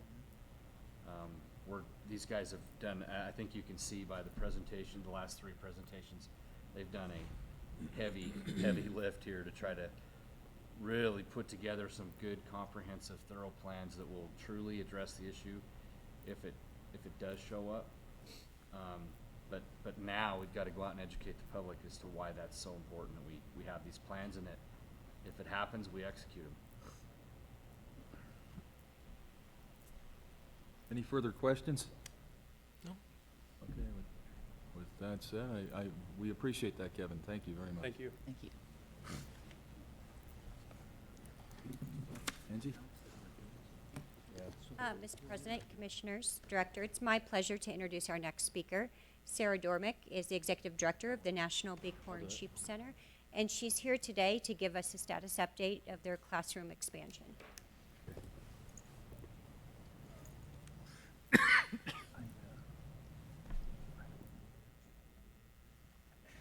No, we're fine.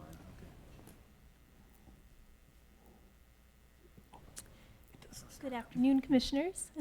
President Rael, Commission, and Director Nesvik. I'm Sarah Domick. I'm the Executive Director at the National Bighorn Sheep Center. I've been there since 2015.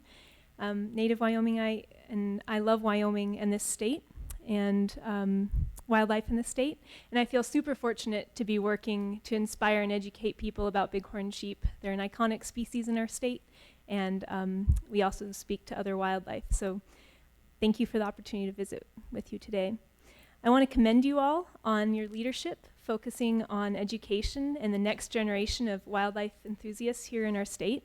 I've personally witnessed a lot of attention and growing focus on this through your publications and the reinvestment in the Whiskey Mountain Conservation Camp, the Outdoor Expo, hunting education, and other education programs throughout the state, and I want to commend you all on that good work. Today I'm focused on updating you all about our Bighorn Classroom Expansion project at the National Bighorn Sheep Center, and to also make a request to the Commission.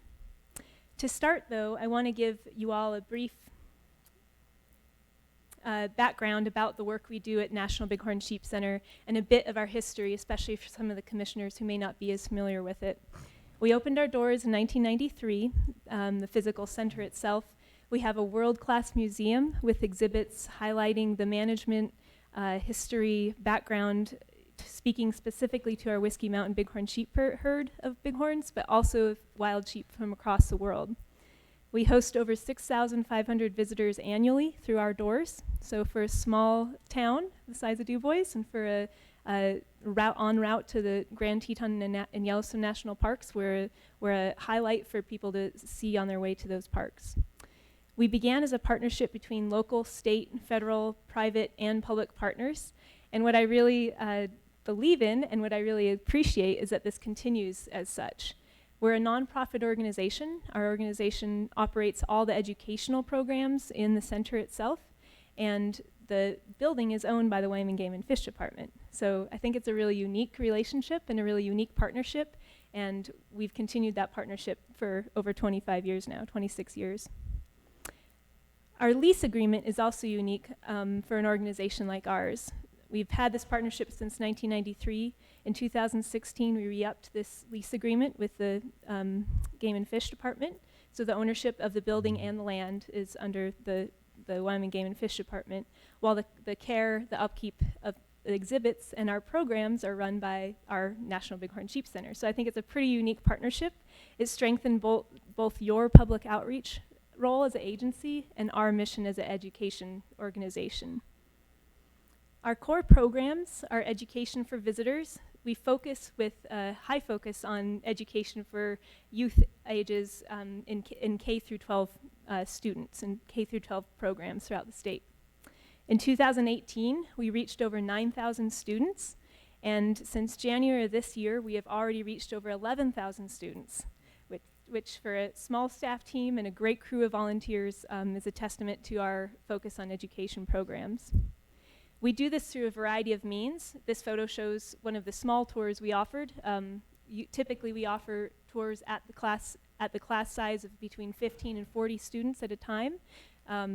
These tours are offered both at the center and then also using the Torrey Valley area, the Whiskey Basin Habitat Management area, as a field-based learning experience.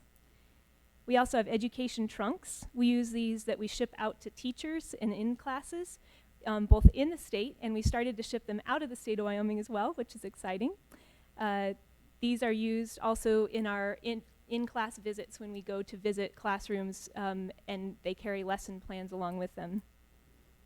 We have online resources. This is just a screenshot of our website with some of our lesson plans.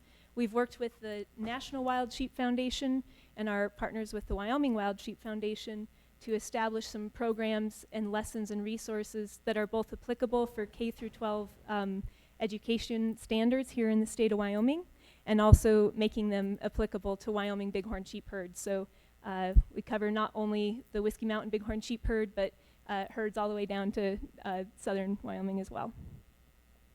We also are very excited to be utilizing the wonderful Whiskey Mountain Conservation Camp for our Camp Bighorn. This summer we did a 5-day camp out there with 25 students from all over the country.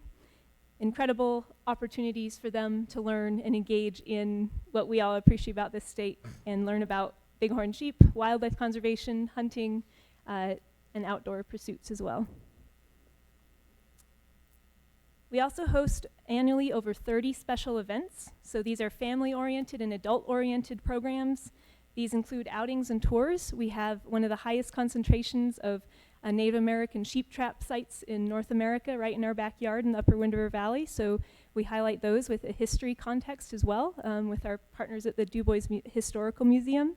We also have run stewardship projects and wildlife hazardous fence removal projects with our partners with the Lander region, habitat assessments, and informative presentations.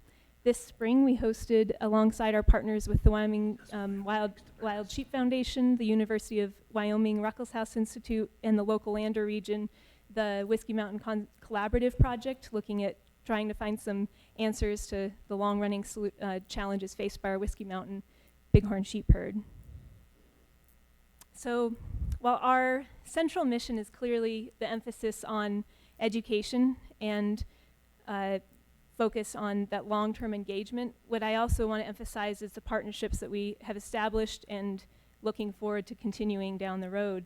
Our partners with the Wyoming Wild Sheep Foundation are the only chapter in the country of 13 or 14 chapters and affiliates of Wild Sheep Foundation to continue to have and to establish keeping kids and sheep on the mountain. So I think we're leading the way and we're their outreach branch for that organization. National Wild Sheep Foundation, we go to Reno every January for the last 5 years at their Wild Sheep Show and reach thousands of youth through the education work at the Youth Wildlife Conservation Experience there as well. So that's always a fun drive in January and February. As many of you know and can appreciate, while our education programs and outreach has grown significantly, the center has not. Our 25-year-old, 26-year-old building is about as small as you can get when you have large groups of adults, sometimes up to 40 adults and up to 50 kids in one time between the two groups that we often have in the center. We have to often move a lot of our programming outside, especially for the youth programs when weather allows. We face some serious limitations with space. I think this photo highlights it the best. This was during Museum Wednesdays, which was a program we ran this spring in June.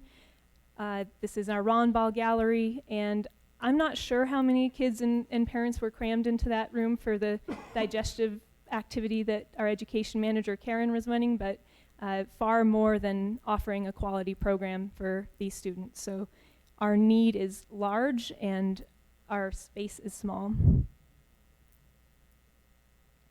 This is often the area, if many of you are familiar with the center itself, where we greet visitors between our entryway here into the center and with the Grand Slam here welcoming visitors. So we often have students doing lessons here out in the front while we have other visitors trying to come in.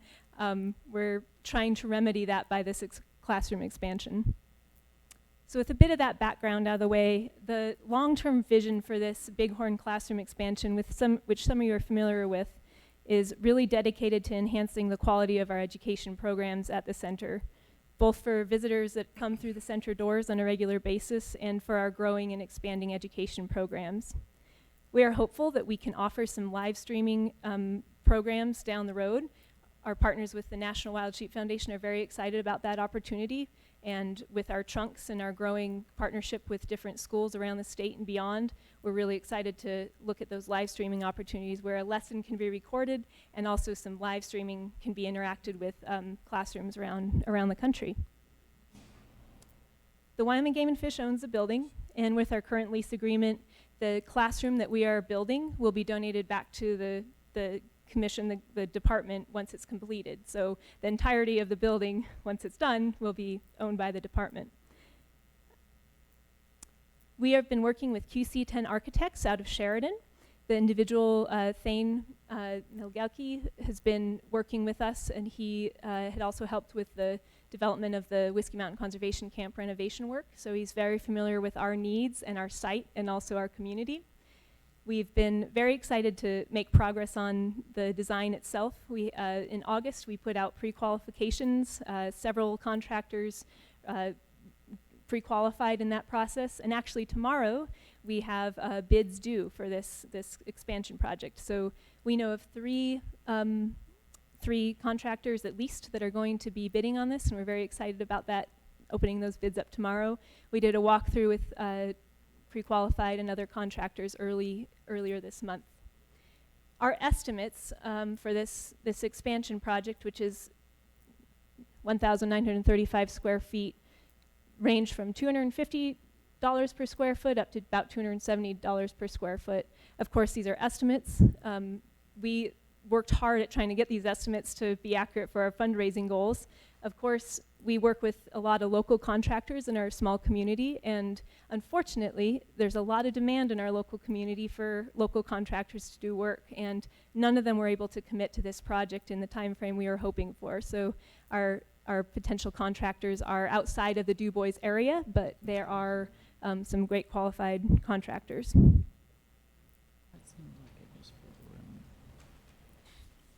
These are the three contractors that we know will be bidding.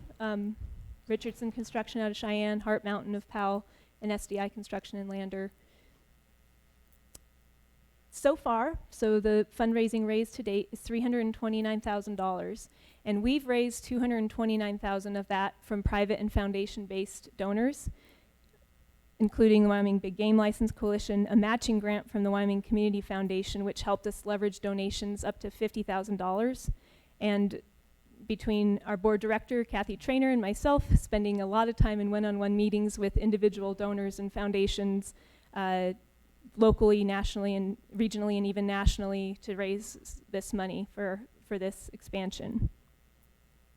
The Game and Fish Commission, you all, last year in September, contributed $100,000 towards this, which we were very grateful for. That that helped both in our matching donations with other donors, and helped also recognize that the Game and Fish Commission was behind this expansion, which we deeply appreciate. I want to showcase, and I know it's very hard to see on the screen, I do have a copy of the actual designs here, but what I appreciate about the work with our our architect, QC10 Architects, is the simplicity of the design and the functionality it will provide us. This is our current building off to the right, and the expansion begins right here with 2 bathrooms, which are desperately needed as well, additional bathrooms, and a small foyer area for entry and exit for outdoor programs out here. This is the classroom space, which is in this image set up with, you know, a classroom type setting. Additional storage in the back, which we also desperately need. As those trunks fill up, we need more space to be able to house that equipment. The design has also been established so that it's consistent with the current building, and so that it maintains the integrity and design and appeal of the current building. The expansion extends off to the west side of the building, so towards the Du Bois Historical Museum, if you're familiar with that. So this is where it begins off of the current building here, and this is the classroom expansion from the outside. A little bit closer up of the actual design. Can't get much simpler than that. As far as the design itself, we tried to keep it focused on providing that quality experience of education. We're very excited. A local taxidermist, Lynn Stewart, who many of you may know, longtime supporter of the center, will be donating a Grand Slam so that we can continue that education that I pointed out in the front, that without crowding out our other entryway. So the need is significant, and the National Bighorn Sheep Center as an organization is committed to seeing the new classroom completed. We're confident we can raise whatever the remaining total is for the expansion, and our board is requesting a consideration of an additional $100,000 from the commission to complete the project. I do have some additional question-related material that may help you, so I can hand those out before I take questions, if that would be helpful. I did want to provide that context, though, of our history and who we are, so that you can consider our request.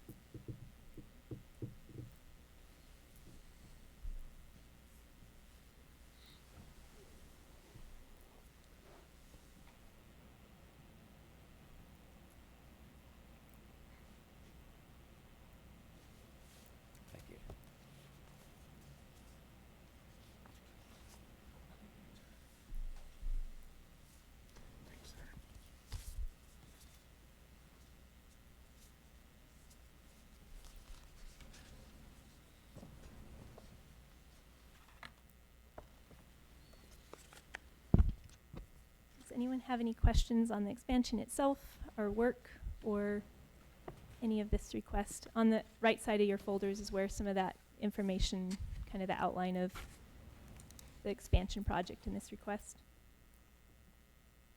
Sarah, where do you expect the bids to come in at? What 250, 270? Which one, on the high end, low end, middle? Yeah, Because obviously everybody's from out of town that's bidding the project, so there's a mobilization expense to it too. Was that included? I mean, President Rael, that's our biggest concern, is that we were really hoping for a local contractor to bid on this project for the expense of coming into Du Bois. We have shortage on housing in the town right now, and a lot of other construction taking place in Du Bois right now. So that limitation is something that it's hard to answer what that will come in at when we get to that point. Tomorrow we'll have a much better idea on where we are at with bids. how can we find out right away about where the bids are, what the numbers are? Can we just call you? Yeah, I should know by tomorrow, at least on a range of where we're sitting, yes. Any questions?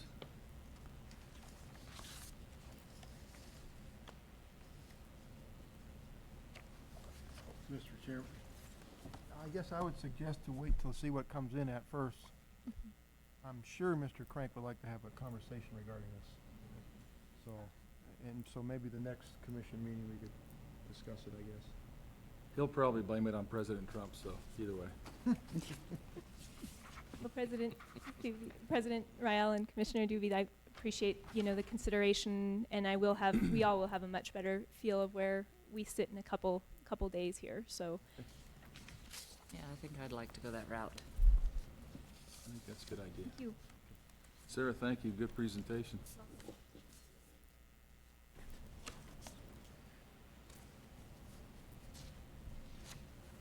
Okay, Angie, I'm sorry. Mr. President, or Commissioners, Director, our next presenter will be Jessie Johnson she's a Legislative Liaison and Advocacy Coordinator for the Wyoming Wildlife Federation. The Wildlife Federation, along with the Greater Yellowstone Coalition, are our hosts tonight for the open house. And so Jessie's going to give you an overview of the Federation's work. But before I turn it over to her, I would just like to say that Jessie's one of those people that I can always count on for her to speak passionately about Wyoming's wildlife and has a really strong dedication to the cause. And you'll notice today as she limps up here that this is another demonstration of that. She was unfortunately recently in a car accident, and she has pushed through to join us today. So, Jessie. Nowadays, a guy can't even joke about Trump. President Rael, Director Nesvik, and Commissioners. I'm with the Wyoming Wildlife Federation, and I wanted to give you a little overview of the work we've been doing because we're here a lot in the commission meetings, but we're also all over the state. And we've been all over the state for about 83 years now. We've been around since 1937. We currently have 6 staff, 4 of which are full-time. And I say that because I'm excited and passionate about the work we do, and I know all our staff members are. I wanted to send an apology from our Executive Director, Dwayne Meadows, who is actually teaching a policy class right now at the Wildlife Society to the biologists there. So he was going to be here and then got called elsewhere. So you are stuck with just me. I wanted to give a little overview of some of the things that we are highlighting in our work, both this year and our upcoming year. As you know, and you've probably heard us talk about before in front of you, wildlife crossings has been a very large subject for everyone, especially us. We recently gave $2,000 to the Highway 28 fence modification that came through, and we've been working and really excited about the governor's highlight of, especially in his recent budget press release, about the importance of wildlife crossings. We also worked with many other partners, including the Greater Yellowstone Coalition, who we're hosting the open house with tonight, to help pass the special purpose excise tax in Teton County, which is about $10 million for crossings, as well as work with WYDOT and Game and Fish around this build grant that came through at the $14.5 million. So we were really excited about that. And then at the legislative level, we have also worked to help introduce 3 bills into the Transportation Committee.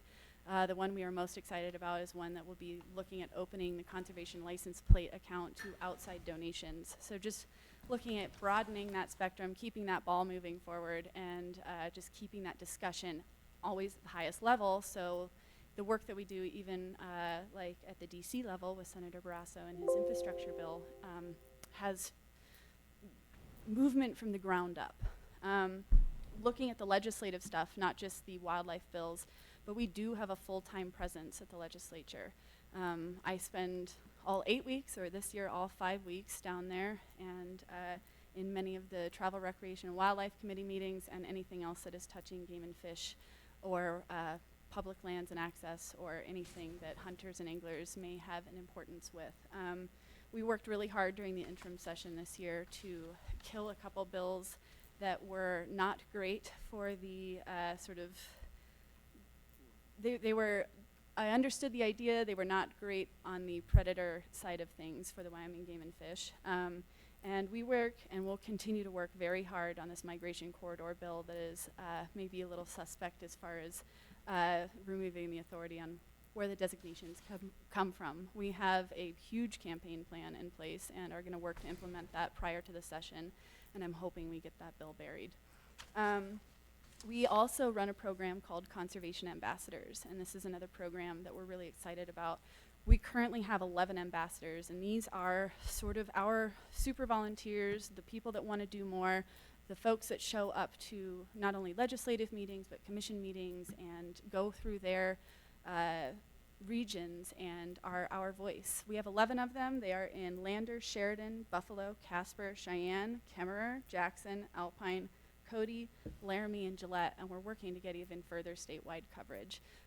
Many of these ambassadors have held everything from advocacy trainings to one put on a full film festival for bird hunting to raise funds for sage grouse work in Lander, and it was a wild success. We are also working, obviously, on the migration corridor work. We're currently waiting for this governor's EO to come out before we really move forward with our next steps. But as you got passed out, you see this migration corridor booklet. It is a draft, but we are working on these because our next steps are to implement local place-based campaigns, because we feel like the grassroots voice, the hunters and anglers, the people whose backyards these are in, are going to be our best advocates, and we are working to get ahead of the ball as far as education and making sure that we have the discussion that we can have both. This is not a one or the other. This is, we want to work and be at the table and be a voice, so this works. We have done a lot of work since 2010 on the Rock Springs Resource Management Plan, as well as roping in the Greater Little Mountain area, and I think we've been working on that since 2007, as well as the Red Desert campaign since 2003. So we've had a pretty strong and consistent voice down in southwest Wyoming, and we've been really excited about the work there and the partnerships that we were able to sort of build the bridge to. Looking at the future, you know, we are broadening out into a larger spectrum. Every year we've held a veterans hunt, and we've always had a really wonderful experience with that.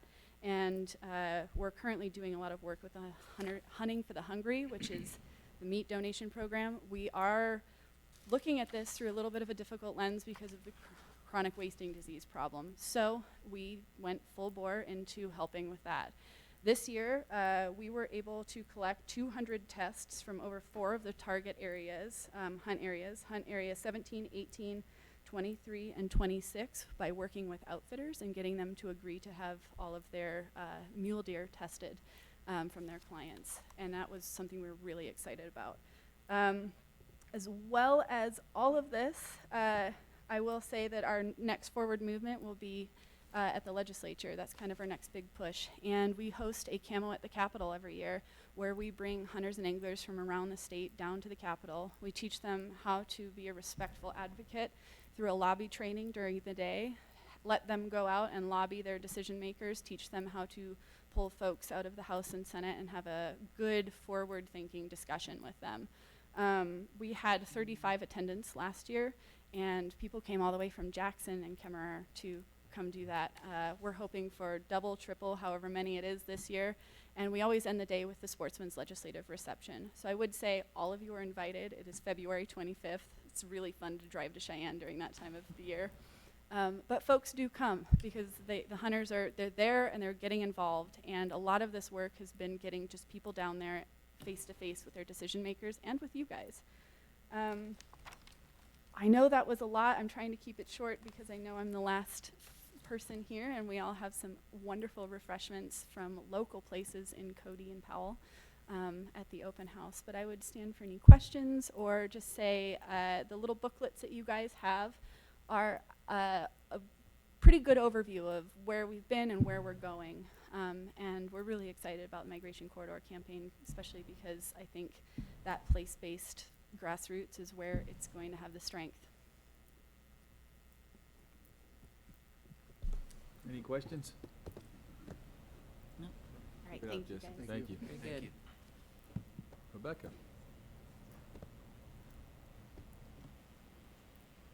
Commission President, members of the Commission, Director, in keeping with the desire to see Wyoming's wildlife and wild places, we have a trail cam video that we also have up on the wildlife website. This is a compilation from a trail cam earlier this summer. This is a single game trail for those who haven't seen this video.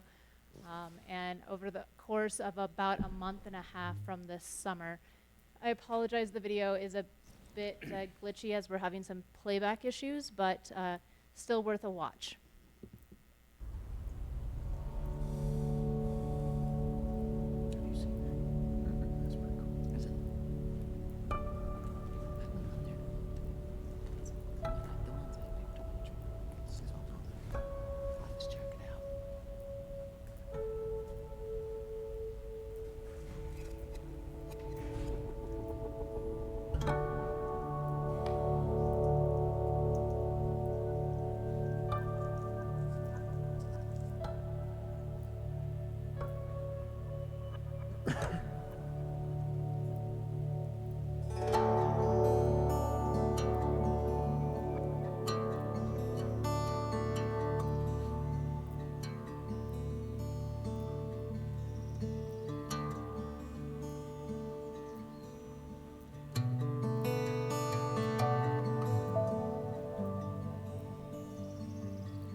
Good job. Very cool. Oh, So we'll do actually, a I got final one call? thing before that. So yesterday, I did want to bring this up with the commission quick. So yesterday, the commission during the work session, talked at length about the different options that Rebecca presented for the conservation camp. I guess my takeaway from that was the commission was interested in expanding what we're doing at the camp. Option B seemed to be what the commission was interested in, and we don't need to take a vote if that's agreeable to folks. We've got a budget for this year that we can work within, and we can figure out how to allocate money to this. I think it was an additional $50,000 or $60,000, and we can figure out how to do that with the existing budget without having to do a new commission vote, if that's acceptable to the commission. So, Okay. No, this is on expanding the number of camps. Oh, okay.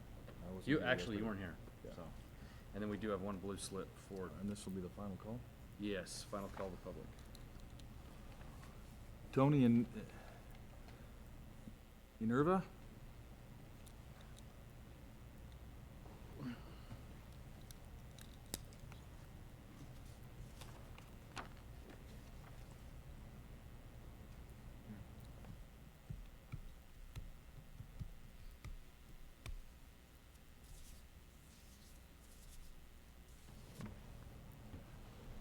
Thank you, sir. Thank you. I'm gonna put this underneath here. Thank you.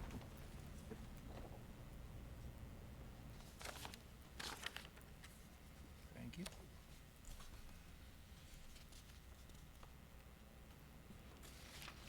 Good afternoon. Is this on? Okay. My name is Tony Nerva. I know I'm the last person of the day, and I'm standing between you and social hour over at the fairground, so I'll make this short. 2 years ago, I retired from the University of Maine as a professor and division chair, and my responsibilities there were conservation law enforcement. I had a Bachelor of Science degree and a 2-year degree, as well as public safety and criminal justice degrees that I taught. When I retired, I decided I wanted to come to God's country, moved here.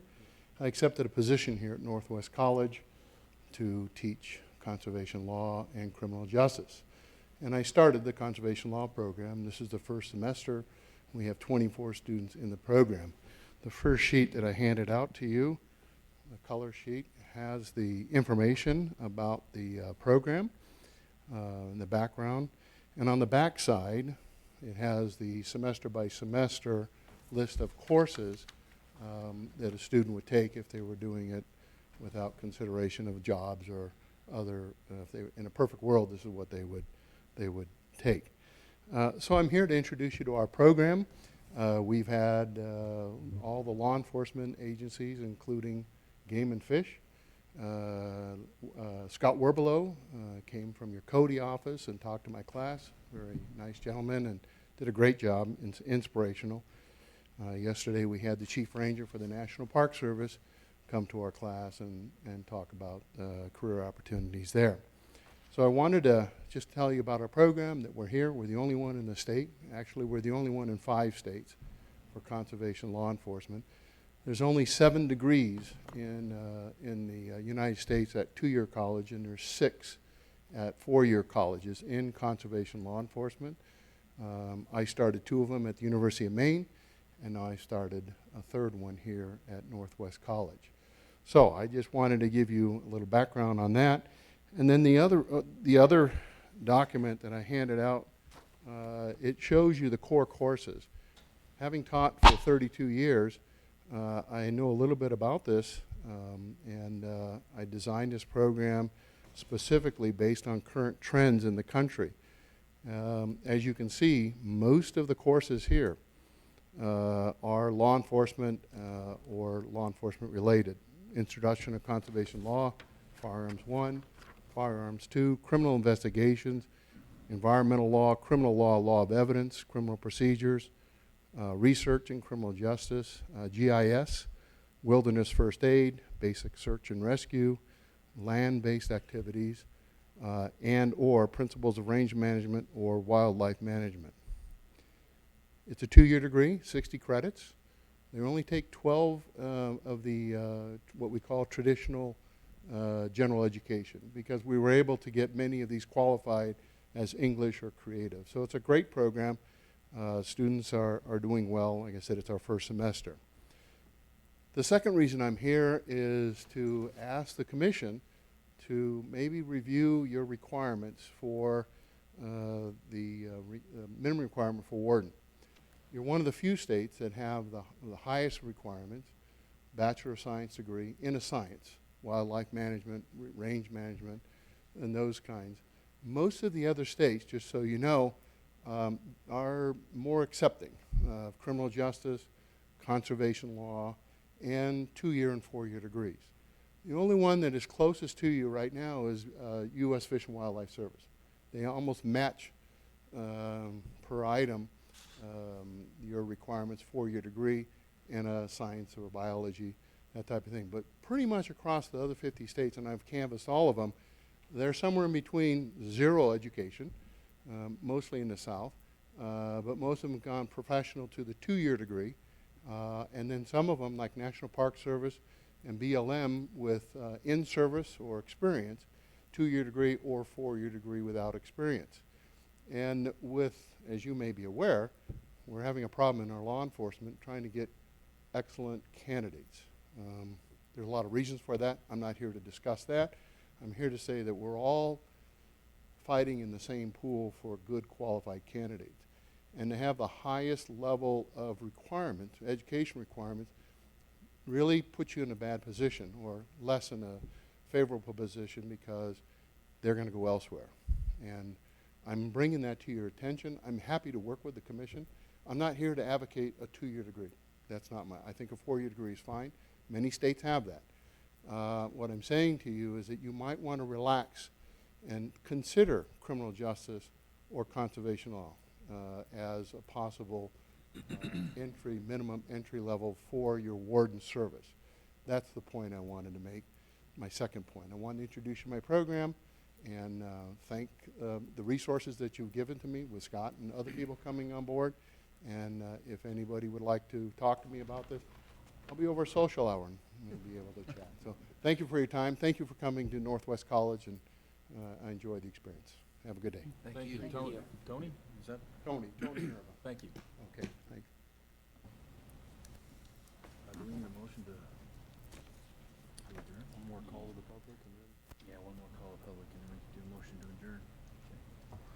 One more call to the public. Would anybody like to come up to the podium and speak to the commission? If not, we'll have a, I move we adjourn. Second. okay. I didn't have to finish. Any further discussion? If not, we'll have a call to the question. All in favor? Aye. Aye. Any opposed? Meeting adjourned.